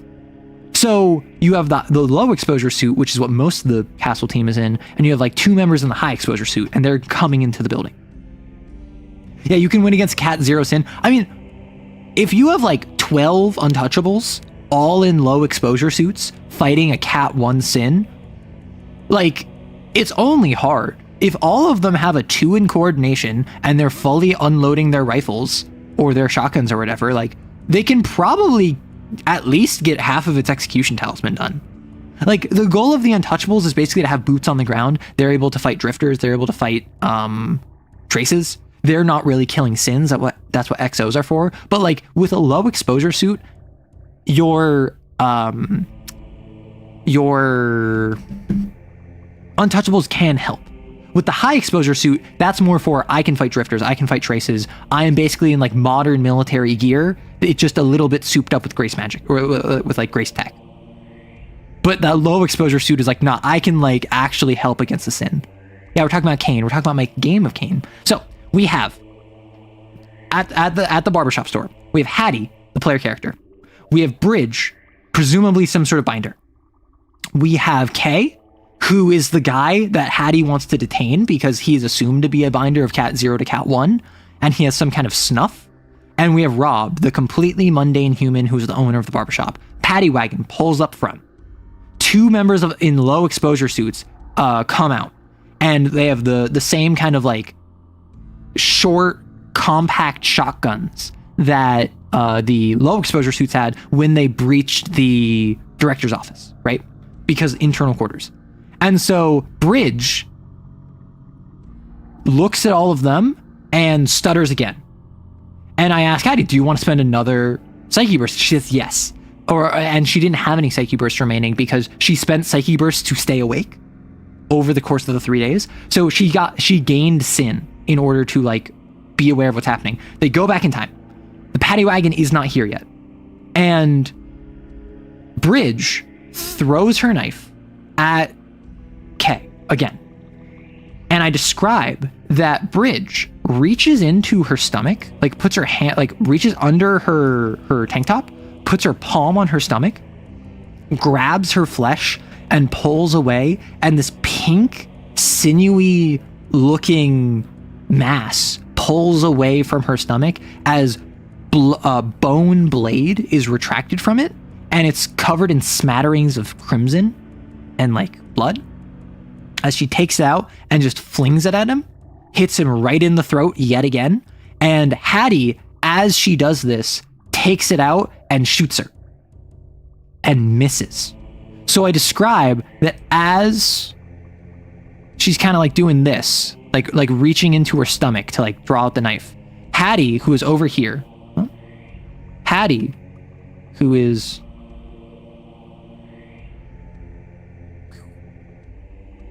over here, fires, and it goes literally right between her arm and her torso.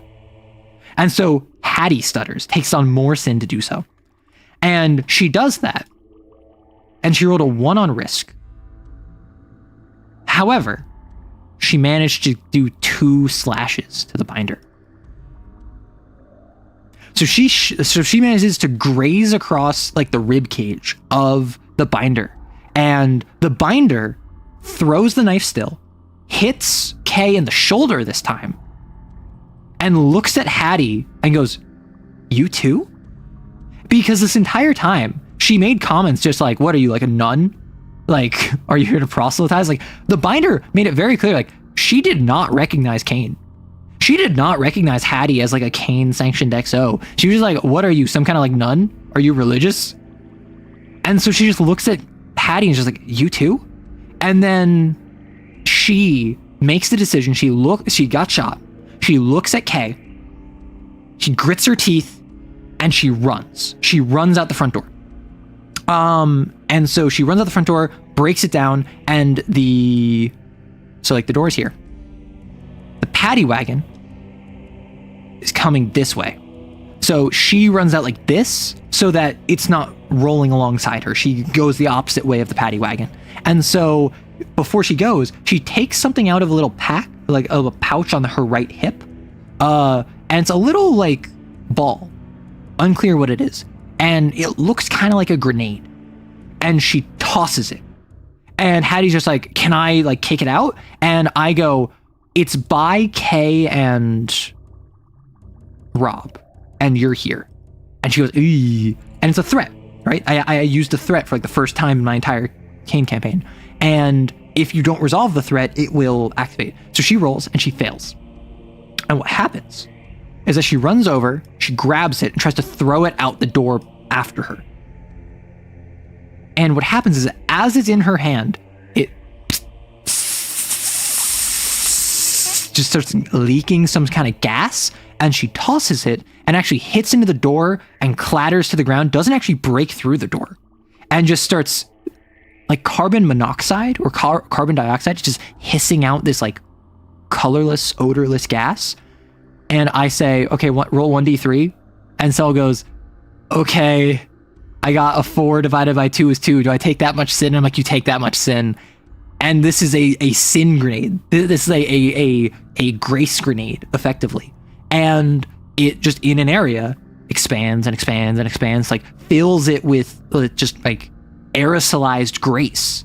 And she's just like, "Okay, I got to go after her." The paddy wagon pulls up, the high exposure suits come out, and she's like, "Can I grab Kay and go out?" And I'm like, "If you do, you're going to be in here for another turn." And she's like, "Okay, I just leave." And I'm like, "Okay, because you're traveling through the area, you automatically take 1 more sin, but you're out."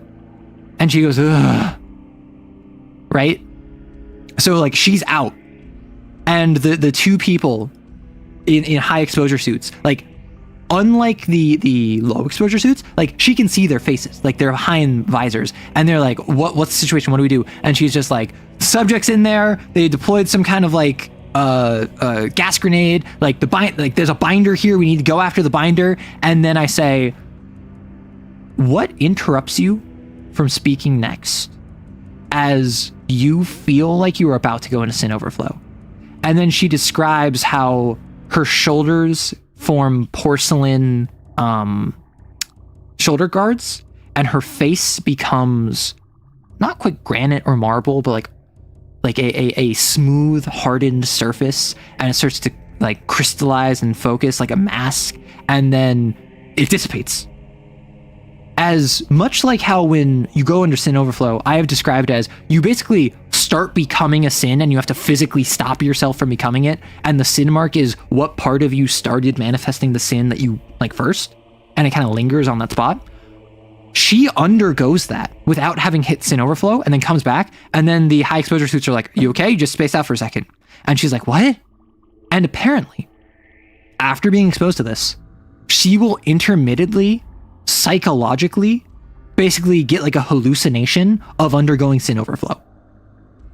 And she's like, they deployed a psychotic agent, like that's what the gas is, like we need to go after the binder. And so the high exposure suits tried going in for K, and they immediately like keel over and they like stumble backwards and they're like, oh my head. Like they start acting like they're tipsy and they're about to pass out. And Kay and Rob are like on the floor motionless. And so they need the low exposure suits to go in there and like fetch Kay and put him in the paddy wagon. So like only by being completely like closed off from the external can they go in there, pick him up and like bring him to the paddy wagon. Even the high exposure suits are like still affected by it. And what it is that it's a grenade that just like emits aerosolized grace over the course of like a minute. And anyone in it, if you're an exo, you're going to start taking on sin and like you're going to start having figments of like going in sin overflow. And if you're a human, you're going to pass out and eventually die, like carbon monoxide poisoning. And so they go in and they take out Kay. Hattie was firing at Bridge as she was fleeing the building and so like broke this window, there's bullet holes over here. And Hattie's just like, we need to go after her. And then the high exposure suit is just like, we are not equipped to deal with a binder and you seem unfit for service right now. We should get you transferred back. And Hattie's like, okay. And I described that like, again, you undergo that kind of like pseudo sin overflow again, where you psychologically experience it for just a moment. And then everyone else around you seems to think you just spaced out. Nothing actually happened. And she's just like lying down in the vehicle, like in driver Beta's car, as driver Beta is like, hey, did you make sure to get the radio? Like, we can't leave without the radio. And then one of the high exposure suits, like the one that's been helping her, is like, don't worry, I got it. I'll go in the apartment, get her personal effects and any radio that there is, and brought that to the car. She gets shipped back. All the castle team goes out with Kay, and now's the end of the session. And so I have introduced a rogue binder. I have introduced a couple of new gear. Is that going to be a lingering effect? Unclear. And Hattie, like when she gets back to base, she's like, I need to see Sigma too. And then like, that's kind of how we ended it because she was just like done. So she got her pickup, she got 3 script and, successfully managed to detain the target. But questions have been raised. And what happened while she was gone? I love thinking of Sin Overflow as like imagoing for a moment. Yeah, so the way I do Sin Overflow is that you basically start imagoing, and it's only by like physically stopping yourself and pulling yourself back together that you manage to stop it. I described when they're fighting the spider, Hearse already had a sin mark, their mouth, their teeth, and they got 2 more sin marks before they imagoed. The first one, they were caught up in webbing and they got a sin mark. And so what they did is that their muscles started bulging, particularly around their arms, and their torso like ballooned upward and their head got larger. And basically they started growing massively, and they physically, with their giant arms, grabbed their shoulders and pushed them back into place and like grabbed their head and like squeezed it, and they physically stopped themselves from turning into an ogre. But because of that, their arms were all funky now, right? Like their torso was like super like covered in distended skin that basically reduced incoming damage to them because they had layers and layers of leathery overlapping skin from when their body started growing unnaturally, and then they had to shrink it down. And then when Cell, in all of their infinite wisdom, had them jump off and just land to try and enter the spider's broken god, they took another sin mark, and I described that they land and they fall and they hit their face on the floor, and as they roll onto their back, their face is like drooped and it's like melting, and their face is like distended down like 6 inches longer than it should have been, and their eyeballs are no longer in line with each other, and their nose is crooked, and their mouth is like distended because their face just kind of like became putty for a second. And despite that, they steel themselves and they just roll into the broken god. And that's when Cell was just like, Hearst is a unit. Oh my gosh. Low exposure suit untouchables are gonna pat those hounds so hard. World record run? Yeah, we're doing a world record for making a TTRPG, and it's been 3.5 hours total. 2 hours 40 minutes since we started the timer, and we have made no progress. Don't worry. The TTRPG is coming. The TTRPG is coming next. Imagoing is like transforming into a sin, right? If memories. So imagoing is when you undergo sin overflow, which can be done to defy death. And sin overflow is you momentarily are about to turn into a sin and you stop yourself. But if you fail, if you don't stop yourself, if you don't roll properly, then you turn into an imago, which is basically a nascent, improper sin. You are a baby sin. You are going to grow into a full sin later if you have not been executed. We're on pace, it's fine. We already brainstormed so many ideas. Exactly. We don't need to like get caught up in the nitty gritty. Like look at this. Oh, that's a skeleton wheel. Look at this. Look at how many ideas we have. Look at how fantastic this is. We have basically an entire TTRPG right here. We don't even need to do any more, I feel. But because I love you, because I'm a good content creator, because I'm here for my community, and I treat you well, I got you. Don't worry. Just be patient, right? Bad to the bone. Spooky, scary skeleton, not spooky, scary skeleton. In fact, we're going faster than on pace. Listen, we are like world record pace, like faster than that even. Imagine you're just turning into Looney Tunes when you go Imago. Oh my gosh, that'd be crazy. Had to step out for a bit. What did I miss? I described my game that I've been running. And it was a very fun session. It was a very slow session that right at the last, like, unironically, like the last like 20 minutes, like all of that binder stuff happened, all of the stuff with the jog and then into the binder, that happened in like 20 minutes. Like as I was getting ready to like leave so I could go catch a train. So that it was kind of rushed, but also that was kind of intentional. It was meant to be. This is so slow. Oh my gosh, it's a binder. Like that was the intended effect. And Cell recognized that like that's a good contrast to have. It's just they have been playing in games recently where everything was just smushed together without any slowness, so they preferred the slow bit to the binder encounter, which I think is fair.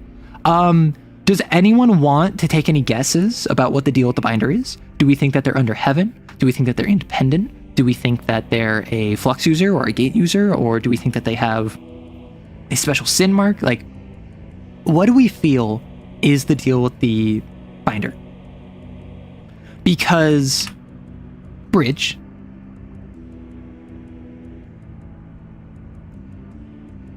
you're gonna go with number 2? That's a great way to create the vibe of an adrenaline rush. That was the hope. And I think that they literally described it as an adrenaline rush. It was just like, it is so slow. They're getting more and more sleep deprived. It is a battle of attrition against boredom and against sleep.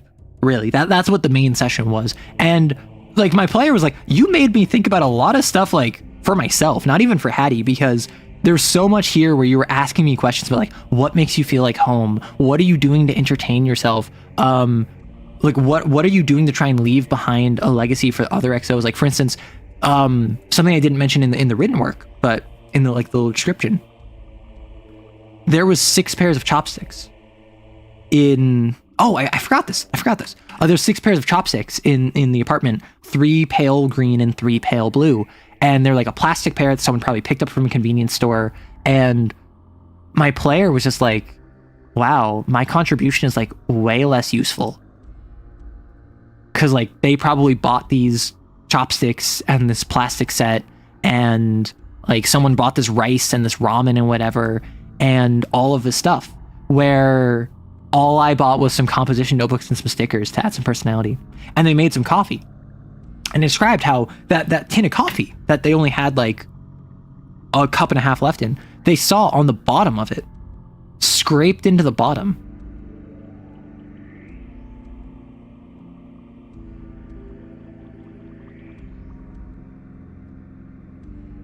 right? So on the bottom of the coffee, so like there's coffee grounds all over here, right?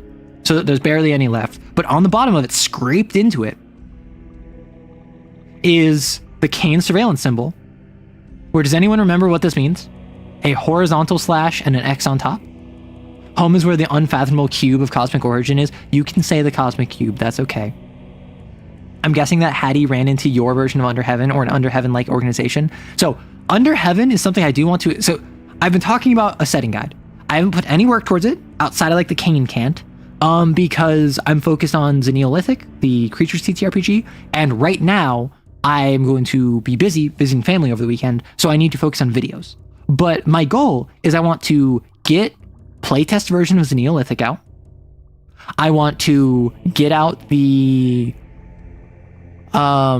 setting doc, the setting guide for my setting of Cain, which will probably have like metamorphosis, pickups, going gamma, the different sites, Cain can't, Under Heaven, updated distortions if Games for Freaks Volume 3 is public by that point.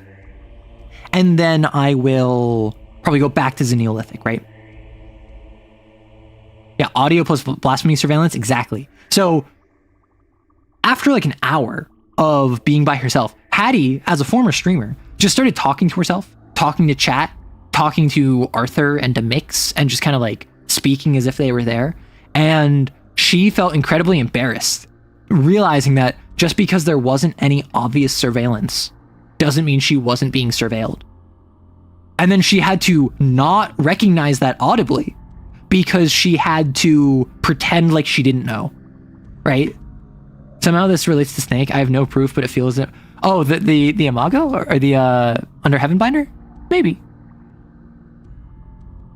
Yeah, she's a part of not Under Heaven, but definitely not a Cain. I think the knives are a sin mark that you can gain sin to pull out a weapon. They might be a Cain asset of some sort. Ooh. So, okay. Is the random authority agent listening in on Hattie? True! So, Bridge.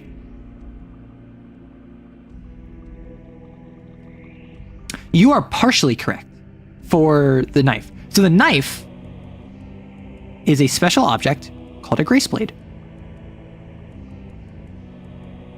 It is a weapon. Why is this so thickums? It is a weapon called a grace blade. It is a gear, a item that you can get. However, what it is that it's not actually fielded for use. It's not cleared for use by Cain sanctioned XOs, even though Cain knows about it. It just doesn't tell them about it. It is a weapon that you can, when you deal damage to someone, either slashes or stress, you can instead deal one sin to them. And then the blade fuses with their body, and at any time in the future, they can spend one sin to withdraw it. And so it's the idea of, I throw my blade at you, I deal a point of sin, and instead of killing you, it fuses with you. And this process is normally fatal to humans. But it's the idea of like, if you throw it at someone or you stab someone with it, and then you can just like stab someone in the chest and then fuse it with them, you can forcibly give them a point of sin. And then in the future, if they take a point of sin willingly, they can draw it out at any time. Oh, that Under Heaven binder? Maybe. You just gave the game away? Got my own personal Cain agent listening to my slow descent into insanity. So, Bridge.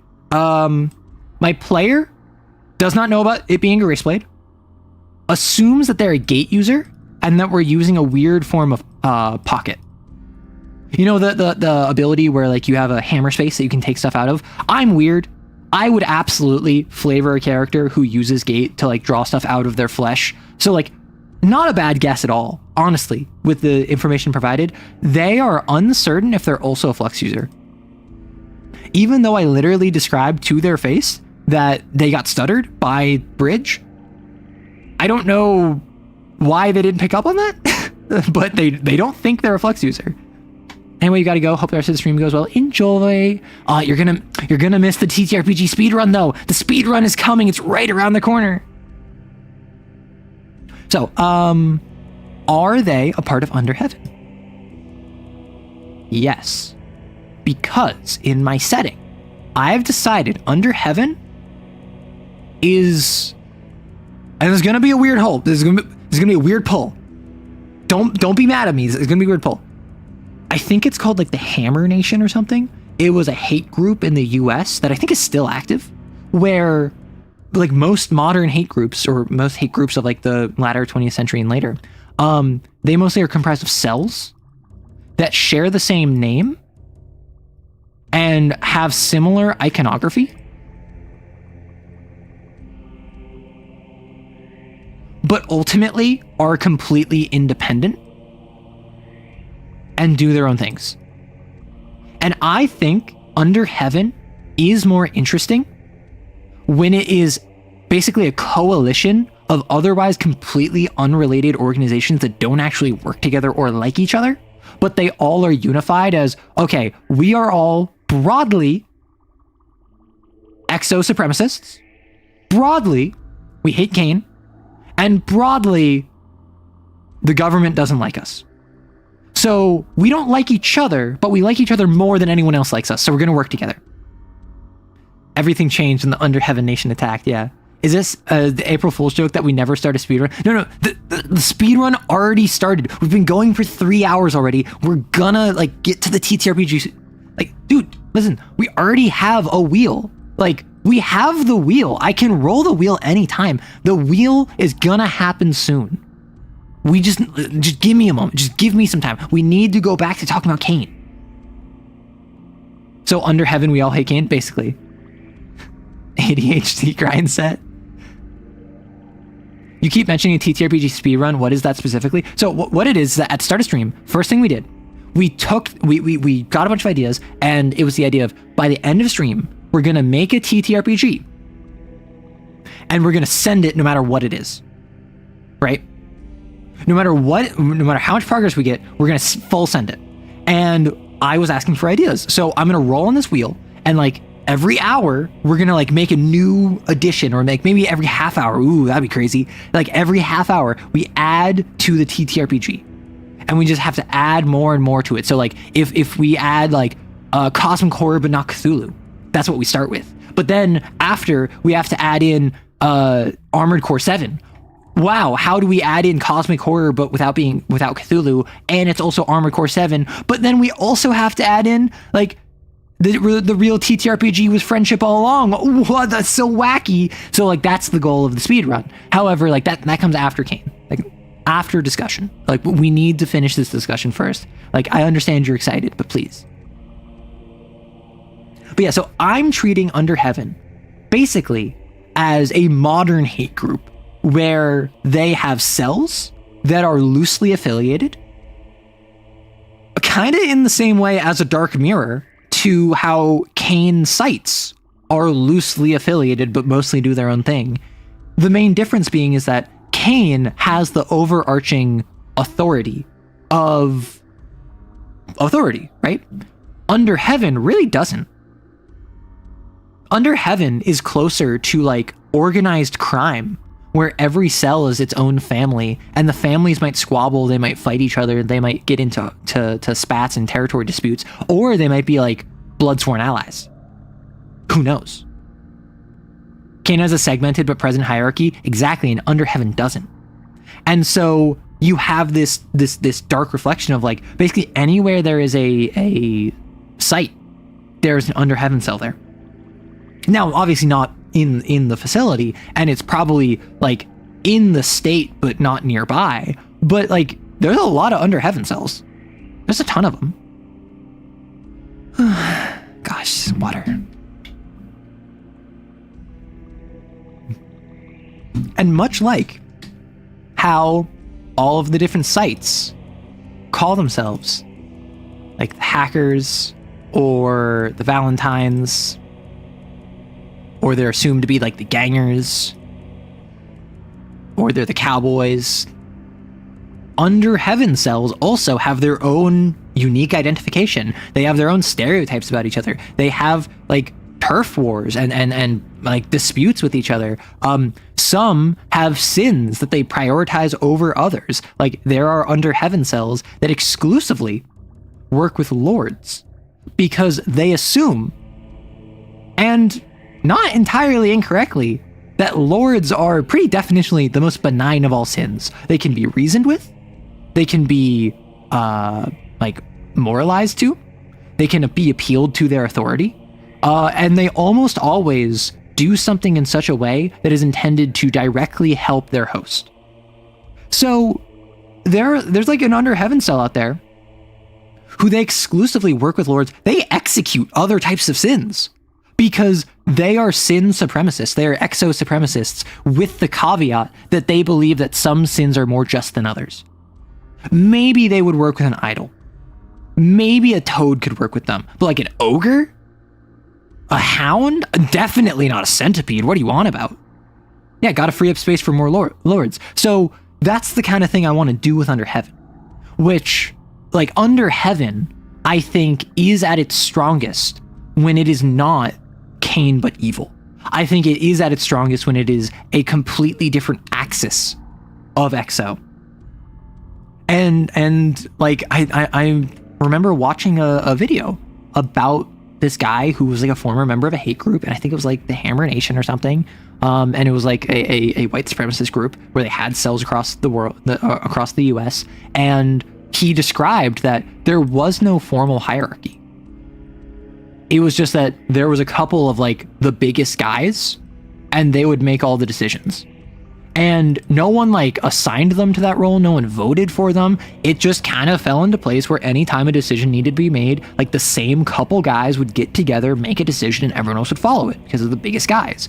And they had contacts with other cells in other states, in other regions, in other areas that they would like go to rallies with, and they would like do like hate crimes with because they were a hate group. But ultimately, they were their own thing, and they kept themselves mostly isolated. And I just think that's so interesting from a, like, if they're already exo supremacists, why not take inspiration from real life supremacist groups? Which obviously, like, in organizational structure, not in necessarily methodology. I'm not going to dive into the details of like how they treat humans, because I think that's the word that comes to mind is I can't say on YouTube. Self-gratifying? 2 minutes behind. Example, you have a Cthulhu monsters plus Armored Core plus Power Friendship. It's just Pacific Rim. I mean, yeah, kind of.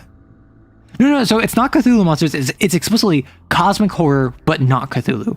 The most charismatic thought leaders are the general agenda and the MO trickled to the cells. Exactly.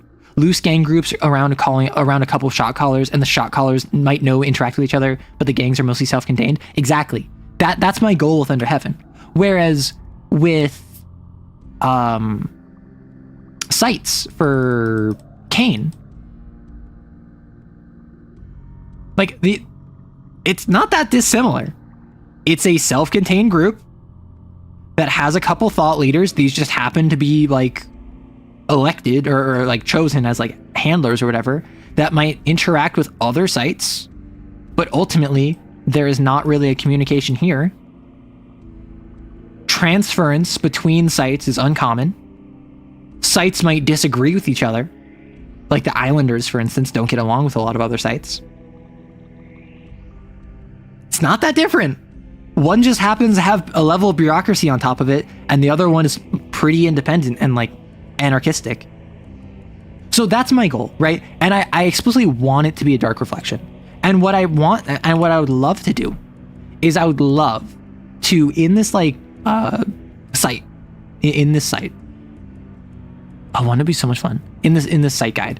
I would love to talk about like Site Zeta, who are the Cowboys, right? And then in the same region, there is Under Heaven Cell Prism, right? Or there's like Cell, I don't know, like Cell Georgia, if they're based in Georgia or something, and they're called the Prism, right? And these are the ones that are super lord oriented, right? These are the ones that like love the idea of like lords. They might work with an idol, they might work with a toad, but like they kill most other sins that are not lords. They exclusively try to bind lords. They exclusively try to work with and bind to lords, fuse with them. And so you get information about Site Zeta, the Cowboys. And then you turn the page and you learn what their nearby antagonists are. And what I would love to do is get you, the community. And I say, hey, I have like 16 sites here I need to fill up. And I have like 17, 18 under heaven cells I need to fill up. Hit me with your XOs. I need a name. I need a blasphemy. I need a agenda. And I need them to be between cap 0 and 3. Nothing above cat 3. Because I would go through each site and make the like cat 4, cat 5 XOs. And I would just be like, hey, what site do you think they would fit best at? What is like a 3-sentence description of how they act and their personality? And what is the one defining physical characteristic of them? And then like I could have the community like submit your OCs. Exactly. And if you really like the idea of having your character be an islander, you can be like, hey, this is my machine gate user call sign Archangel. And they are super nice, but in a kind of like customer service way, because they are just like so done with taking care of other people. They just want to get the mission done. They want to get back home, and they use gate because they want to like expedite this as fast as possible. And their one defining characteristic is that they have a giant scar across their cheek that you can just like, it makes their skin thin enough that you can see inside their mouth through their cheek, right? And like that's a character you submit. And then you might say, I want them to be incite beta, or if not incite beta, I would love if they were incite zeta. And then I get a bunch of them, and then like, oh wow, 15 people submitted they really want to be incite beta. I'll probably pare that down to like 9 or 10, and then the others I'll put in their second place. Like that's the kind of thing I'd love to do. Are you putting cowboys to fight against medieval knights? Maybe. Maybe. We're not so different, you and I. Yeah, and that's why for each under heaven cell, I would love to have the idea of like different stats for them, and probably also for the sites as well, just to give like admins some assistance, where it's just like, how do they feel about humans? Do they feel like they need to be killed? Do they feel like they need to be controlled? Or do they feel like they need to be like ascended, right? Because these are all very different ways of interacting with humanity, despite the fact all of them are exo supremacists. All of them believe exos are superior to humans, but do we just kill all of them? Are they like a second class and like we rule above them? Or do we want to lift as many humans as possible to becoming exos, bring as much trauma to them as possible, make as many sins as possible, like that kind of deal? For like sins, how do they feel like we need to kill them because we are better than sins? We are exos, we are superior. Do we need to fuse with them? Or like maybe they're just like a tool, right? Like how do they feel about sins? And then probably I would say, how do they feel about Cain exos? Do we just want to kill them? You see, there's a lot of killing. Just want to kill them? Do we want to convert them and like bring them to our cause? Or do we just like pity them? And we think that they're just like sad because they're like leashed dogs. Internet connection is real bad. Minute back still. Oh, see, ideas for Exo sounds like a fun creative writing challenge. Are you looking for ideas for under heaven variants? So what I'll probably do is on a productivity stream, once I wrap up the playtest for the Neolithic, on stream, on stream, I will probably be doing a productivity stream where I start making the sites and their information. And I will just start asking people like in chat, like, hey, do you have any ideas? Do you want to submit anything? I have like the entire Greek alphabet is like 20 letters. I have information on like 6 of them. That's a lot left. And in my cane, that is like the North American sector. That is Canada, that is the US, that is Mexico into South America. I might do all of the Americas because like I really don't want them to be very closely populated, you know? Although I am curious, like, would New York City or Tokyo or like Dubai, would they have their own cane sites with a dedicated like multi-team XO on standby? Because like how many sin events are happening in New York City, right? I don't have to use the entire alphabet. That is true. That is true. And I think that based on what happens in the campaign with Hattie, Site Epsilon might be, you know, might be gone. I could create a Google form. I could. And I probably will do that. It's just a matter of I want to finish one project first. And Xeneolithic, I don't plan on getting to a fully released 1.0 state. That is a big enough project that I want to get it to a playtest, an ashcan, that I will finish later, that I will then do formatting. I'll make it pretty. I want to get out mechanics first for Xeneolithic. And that means I need to make sure that the exploration fits in well. I need to double check if the alchemy conflicts with anything. I need to finish writing the biomes. And then I'm basically done. Like maybe I could do like a pet system, like because people mentioned pets for the TTRPG speedrun, which is going to happen soon. The TTRPG speedrun, it's about to happen. We're like almost there. But I might add like a domestication system, because what is a very core like part of early civilization? Domesticating animals.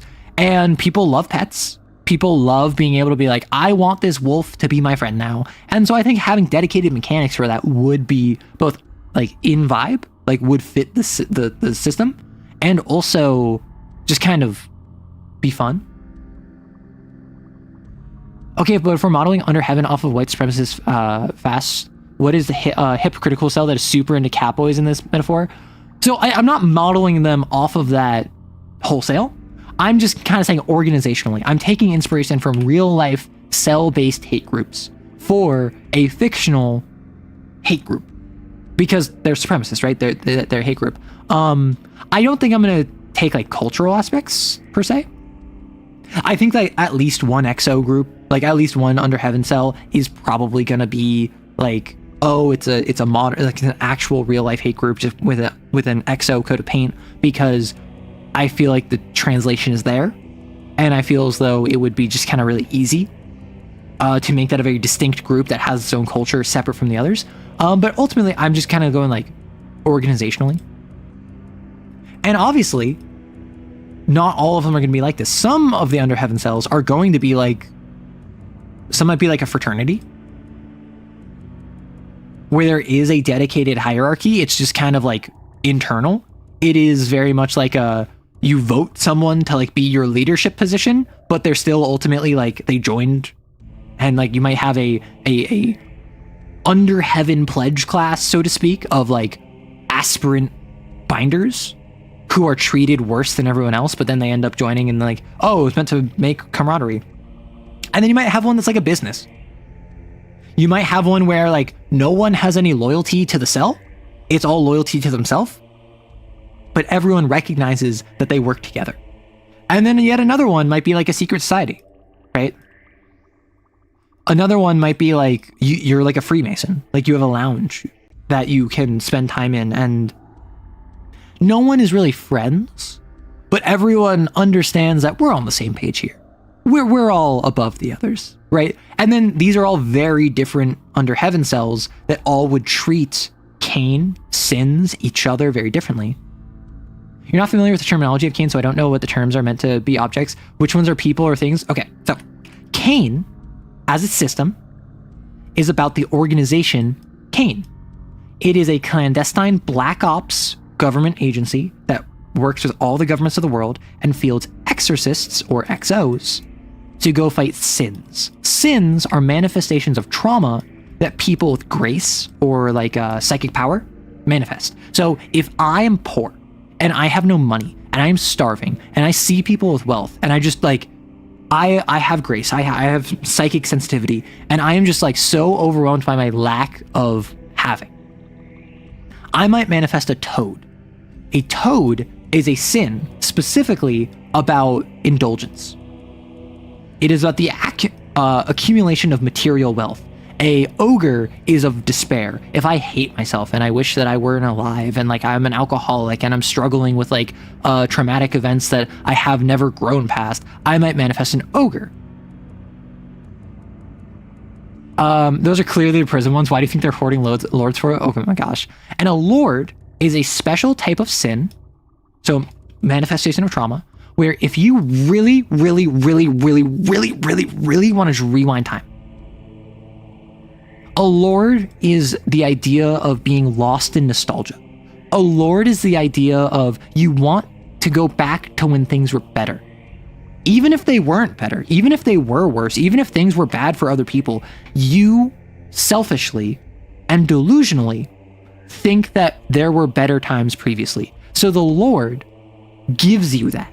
The Lord, when you manifest it, will give you a fake reality that is entirely intended to coddle you and to make you feel better and to wash you in nostalgia and to make you feel like, no, you're amazing, you're wonderful, you didn't do anything wrong. The fact that you got in that DUI and like crashed in that school bus and led to the fatalities of 15 school children, that didn't happen. No, that's not real. Your life wasn't ruined because of that. No, it's fine. Don't worry. Everything is exactly as it is. Those children, they're all survived. They all love you. They look up to you and aspire to be you when they grow up. And that's what a lord does, right?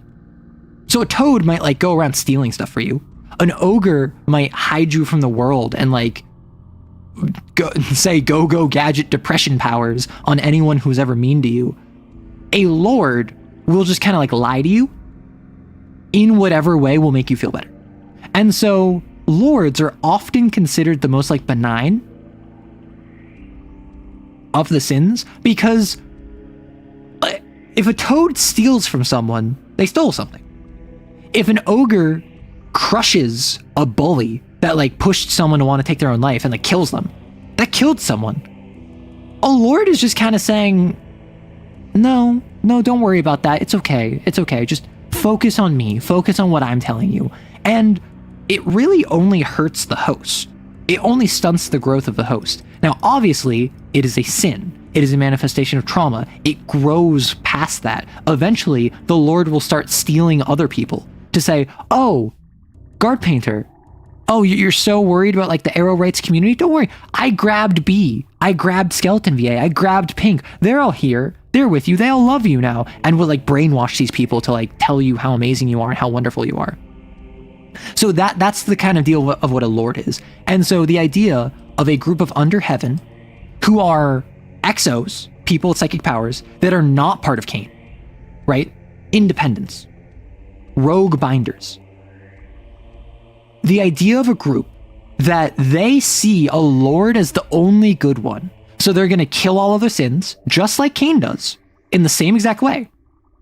But they like lords and they want more lords because they think lords are good. I think that would be narratively interesting. What's the one where I make people who bully me feel a disproportionate amount of pain to what I feel when they harm me in order to deter them from ever meaningfully interacting with me again? Yeah, that'd be a centipede. So a centipede is a manifestation of hatred, particularly about like disaster fantasy. Like a hound, yeah, but like a centipede is indiscriminate. A centipede is, I hate humanity. I want humanity to go away. I want to be saved from what I'm going through right now. And so I wish a giant meteor would just crash into the earth and like just destroy the planet. And so I don't need to go to work tomorrow. I wish a zombie apocalypse happened so I could prove to everyone how awesome and badass I am in a zombie apocalypse. I wish some disaster to the public order. That is what a centipede is. So I started blasting. Exactly. A hound is a manifestation of vengeance. A hound, you killed me, My dead body manifested a hound. My hound wants to kill you. Simple. You bullied me. I want to kill you. Like you robbed me. I want to kill you. Like hound does a lot of killing, in case you couldn't tell. So there's a lot of different hosts, a lot of different sins, a lot of different sin types. Let's just gloss over the fact that the centipede hates its host the most. Listen. The centipede hates everything. You ain't special. Or hound. Hound is more directed vendetta. Yeah, centipede is just generalized hate. Disagreed with me on the internet? Hound pounces with the You disagree with me? Whoa, hound upon ye. Hounds are very bloody beasts, yeah.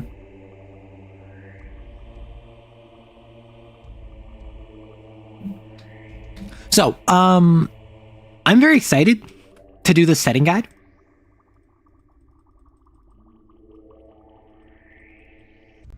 I'm very excited to hop into like properly talk about Cain, because like all the different sites, the under heaven cells, how to run a metamorphosis, what pickups are, updated distortions, probably some more information on hollowing. Because like I'm stupid, which like that's tied to distortions obviously, but like hollow it, or not obviously, but like if you read distortions, you might have noticed that there was multiple references to hollowing, and there was also a reference to site alpha, which if I remind you, when Mix, who was a jaunt user, hollowed, she is sent to site alpha. And so there's something at site alpha that deals with hollowing, where distortions are also tied to hollowing. If you manifest a distortion, you will never hollow. Jaunt users, who are the most likely to hollow, are the most likely to manifest a distortion. There's something going on here. And I'm very happy that I managed to like just sprinkle in a little bit. Wait, are they gonna put Mix's distortion in their body? I wonder. Woe to you! Devour them, my hound! Exactly. What else is there? Like, I could include example hunts. That might be a bit much. Like, I could do like, hey, here's the cat 1 ogre I ran. And here's the cat. I could even do the cat 2 hound that Hattie skipped. And then the cat 3 into cat 4 Lord Spider. Like, I could do that. That would probably take a while. I tried writing a Lancer module one time where it was literally like 2 combats. And it's supposed to take like 2 sessions. It took way longer than I expected. So like, I want to go back to that at some point. I want to write a Lancer module at some point. But like, I'm now kind of worried about writing modules because it took way longer than I expected. Anybody using this? No? Cool. Thanks. I gotta go. We'll try to hop back in here later. Okay, enjoy. Does a sin get a new codename if it undergoes metamorphosis? So that was actually unclear with the Lord and Spider. So the Lord, they just like, it called itself the Underman. And so they, like, the player referred to the Lord as the Underman. So there was never really a chance for that name. There was never a discussion on the Spider. I think because they were just so busy. Right? And something, I'm sad. I'm sad, but I'm also happy. Right? I like the idea that the names of the sins are chosen by the players. And the reason that I have this, like literally the reason I thought of this is not only because I thought it'd be cool, but also because the fact that centipedes are all labeled like C058. They don't have they don't have names like the Minotaur, Bucephalus, Dracul, Mr. Worldwide. I like to think that's because the exos are responsible for giving it a name, and if it is deemed inappropriate, it is just like marked as the identification number, right? And so every exo that has fought a centipede is like, this effer, or like huge a-hole, or like weak ass b-word, you know, like all of the names of the centipedes, because they're so frustrating, were all like had colorful language in them.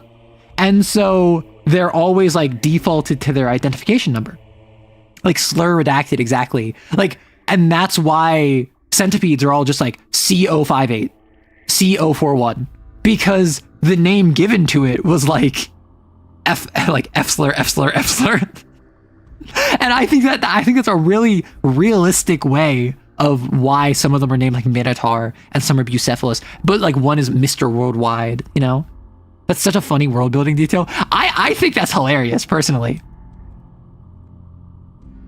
However, my issue with that is it makes the sins slightly more understandable.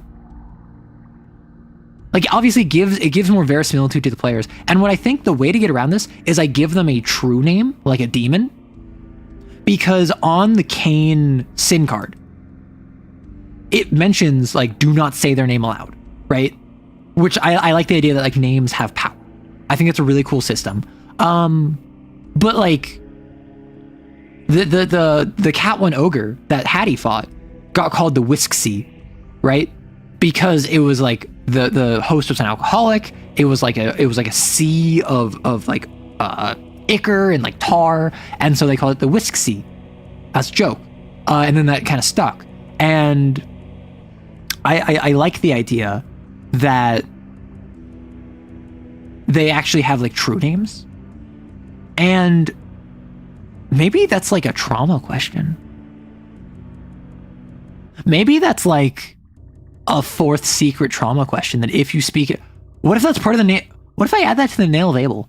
What if I add, like, if you utter their true name, it will draw their attention, right? Anytime you utter their true name, tension increases by 1. And the next time tension increases, the sin will always attempt to attack you. How's that? Centipede manifestation C248, dubbed by Exorcist, says, this motherfucker.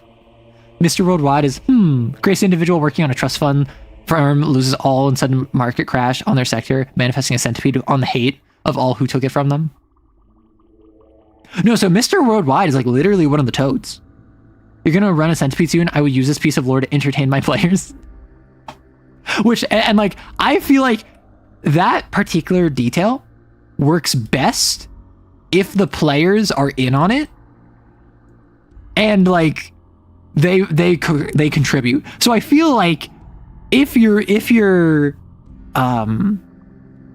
players name a centipede like the Lernaean Hydra, like the Lernaean Hydra, like, yeah, that's cool. But I feel like the players, come on, wasn't this so annoying to fight? Come on, give into the hate. Call it something you shouldn't, and have Cain redact it. It would be so funny. It immediately targets the player who said the name, canceling attacks against other players. I think that could be too exploited, but I think once per scene, if you speak aloud their true name, it will use its next reaction to target you no matter what, right? And if it is not present, it will make its way to you. Now, probably not like immediately, like you don't summon it like the nail label, but if you speak aloud its true name, it will feel a pull drawn to you. And if it does not arrive by the next by the next time pressure increases, the next pressure move it has is, the next tension move it has is that it comes to fight you. Centipede called C next Tuesday. Let the hate flow through you, your final dying vestige of the centipede. Literally, and I think that'd be so thematic. Is there a sin associated with sloth? Yes, the ogre. The one that I talked about, like hating yourself or despair. This one is all about not doing anything. And oddly enough, the ogre despite really being tied in with like self-hatred, self-mutilation, hating yourself, despairing, being in a pit that you can't crawl yourself out of, the ogre is one of the kindest sins to its host, in that the ogre wants its host to be protected from the things that made them feel worthless and like they don't deserve to live, or that they are a failure or whatever. So the ogre will trap them and cut all the lights and bar all of the windows and keep everyone that hurt them away and isolate them, because the ogre is legitimately trying to protect its host. It just so happens that it is doing so in literally one of the worst ways you can protect someone.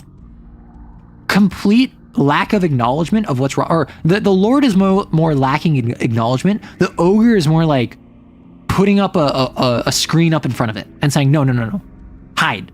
Just curl up in a ball. Don't worry about it. Depresso the alone, yeah. Alternatively, it's a normal trauma question, but it's always risky. The true name, how would you learn it, is the question. One note might be interesting. The true name can always be learned in the palace by making a successful psyche check. This check is always risky by default. And if the sin is not physically present, it is also hard by default, right? So it's the idea of, if you wait for the sin to be there and then you make this roll, it's easier because like you're drawing on psychic energy. And then if you learn it,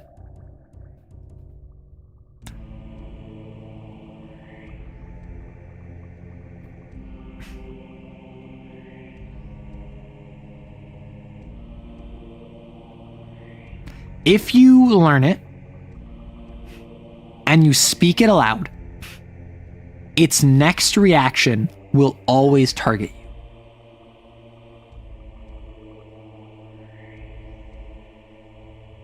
And if you speak it more than what if you speak it aloud, its next action will target you. And every time past the first time you utter it in a hunt, you gain +1 sin. Is that too complicated? Because I want to avoid, okay, Dark, Guard, Clam, you're all fighting an ogre. Dark, you say the ogre's true name, it attacks you. Then Guard, you say the ogre's true name, it attacks you. Clam, you say the true name, it attacks you. Okay, now Dark, you say the true name, it attacks you. And like just kind of like spreading out the damage. That's what I want to avoid. So what if it's like, you get +1 sin for every time it was uttered previously? You take 1 non-lethal stress for every time it was uttered previously? I feel like it'd probably be stress.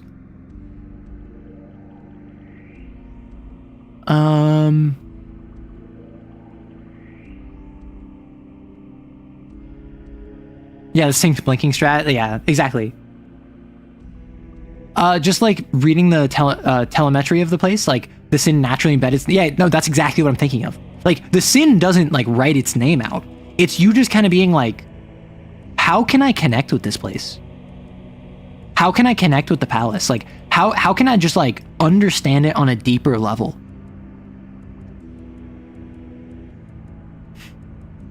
You got an addiction on an affliction on the 3rd, you know, because saying a name 3 times has more power. What it could be is that if you say the true name aloud, it targets you with its next reaction. What if learning the true name is a replacement for one of the trauma questions? Right?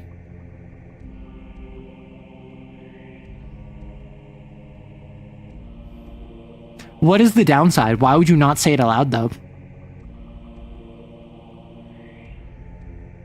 Learning the true name, you can replace one of the trauma questions with it, but you take sin equal to the D3 rolled. Maybe learning the name has to take sin. That's what I'm thinking.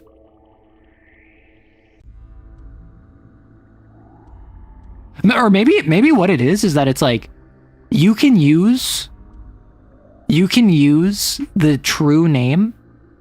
Do we want it to replace the trauma question? I feel like, okay, When you utter its true name,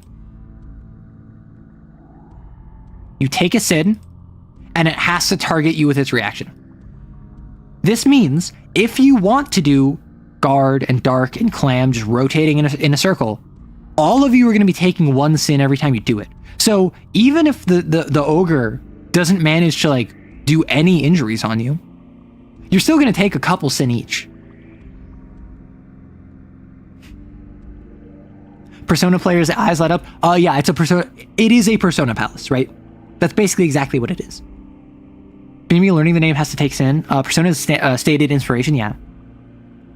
Takes in cat on failed check. Oh, no, because that's learning it, right?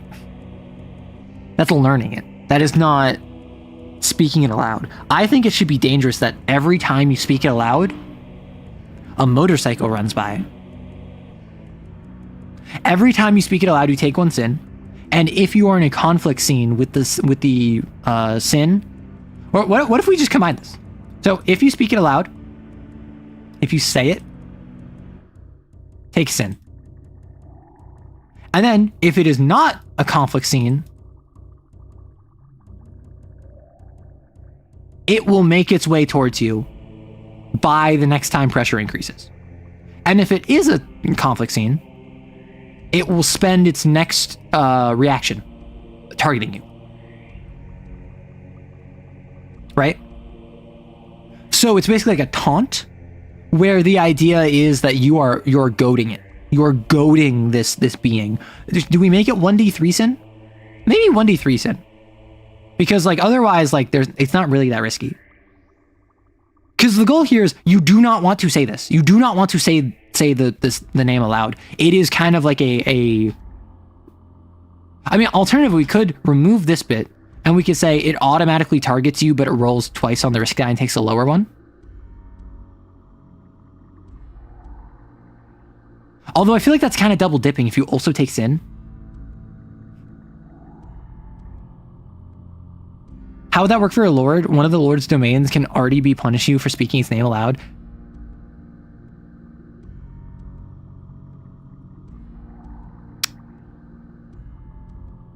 I guess the standard Kane briefing normally tells you the name of the sin, no? Lord has an extra name halfway between public and true. Okay, so what we get here is that it has a sin ID, which is like Lord 052. It has a XO name, which would be like the Underman. That's what just the XOs call it. It would have a true name, which would be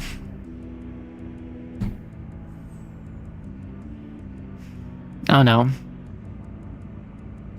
Do we make the true name like incomprehensible? Do we make the true name like a weird string of syllables that like screws with you psychically? Like it's not actually like a name. It's more so like an identifying imprint on the psychic sea. And then I don't think it needs a fake name. I think it's just that if you ever use the true name, which is this kind of like psychic pulse, what if the reason you take on sin is because, quote unquote, saying its true name aloud is like what if that weakens the veil around you?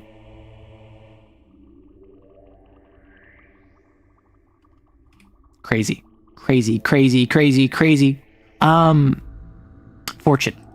Whenever you speak its name aloud, you roll 1d6 fortune.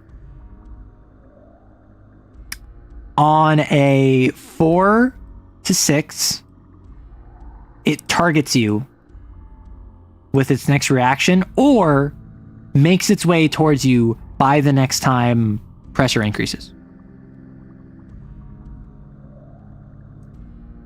On a 2 to 3, the psychic sea weakens and a talisman forms of either drifters or traces. and then on 1, something bad happens, right? Like, we could do this instead. If it's the idea of, like, speaking it aloud is anathema to reality, and it brings the psychic seed closer. The true name can be any noise, so it could be anything from, like, Zaunathroth to the noise of 7 cicadas, and somehow you are always able to speak it. Like it's always able to be spoken. I think I like the idea of just keeping it simple. Just you take, like, 1d3 sin, but it makes it target you. On a 1 and extra severe attack, that's too much. That's too much. The 2 name is a psychic shriek you unleash, resonant with the sin. And that's kind of what I was going for, like a psychic pulse that you speak aloud.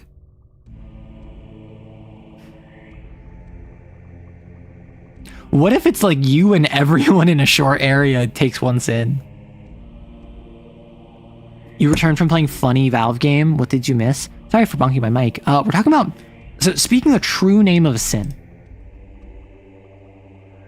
How would a true name work? I like the idea because in core it says the true name, like, do not speak it aloud. It's dangerous. I like the idea of it getting the attention.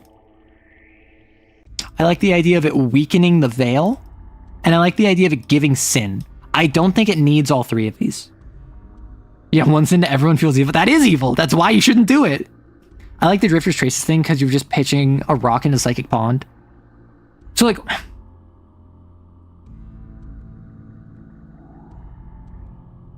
1d6 fortune, 4 plus this.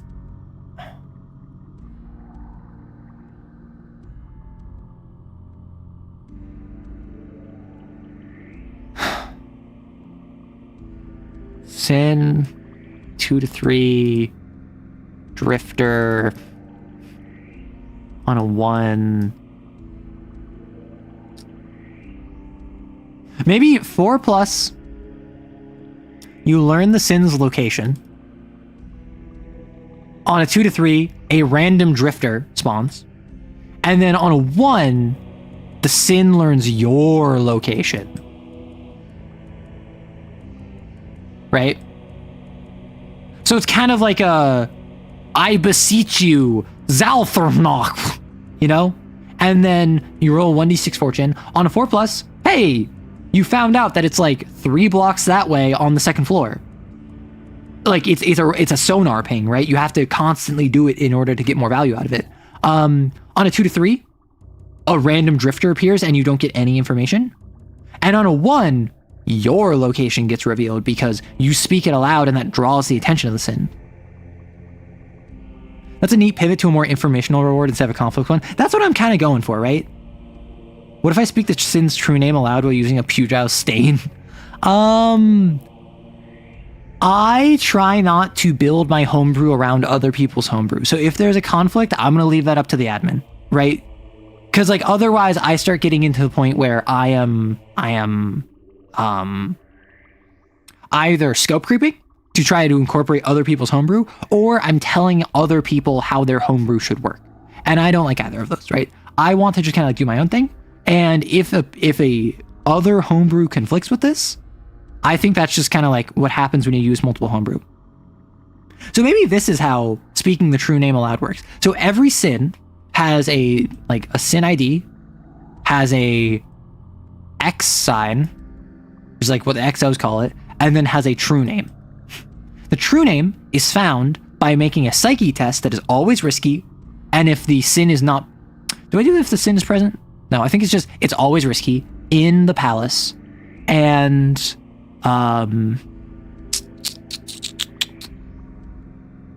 if you succeed, you learn the true name.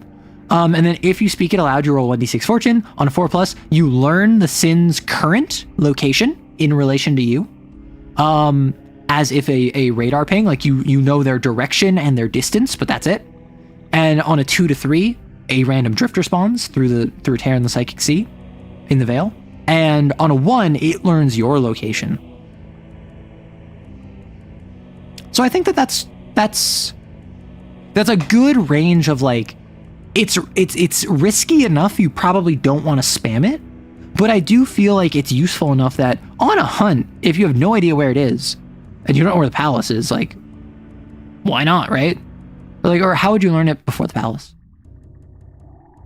Maybe you can do a psyche roll in the palace, or in speaking to the host, you can always learn it. Even if the host is not aware of what it is, like, a successful check can always, like, would it be a psyche roll? Or, like, anyone that can... I feel like learning from the host is another valid option, right?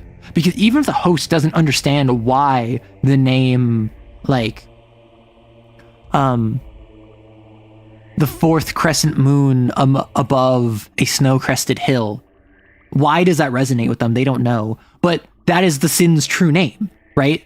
And so you can learn that from the host, and the host just kind of, like, doesn't recognize that's what it is. And then it would be a fun situation where, like, if you're questioning them and then they say, like, yeah, I have this weird information, like, the phrase just comes to my brain, like, the fourth crescent moon above a snow-crested hill, and you're like, the fourth crested moon above a snow-crested hill, and then the GM rolls 1d6 fortune, and then, like, a gatherer shows up and snatches the host. You're like, what just happened? That would be really funny. You forget something important on a fail, but on a success it weakens the sin. I don't know about that. Yoink. Should the true name be tied to binding? I don't know if I want to get into binding, because, like, there's a whole blasphemy for binding. And maybe, okay, so what it could be is that the true name is necessary for binding. Under heaven agents know how this operates. Kane agents don't. And then I could probably throw in, like, some more information on the under heaven section. But I would not, like, I'm not trying to add in a system where, like, you can bind sins instead of fighting them. Like, I think that's kind of anathema, not just to how Kane operates, but also how the system is designed, right? You're not supposed to play Pokemon. You're supposed to go kill these things. If you're in a conflict sin with a sin, once a round, an Exo can forego their action to attempt to learn it. I don't think it's something you can learn in combat. I think it's tied to the palace, because the palace is the host psychology. And I think you can learn it from the host. I just don't know if that's, like, a connection check, or if you need to spend, like, a psyche burst to learn it.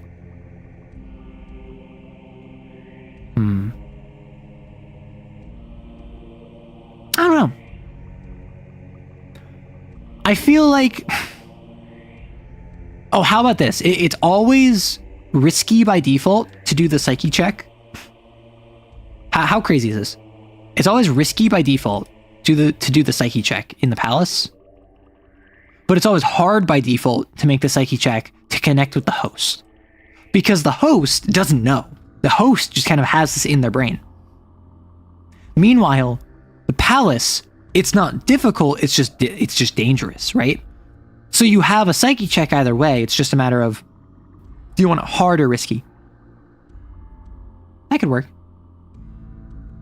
Okay, so we have added yet more to the Kane supplement that I'm working on. Metamorphosis is easy. Pickups are easy. Kane can't is just volume. That is easy. It's just how creative can I be? The sights is just volume. It's how creative can I be? I don't know. Like, what detail do you want on the sights? That's another question. I don't know what detail you want. Like, obviously they'll have a name of what, like, their stereotype is, and then also what they self-refer.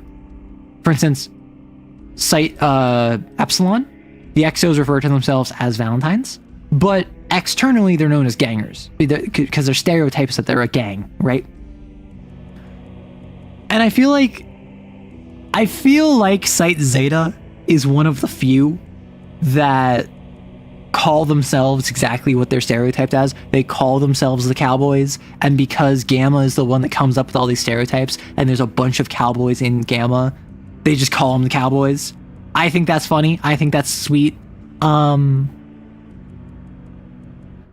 what else do we want? I assume we want at least a couple Exos. We want some information on, like, what their MO is. What, like, a couple example hunts that they've been on previously, like, names for them. So this would be, like, broken ingot was like the big defining mission back in the 90s of Site Zeta, because that was when all of the cowboys, like literally all of them, had to come together to fight a giant, massive Cat 4 toad that was trying to take over Atlanta. It was trying to like eat Atlanta. And like broken ingot it wasn't a disaster. It wasn't dangerous or anything. It was just the one time in recent memory when all of the Site XOs came together, put aside their pride, their differences, their oh, this is my region, that's your region, and they all work together to take on a massive threat. Right? And that's the kind of thing that I think is good lore. I don't know how useful that is. So I assume you want like, oh, if I'm going to set my thing at Site Zeta, I want there to be 4 NPC XOs. Learning about right, which virtues do they prefer? So like Site Alpha obviously has both faith and also absolution. The hackers, Site Delta loves prudence because they're all about like working around deals. Site Epsilon didn't have any. Site Beta didn't have any. Site Gamma had all of them because Site Gamma's special. They're good boys. They're special. General site layout and physical structure. That's something I don't really have confirmed even with Site Epsilon, so that would be interesting to go into. Like, what differentiates this site from every other site out there? That'd be interesting. So this is the kind of stuff that, like, please, in suggestions in the Kane chat, in anywhere on the Discord, let me know what you're looking for. Again, Xeneolithic comes first. I want to make an ash can of Xeneolithic. I want to drop it. I want to release it. I want to get playtesting. I'm going to, like, ask people if they want playtesting. Like, if they can do playtesting for me. I'm going to try my best to, like, help y'all set up groups, because this is a project where, like, I don't want to just drop it. I put in enough work to it. I wanted to actually, like, have effort behind it. And I probably won't release it on YouTube. I probably won't talk about it on YouTube. It'll be like a Discord thing. It'll be a stream thing. It will be a Patreon thing. And then once I fully release it, that will be a YouTube thing, right?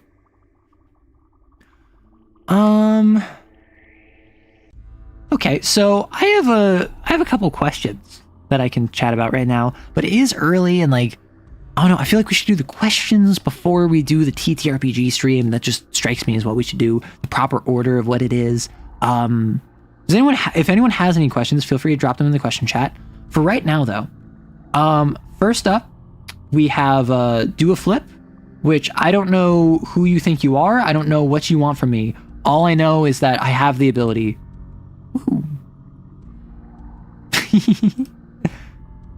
I actually don't know if that did anything. Let me double check this.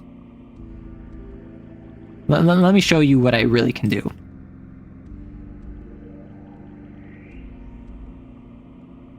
Oh. See, I did a flip. I can't do a backflip though. If I go,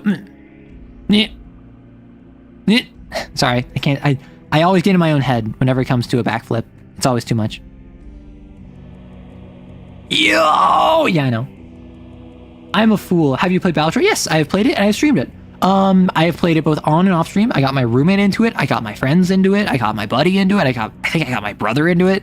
I spread the Bigotry virus like a year late, mind you.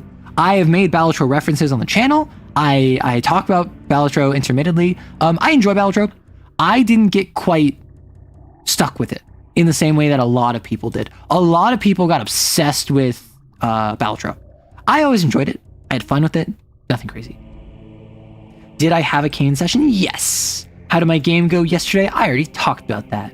How do I make Kane villain/antagonist besides sins? Well, I've kind of already gone over this. The big thing to keep in mind is that Kane is a secret. That's the big thing.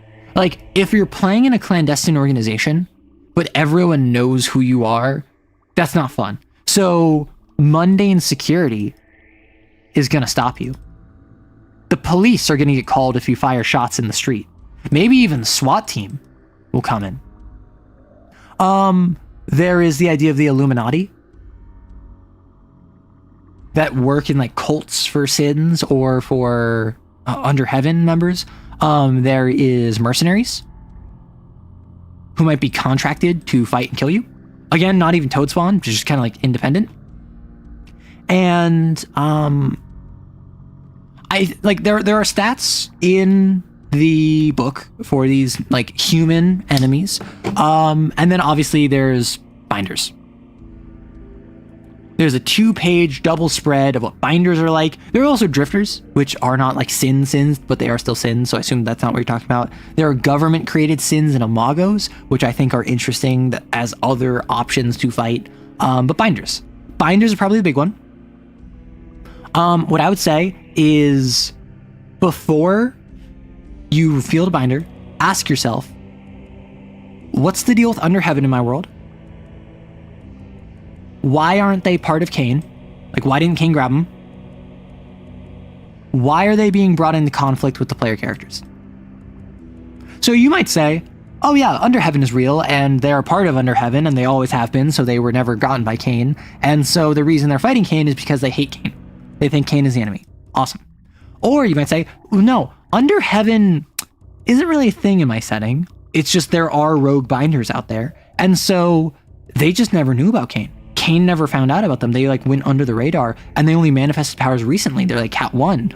And the reason they're in conflict is because they have only ever met sins and drifters. And so they assume anyone that uses powers like them is dangerous. And so they want to fight them and like get away from them. And like suddenly you have a more nuanced take than just this is me but evil. Which you might have, it's just me but evil. But I think that there's a lot more value add when you take one step deeper than just they're Cain but evil. Which is why I had Bridge in the session yesterday be like, who are you? Like any binder that knows about Cain sees someone in religious garb go up to them when they're tracking down someone that has something related to grace and be like, okay, that's a member of Cain. But she didn't know that. Right? So I definitely think that you can run them like any other character. You can run them like any other NPC. I just think when you feel a binder in particular, since they are a dark reflection of the player characters, you got to think about why are they doing this? Who are they a part of? Why didn't Cain snatch them up? And then mechanically, there are very simple rules. They're very simple. In the back of the Cain core rules that talk about running binders like Cat 0 to 5, and they mention like, oh, they might fuse with a sin. They might use wild versions of the character's blasphemies. If you want, you can look at distortions, the supplement I made, and I added reverences, which are inversions of the blasphemies that are intended to, what's it called? They are distortion domains that basically just like binders can use as inversions of the blasphemies, and they might be a little bit broken. They might be a little bit kind of like not quite fitting, but ultimately they're intended to be dark, wild, untempered reflections of the proper blasphemies. Cain mentioned literally who? Okay, now you walk your bound hound. Bye-bye. Enjoy. Spooky blasphemies. Exactly. That's the intent. So like when you have a non-sin enemy, it can be anything from like a mundane security officer to like a SWAT team that's coming because like shots were fired downtown, to a member of the Illuminati who sees Cain as the enemy to their divine crusade, to a binder that's just like, hey, I want to kill you, and then I want you to form a hound. I'm going to make you an imago later. Do you think the different sin classifications have rivalries as interactions? Like, would an ogre find an idol's perfect persona irritating? I think that is too dependent on the individual sin to say qualitatively. But I think that, like, it would be really fun to make, like, a comic kind of in the same way of, like, the comics where it's Korn and Nurgle and Tzeentch and Slanesh all like as roommates. Like your archetypal ogre and your archetypal idol and they're roommates and they hate each other, but ultimately like they still get along because they're still like trauma responses. And I think it would be really funny if you had these sins like archetypally, stereotypically, like the most ogre-y ogre, the most idol-y idol, the most toady toad, the most lordy lord, and they are like as stereotypical as you can get. Yeah, I don't think any of them would like each other. I think that probably the ogre would best get along with the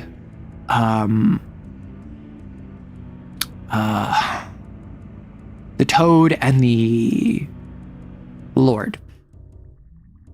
I think the idol would best get along with the lord. Maybe the toad. That one I'm less certain on.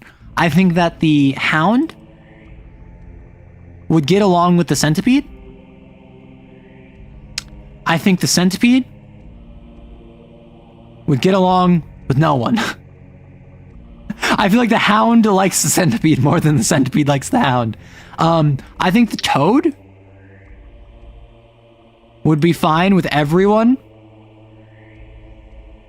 except the centipede. I think the toad is chill like that. And I think that the lord would get along with only other lords.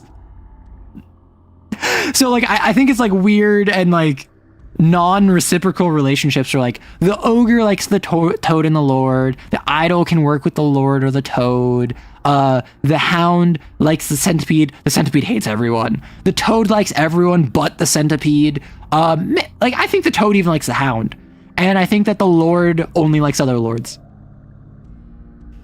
You all suck. Yeah, get him, Mac. You too. Yeah.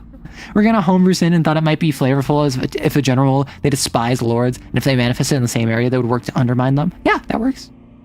Lords are too good for everyone else. I think that ogres would like other ogres. I think idols would hate other idols. I think hounds would like other hounds. I think centipedes would hate other centipedes. I think toads would like other toads. I think lords would only like other lords. It's like we have a whole relationship map here.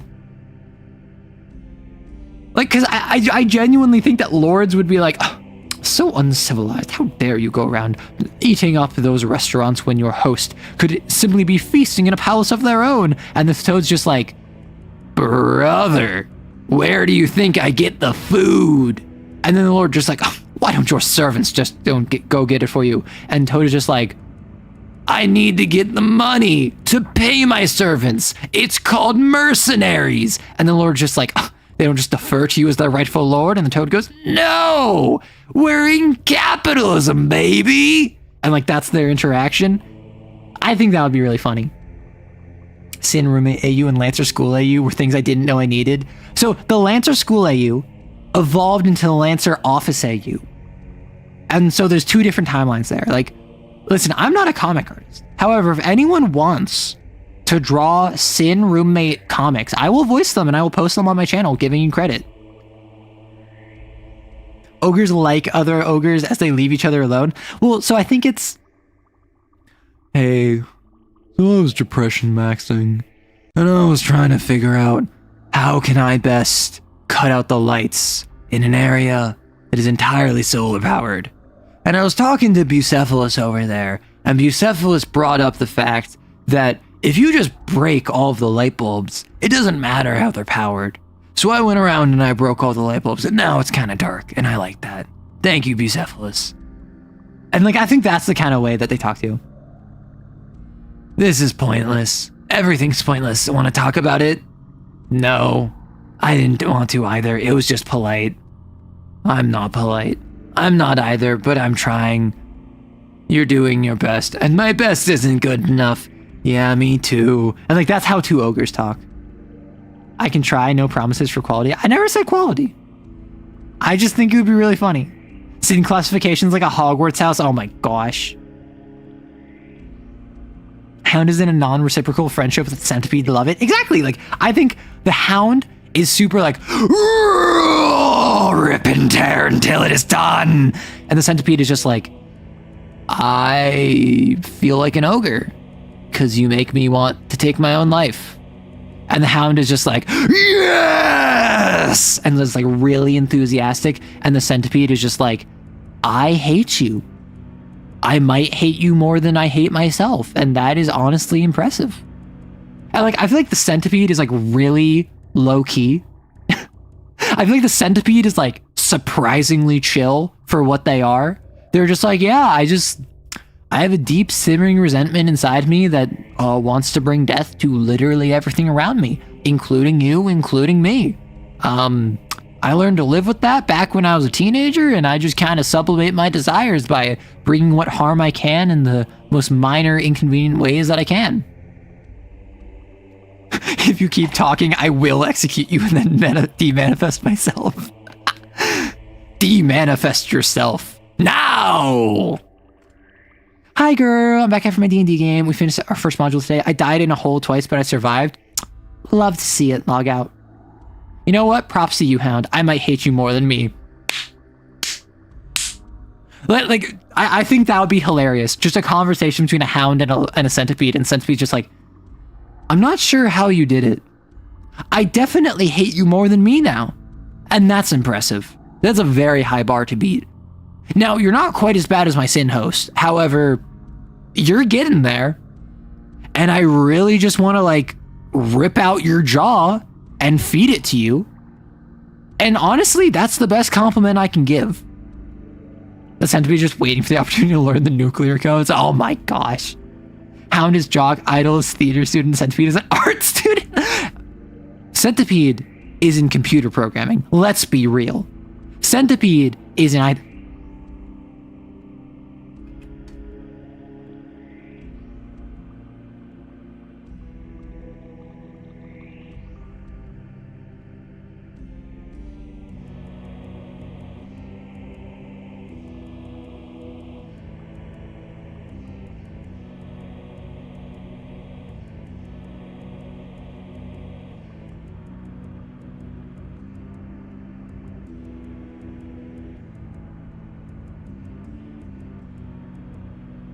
I'm cooking, right?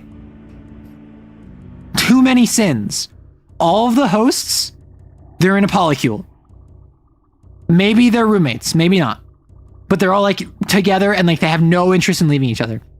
The sins are stuck together as a result. So we have this like polycule of the most maladapted, horrible people.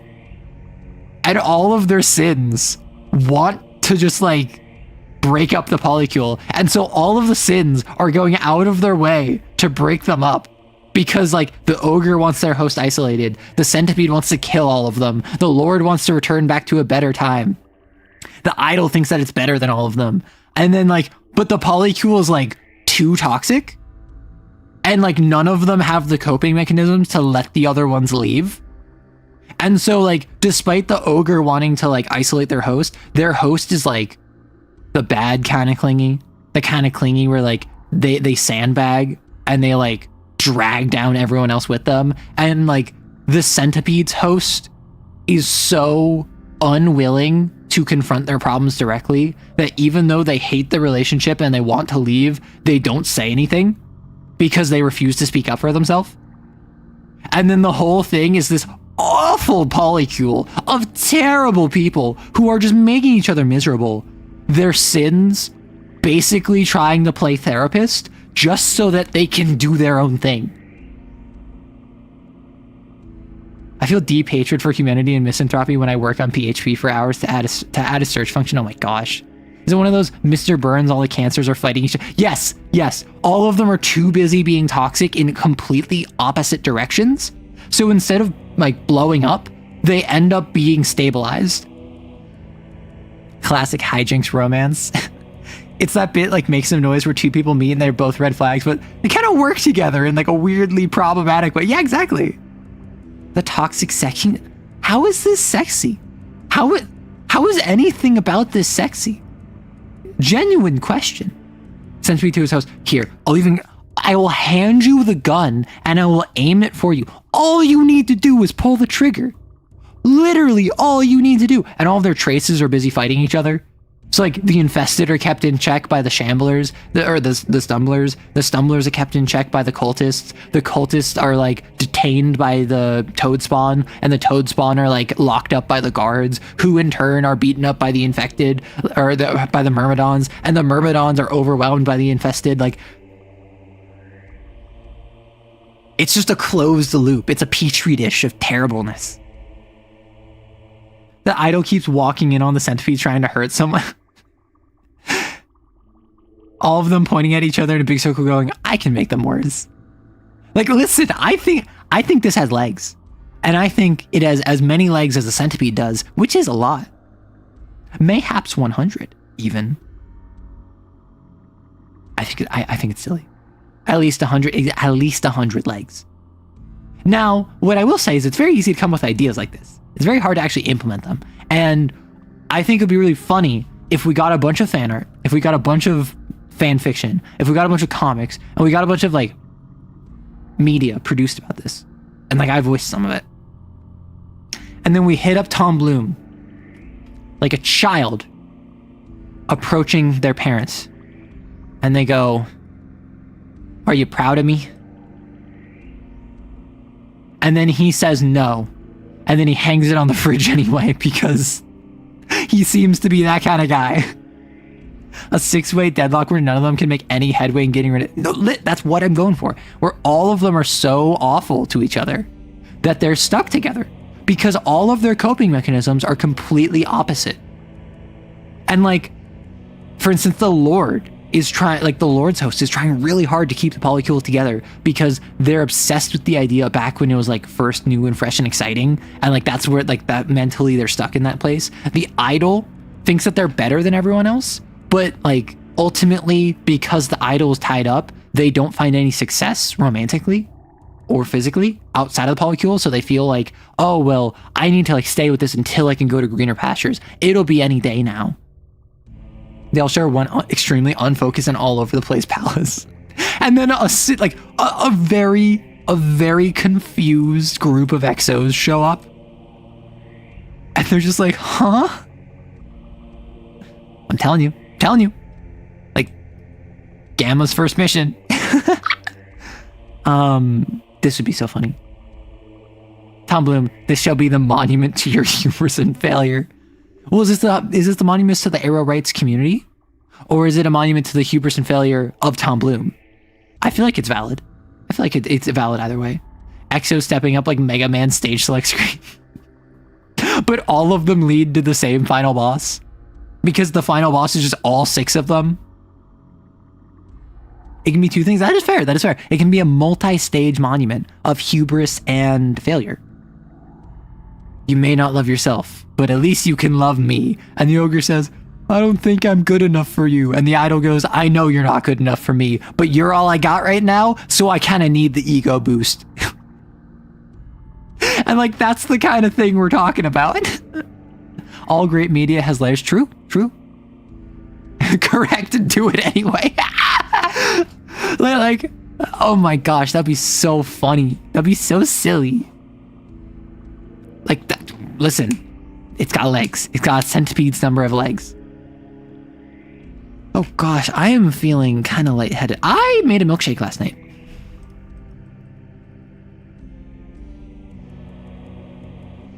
And I'm trying... I'm all over the place. I'm sorry. I am trying. I've heard that a great way, particularly if you're on HRT, but also just generally, a very good way to get like healthy fats is like in a milkshake. Because like I have been pretty chronically underweight and I have not the best relationship with food. So I'm trying to get a easy, repeatable way of getting more calories and healthy fat in particular. So I made a vanilla milkshake, vanilla ice cream, oat milk, because that's all we had, some cocoa powder, some chocolate chips, and then I blended that all together. It started melting because global warming. Climate change takes yet another victim, but it was good. And I'm worried about the sugar, right? because I want to get more protein. I want to get more healthy fats. I want to get more calories. I'm just worried that I'm going to I need to bulk, and I do not eat enough to bulk, right? I do not consume enough food to bulk. So I'm wondering like if milkshakes are the way to go. I've heard that online, particularly if you mix in like peanut butter or bananas, or you like use like whole milk or something. Why not protein powder? I don't have protein powder. I do have protein shakes that are milk based. So my plan is that now that I made one, now that I know how to like use the blender that we have, I'm going to instead of using oat milk, I'm going to use one of my milk-based protein shakes with vanilla ice cream, and I am going to still add some chocolate to it, and I want to see how it goes, right? I want to see how it goes if I use a milk-based protein shake as a base for a milkshake. Reminds me of the comics about gods. Log out. I literally like referenced that at the beginning, where it's the chaos gods all rooming together and just like being silly. Ice cream is empty calories and sugar. If you're trying to bulk, consider whey protein. I've used protein before. And it's just I can't deal with it. Like I think I am going to use a protein shake, and I'm planning on adding like peanut butter. I'm planning on adding other stuff to get me more just calories. But like the main thing is that I need more. my issue is that I just don't consume enough. A toad I am not. Is 0% a valid percentage? I am 0% interested in answering this question.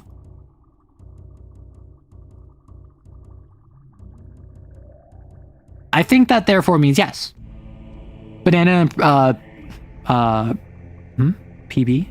Peanut butter is good in protein shakes. So basically, what I'm basically wanting to make like protein milkshakes. And like, I don't know, like my concern is I don't want to like trash my diet by ingesting tons more sugar now off of ice cream.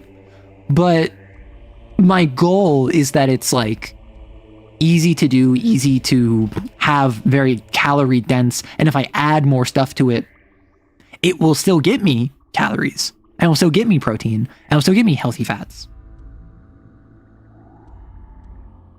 So that's my goal, right? So, sword lesbians who are swords. So, I have a story that, despite having sitting on it for like 4 or 5 years at this point, I obviously for the past couple of years I've been focused on content, so I didn't do anything with it. I have something that I've just called sword lesbians.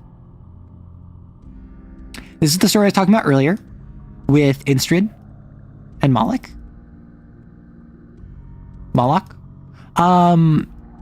who they are adventurers. They are in a relationship, and then Instrid gets basically chosen to go off to a different area, has to leave behind everything she knows, goes off and trains for the church. It's thought that she manifested a miracle, so she's basically being trained to be like a paladin, right? Use the miracle you manifested in order to do this. So she's like stolen away basically, and she's gone 4 years. She's gone for 4 years, and Moloch feels like she was abandoned. And after 4 years, she comes back, because in the forest that they would adventure in, and that Moloch is still adventuring in, because she's like part of the town that Instrid left, there is a spell that makes everyone in it go mad, and all the various tribes and tribesfolk within it have gone like crazy and attacked each other and like even killed each other. So Instrid and Moloch are sent in together because they used to have a strong bond, and they used to be very skilled together. And so they're going off into the forest to figure out why everyone is going crazy and fighting each other, and they have to go stop it. And the core of the story is, how can you deal with meeting someone that you used to be super close with that now you are no longer? Fried rice is a great source. I love fried rice. I do love me some fried rice. My issue is I eat like 2 meals a day, maybe 2.5. So like I can like slam a bowl of fried rice, but like, not only do I need for that for like multiple meals if I'm to like bulk, also like I get really in my own head, particularly with like solid food, which I'm not going to get too much into unless people start asking me questions about it. But like I struggle with that. So that's something where, as much as I love fried rice and as much as it's easy to make at bulk, at scale, it's something that like is not sustainable to have like every day. Right?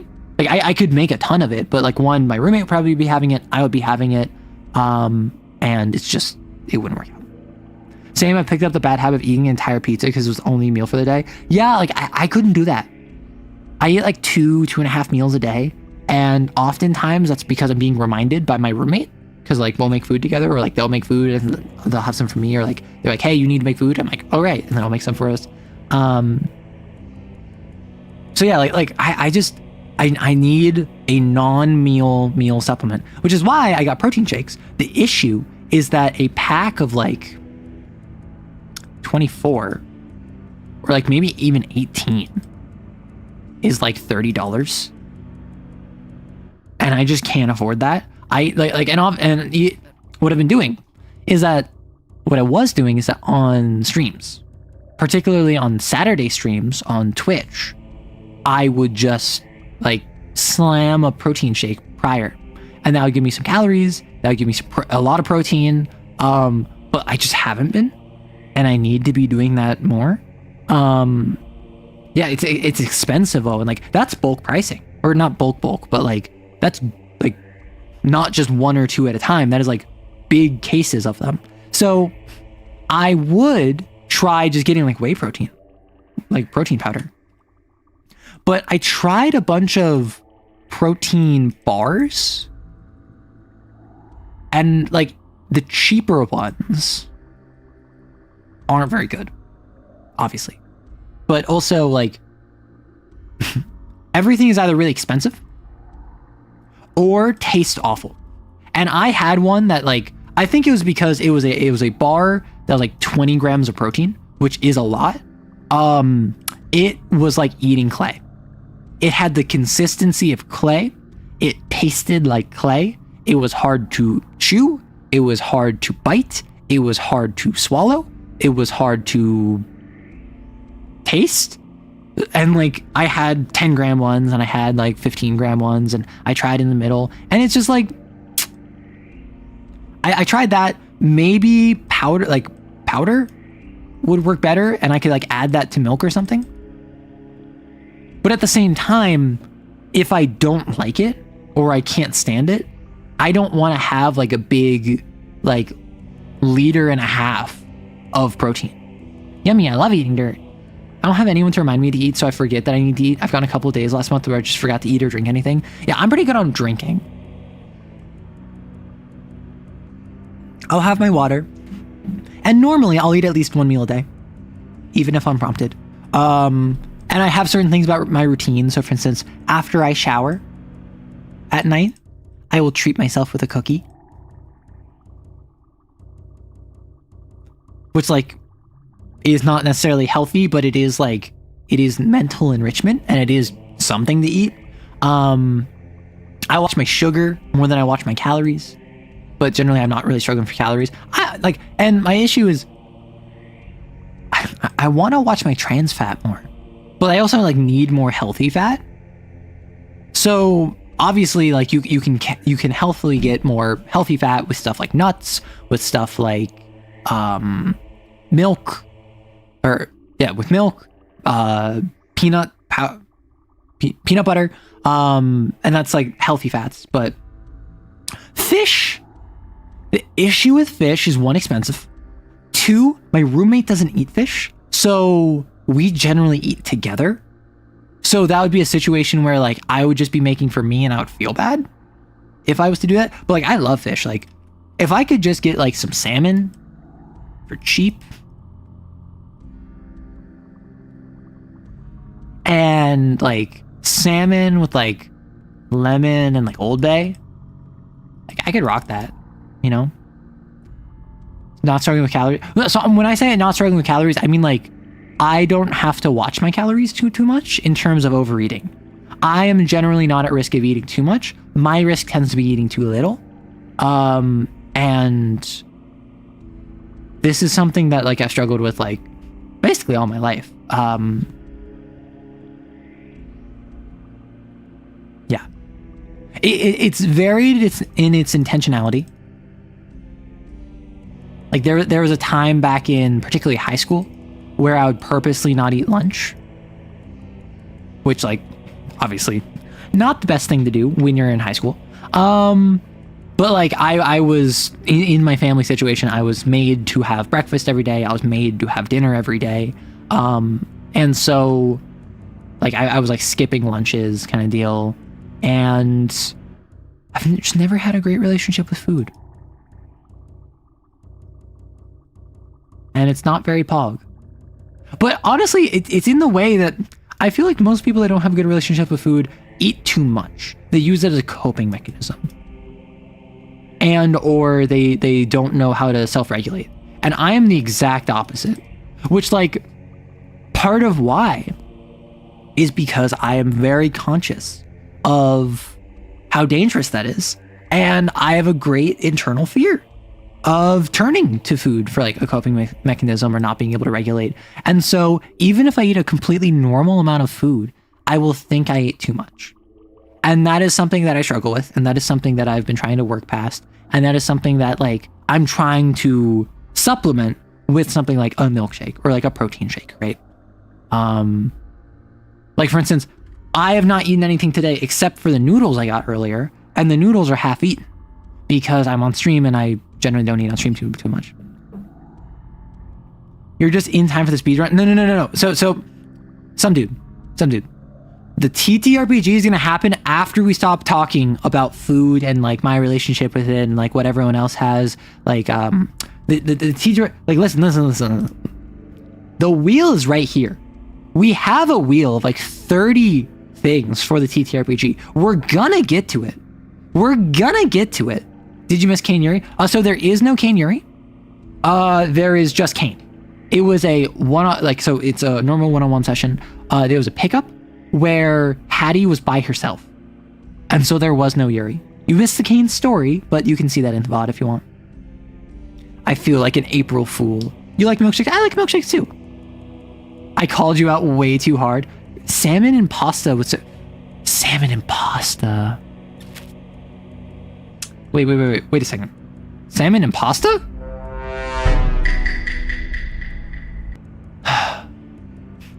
Going to therapy to see if I'm diagnosed with ADHD or OCD.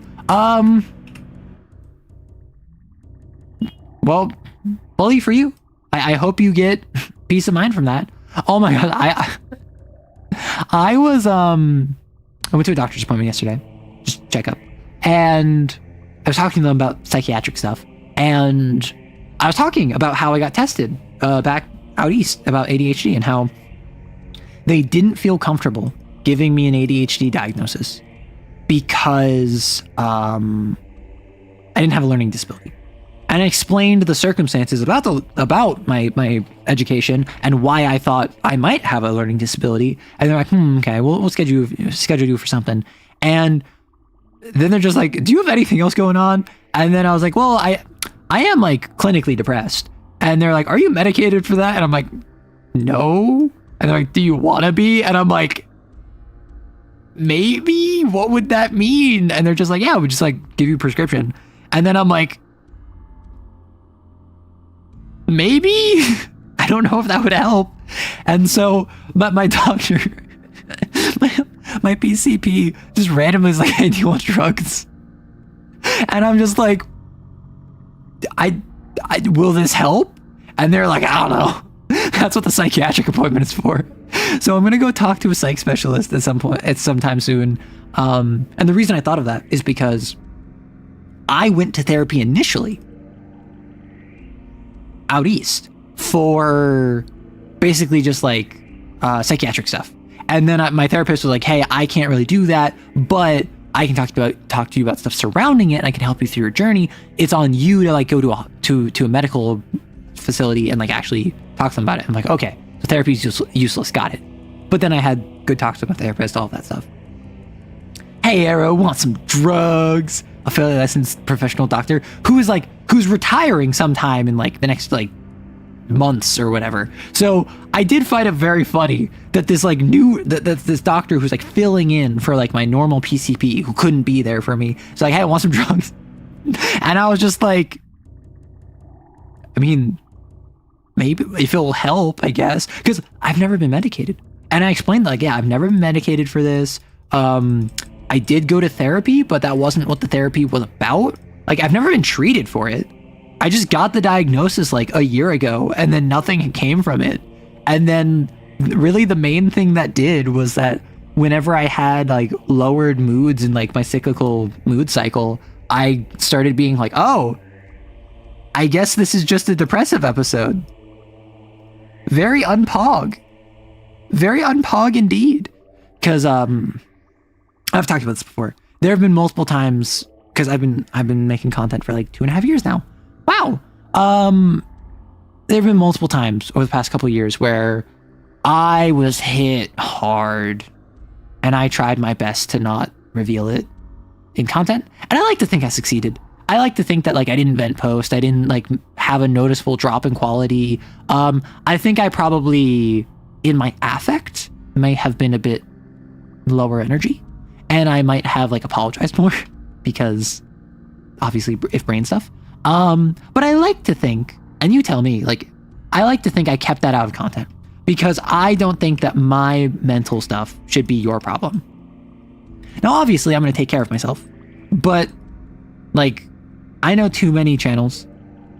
I've seen too many channels that just become the personal vent space for the content creator, and it gets uncomfortable at best and unhealthy at worst. Now you know what it is, the end. So like, I'm not trying to like turn my space into that, which is why I try to just like keep it separate, even though I know so many people. You're so lovely.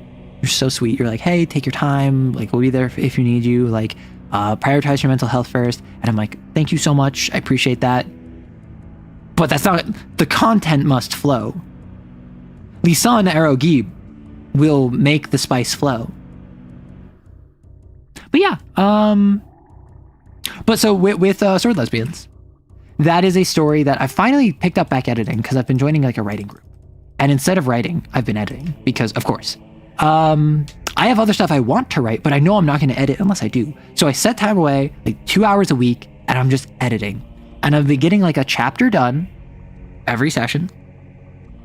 This story, I think, is like 24, 26 chapters. So obviously I want to do more. I want to do, and I'll probably on the plane for this weekend because I'm visiting family. I'll probably get a chance to edit some more. But yeah, like I'm really excited with that. My main thing is I know you're going to love it. If you love my sense of humor and you like if you like my sense of humor, if you like the Kane stories, the TTRPG summaries that I've given, if you think like any of the written work that I've read aloud is cool, I think you're going to love it. The main thing is I don't know if I publish it as Arrow or not. I don't know if I publish it separately. Take care of yourself, coward. You won't. I won't. That was a very apt description. Very, very apt observation of you. I was joking with a friend, and they were talking about how like, oh yeah, they've been prioritizing mental health over content, and I'm just like, yeah, I've been prioritizing mental health. I've been prioritizing content over mental health, and then we both laughed because obviously, I still take care of myself, but I do treat content as a priority, and I have pointed out, I make priorities. And obviously, like, my safety, I prioritize over content. And clearly, like, there are certain events and things in my life that I prioritize more than content. But content's really high up there. It's a job, to be fair. I mean, my channel is completely all over the place in terms of how much of a job it is. Obviously, it's like a job's work of work. I put in like probably over 40 hours a week just into my channel, independent of whatever else I do. Most of my taxes, I have like 2 weeks, but I need to do my taxes. I am a freelancer, right? I do freelance editing, and based on how my channel does in a month, luckily I have enough savings to deal with this, but I might not make rent in my income. And so as much effort as I put into the channel, I'm very insecure, financially speaking. And I'm open about this, and I try not to complain about it. I try not to make it your problem. I just try to be like honest about the fact that like, yeah, I am in a position where like, if I did not have savings, I would not be able to do this at like half the capacity that I'm doing. I would need to completely shift gears. I would need to get to a spot where I'm financially stable, because like in my freelance combined with my channel, I often can make rent, not always.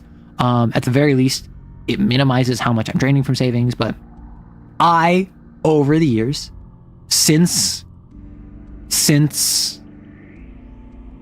really since I got my first job, I made a concerted effort to spend as little as I could and save as much as I could.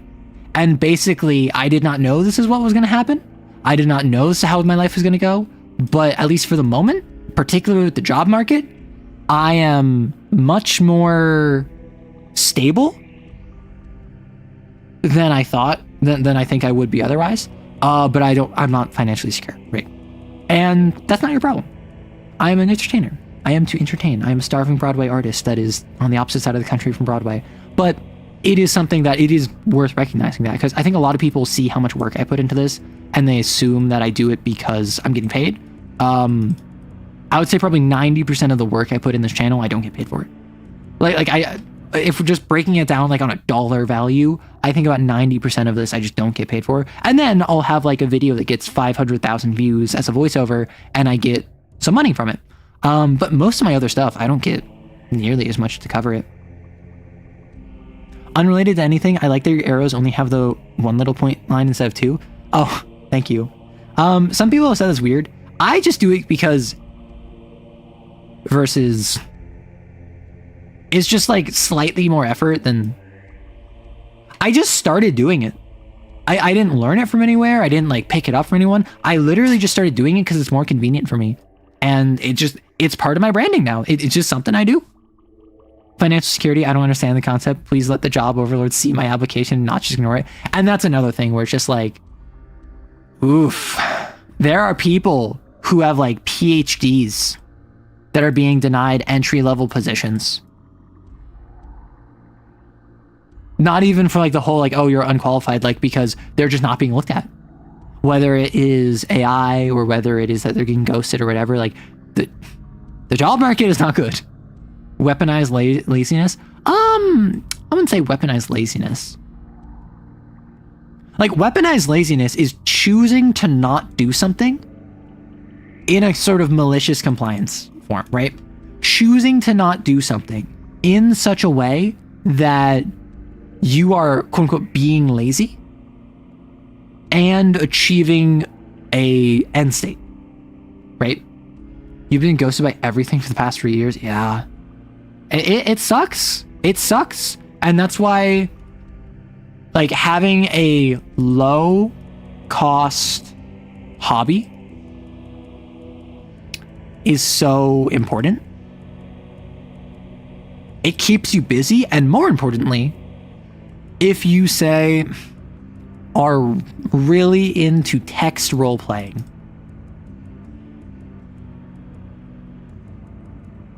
and they ask, and you get to the state of an interview, it's like, hey, why is there this gap on your resume? It's not actually a gap on your resume because you included that you were a creative writing arbiter, because you were like a moderator on like a text RP forum or something, and like you're a arbiter for a creative writing contest where you edited work, you reviewed submissions, you accepted and denied applications to join the group, and like you can frame it in a way That sounds professional.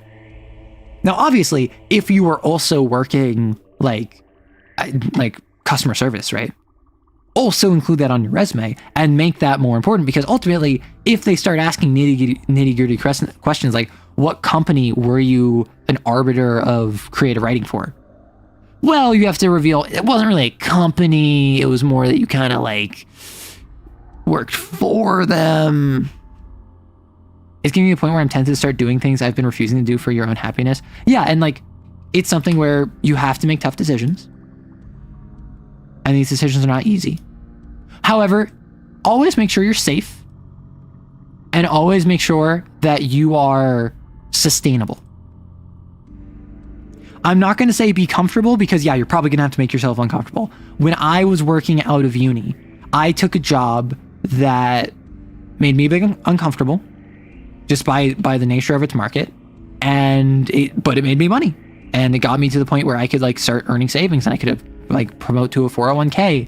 And it is something where I chose something not because I wanted to be in it, but because it was available to me. And then from there, I have since shifted industries. I don't want to work. I just want to write homebrew and do deep dives into TTRPG systems. I feel that. But what I will also say is that if that becomes your work, it no longer relaxes you. Like, you need something in your life that is play. You need a hobby that is not tied to your finances, that's not tied to your work, that you don't have significant deadlines revolving around, because that will stress you out. And like with what's it called? With hobbies, you need to be able to relax.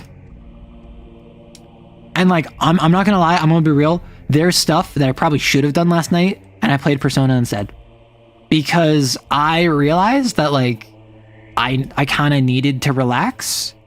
I hadn't gotten it, like the last time I played was like a week ago, and prior to that was like 2 or 3 weeks before then.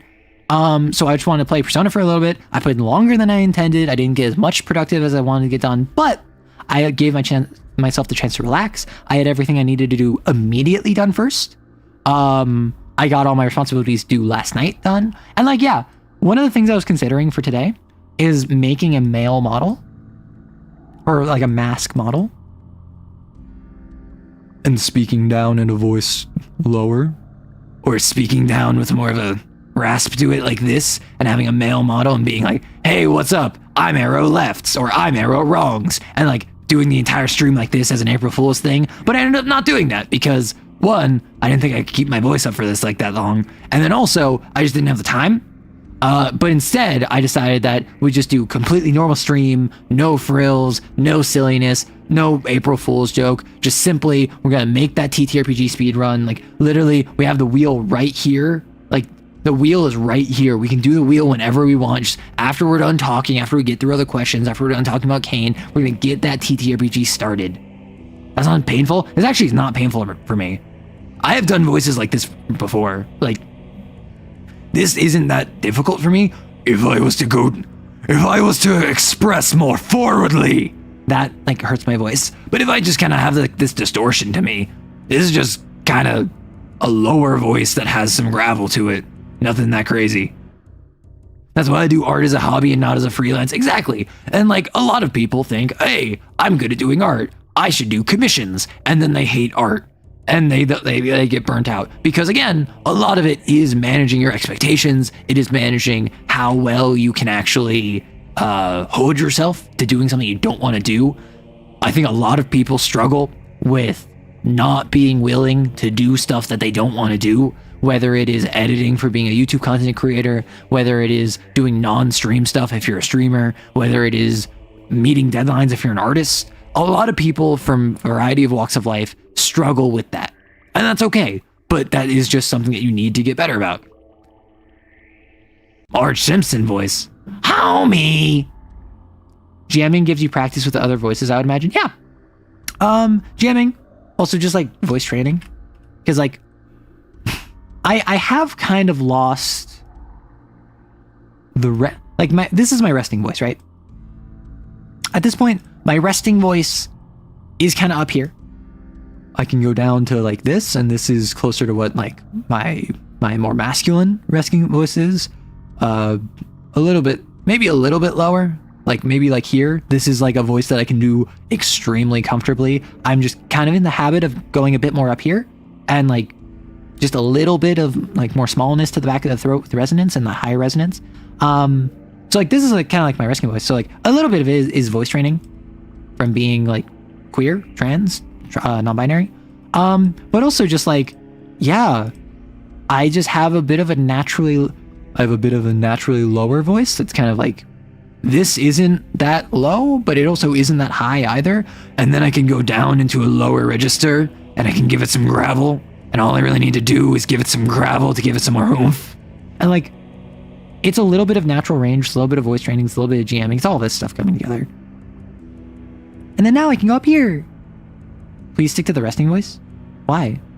Do you not like my voice down here? Is this offensive to you? Is that what that is? How dare you? Unless you mean you don't like the gravel. The gravel I quite have a lot of fun with, I must be honest. And the gravel like this doesn't hurt too much. It's when I start projecting is when it starts being an issue. Spin it and I shall go to sleep? What does that mean? It takes years. Just one more. Oh my gosh. 500 cigarettes. Well, I do wonder. If you smoke like 500 cigarettes in a day, would that like shred your voice in the same way that someone who smokes like one cigarette for 500 days? Or is it like a overtime thing, right? Like, is it like tar buildup? Or is it like slow exposure?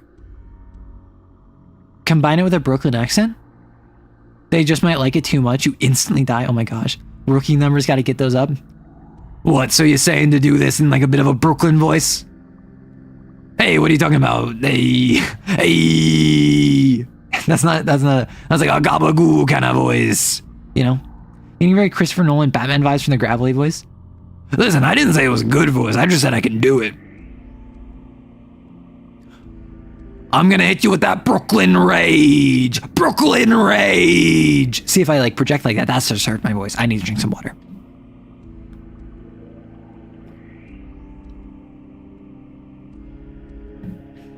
I'm walking here. That's more like a Long Island or like a Staten Island, no? Where is she? Okay, I hear my roommates, so I can't be yelling. My voice is too loud. Normally, the reason I stream so early in the morning or like the reason I stream at like 11 is because that's when my roommates are gone. It's now nearly 5. They are back, so I should stop yelling. I'm pretty sure if you smoked 500 cigs, you would asphyxiate. No. Got like a blunt rotation. Boy frame video when? Boy frame is one of the options on our wheel for this TTRPG, this speedrun. We're gonna be doing it. Don't worry, it's coming up right too soon. It's gonna come up really soon. Boy frame right here, right after we're done talking about the questions, right after we're done talking about voices. It's gonna be right after. Like the dragons are coming. It's fine. Highest voice you can do?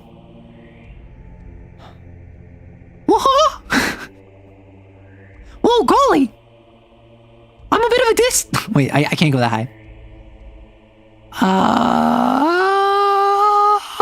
I can't go that high. I can't do high voices. The issue is that even when I go really high, this is like kind of the highest I can do consistently. I can go higher than this, but I can't really maintain it. Ah! Oh boy, hot dog! Mickey? No way! That would be legally distinct. Yeah, I can't keep that voice. I think about this. Oh my gosh, my voice is like dead. What? My voice can't go much higher than this. And even this is just kind of softness. This isn't very high. I can do a bit of a Mickey voice, but I can't really maintain it. Gosh. Spin that wheel. Okay, saying anything in Carl Weezer or Mickey voice is objectively funnier. Jimmy, Your mom gives you 500 cigarettes. That's not a question. That's a statement. So what you're saying is that she was extremely funny. No. No funny here. Okay, my voice is hurting a little bit now because I'm doing a bunch of random voices. So I think it's time. Come on. It's time to spin that wheel. Can I do advanced settings? No. Add image, shuffle, sort A to B, shuffle. Whoa. Okay, so what we're gonna do. We're on world record pace. So we're gonna start this by 5 hours. After 5 hours of speed running, we're finally gonna roll this wheel. Stream ends from the result. I don't know why you would say that. Why would you wish that ill fate upon it? Actually, it is approaching 5 p.m. So I think I do need to actually hop out at 5. So like at the hour, like I will need to be wrapped up. So I guess we gotta kind of like speed this up. But first off, I do want to like set some ground rules. So with this speedrun TTRPG, this is supposed to be one system, but I do think it would be funny if our one system was broken up between a bunch of different like subsystems. So instead of having like one mecha Wild West fantasy like boy kisser like system, we have a mech system, we have a Wild West system, and we have a bunch of smaller subsystems built into it. So I think that would be really cool. So we have like subsystems that, I don't know, maybe we can have like cohesion points, which are like transitory points that like flip between systems and help you mend them together. The question is like, do we do like a class system? Because if so, we'd have to worry about classes for like the Wild West, and also for the Girl Frame, and also for the like Armored Core 7, also for the Kane 2.3. Like we have all this stuff that we got to worry about. So I don't know if we want to do like a class system. We could do a Powered by the Apocalypse style system where we have like playbooks, and playbooks can be really generalized. So we have the 2d6 base system. Everyone rolls 2d6 power, that plus your tags, plus anything. And then you have that like 6 minus 7 to 10, 11 plus. Would Raw be okay with us transing our systems? Raw is okay with you transing your systems, only insofar as your systems are your biological meat processes. If you try transcending past the mortal coil, that's where Raw has an issue. That breaks the first contact accords. So I feel like we add in Raw to the system, right? We have to have some eldritch entity. Can't be Cthulhu. Math gods, you know how it is. Do we do the Egyptian methodology though? So like APEP, Raw. We could bring in like as a Persona 5 reference Medjed.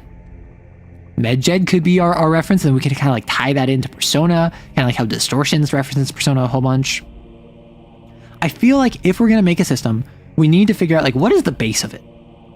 Like what is the, so for instance, in the Neolithic Creatures TTRPG, everything is resolved with a 1d12, but if you are like proficient in it, if your title applies, you roll 2d6. And it's all on a 7+ is a success. So overwhelmingly, you have a way better odds of success if you have 2d6. And then particularly if you have 2d6 like +1, oh my gosh, you're stupid crazy. So that's what we're going for with that. In D&D, it's a d20. In Kane is a pool of d6s. Do we want this to be a pool of d6s? Do we want this to be a single d20? Do we want this to be a deck of cards?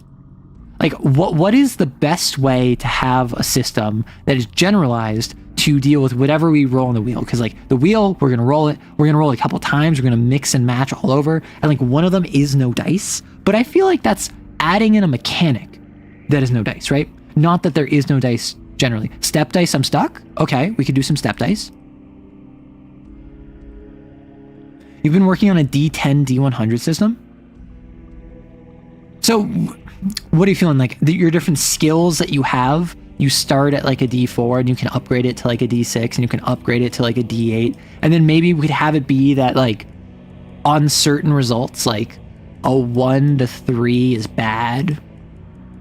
a 4 to 6 is okay.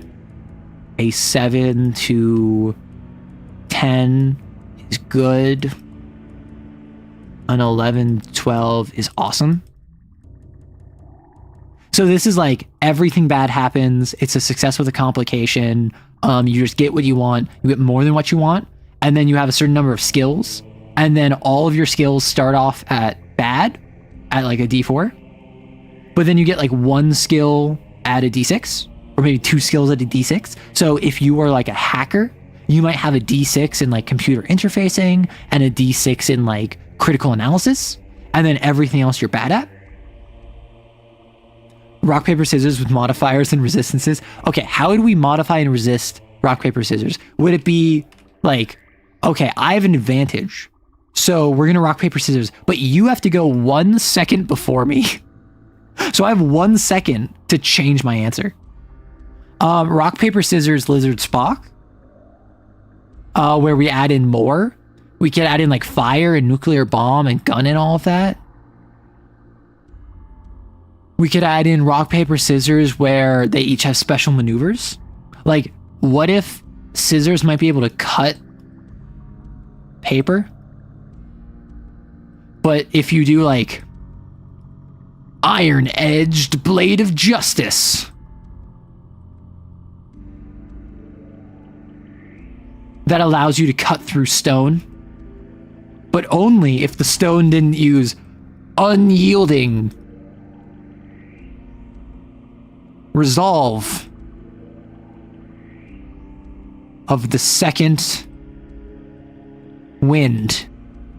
Right, so like you have anime moves that you call out with rock, paper, scissors, and that changes what the order it goes through, but not always. And so you have one where it's just like, I think that like DP is going to use unwielding resolve of the second wind. Therefore, instead of using iron edge blade of justice, I'm going to do the fiery claw of the dragon of the north, and that cuts through your unyielding resolve of the second wind, which means that I still am able to cut through you. However, you, anticipating the flaming claw of the dragon of the north, used like an earthquake, unpredictable, which allows you to swap your stance at the last second, which allows you to swap on over to using paper, where you can like use the greatest knowledge and ink plot of eternity, which allows you to steal my maneuver and use it back at me. And I know that if I use the flaming claw of the dragon of the north, you can reverse that at me. It's just Yu-Gi-Oh with extra steps. Yeah, and what if that's the system we make? No, it's like you need to unionize with other players and you all have to play against the GM who can use 2 hands and can have a resistance. Can confirm we just mentioned once per turn and this is Yu-Gi-Oh. No, once per turn is when a card stops being fielded. It would be like Fire Emblem systems where rock attacks get the penalty to attacking scissors. Wait, why is this kind of based? Why are we kind of cooking? So, rock, paper, scissors. But you have life. And anytime you are attacked, you do 2 damage. And anytime you attack someone, you deal 4 damage. But if you are attacking someone who is of a different, who you are weak to, you half it. And if you're attacking someone you're strong to, you double it. So if you're attacking someone who you are weak to, you only do 2 damage, and they deal 4 damage to you. However, if you're attacking someone who is weak to you, you do 8, and they do 1 to you. And then we have special maneuvers, like the flaming claw of the dragon of the north, and then that allows you to like hyper capitalize and like change that *2 to a *3. But it gets reversed if they use paper. Like, it would just be the Fire Emblem system, and we're reinventing the Fire Emblem system off the back of the rock paper scissors system, which in turn would be just the inspiration of the Fire Emblem system. I'm partial to keeping the dice system simple, so like an all D6 system. Listen, I like the fact of just playing Yu-Gi-Oh, but it's rock paper scissors, and then we just add in like a once per turn, boom. Rock, paper, sisters? Rock, paper, name of the system, Rock, paper, sisters? wait, why does that go kind of hard as a system name? My final question, leg cabot question, progress. I have not made much progress. I have still been doing it. I had my routine thrown off after I came back from visiting family last week. So I am still doing the leg cabot. It's about at my, so for those of you who don't know, I have been practicing to be able to, on the wall, do like a cabot. And I think I'm at the point where I'm at like my low rib cage, right? So like not terribly flexible, right? Like that. The main thing is the balance and the keeping my legs straight, right? Because I'm trying to not just like do this, right? Which I suppose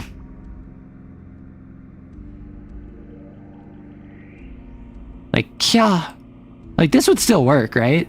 If I just like wrap my leg around them and I loom down and I'm just like,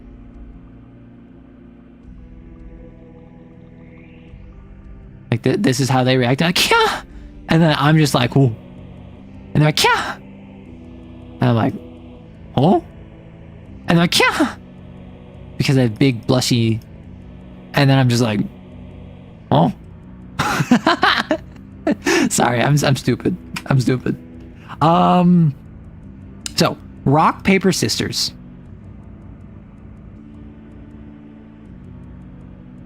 The TTRPG where you play rock, paper, scissors, but you have special moves. They'd be like, dang girl, you got some legs. I mean, I do got legs. Like I'm like half leg. I'm not quite as bad as Rory. Rory's like 2/3 leg. I am like half leg. And like, I'm not gonna lie. I do my squats. I go on my jogs / my runs / sometimes my walks. And I've been doing both of these for years. My legs are good, my thighs are good, my booty's good. I'm sad the game has no scissoring. No, it does. Like, you can take your scissor and you can, like, attack their scissor.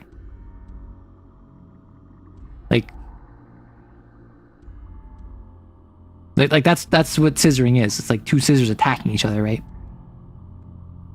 No, I'm only like 50% leg. Rory is like 2/3 leg. He is ridiculous. He is ridiculous. Rock, paper, scissors, two-handed. So if you're two-handed, we have like rock and paper versus paper and scissors. Are we doing like a lane thing? Is it like a MOBA? So like scissors beats paper, paper beats rock, this person wins? Or is it rock, like you choose like initiative order? So like rock beats scissor, meaning paper has to fight paper and they bounce. And so that's like best of 3 and then we get one win. And you have to like, so rock, paper, scissors, but you have to roll initiative after you throw. So you have two options. And two-handed fighting game terminology for down heavy is almost always the best anti-air. Oh, really? Well, I'm not a fighting game aficionado. I've played Mortal Kombat, and I have played the Persona Arena Ultimax, and I've played some Flash games, and that's about my experience with fighting games. I played a little bit of Marvel vs. Capcom. Wait, no, I'm thinking of Mortal Kombat vs. DC. That's what I'm thinking of. So, like, I have some experience with Mortal Kombat vs. DC. My sibling actually loves fighting games. He's, like, super into them. Has one of those, like one of these, you know, for fighting games. You just play Guilty Gear and Soul Calibur. I have played some Soul Calibur. I liked Soul Calibur. Fine. I wasn't super into it. I played Nightmare because I thought he was cool. I also played the weird clown dude. I played the weird clown dude that was like, you know, does anyone know who I'm talking about? And then like, you know, it's like Volta. I learned that deck builders and fighting games can go hand in hand. Really? I didn't know that.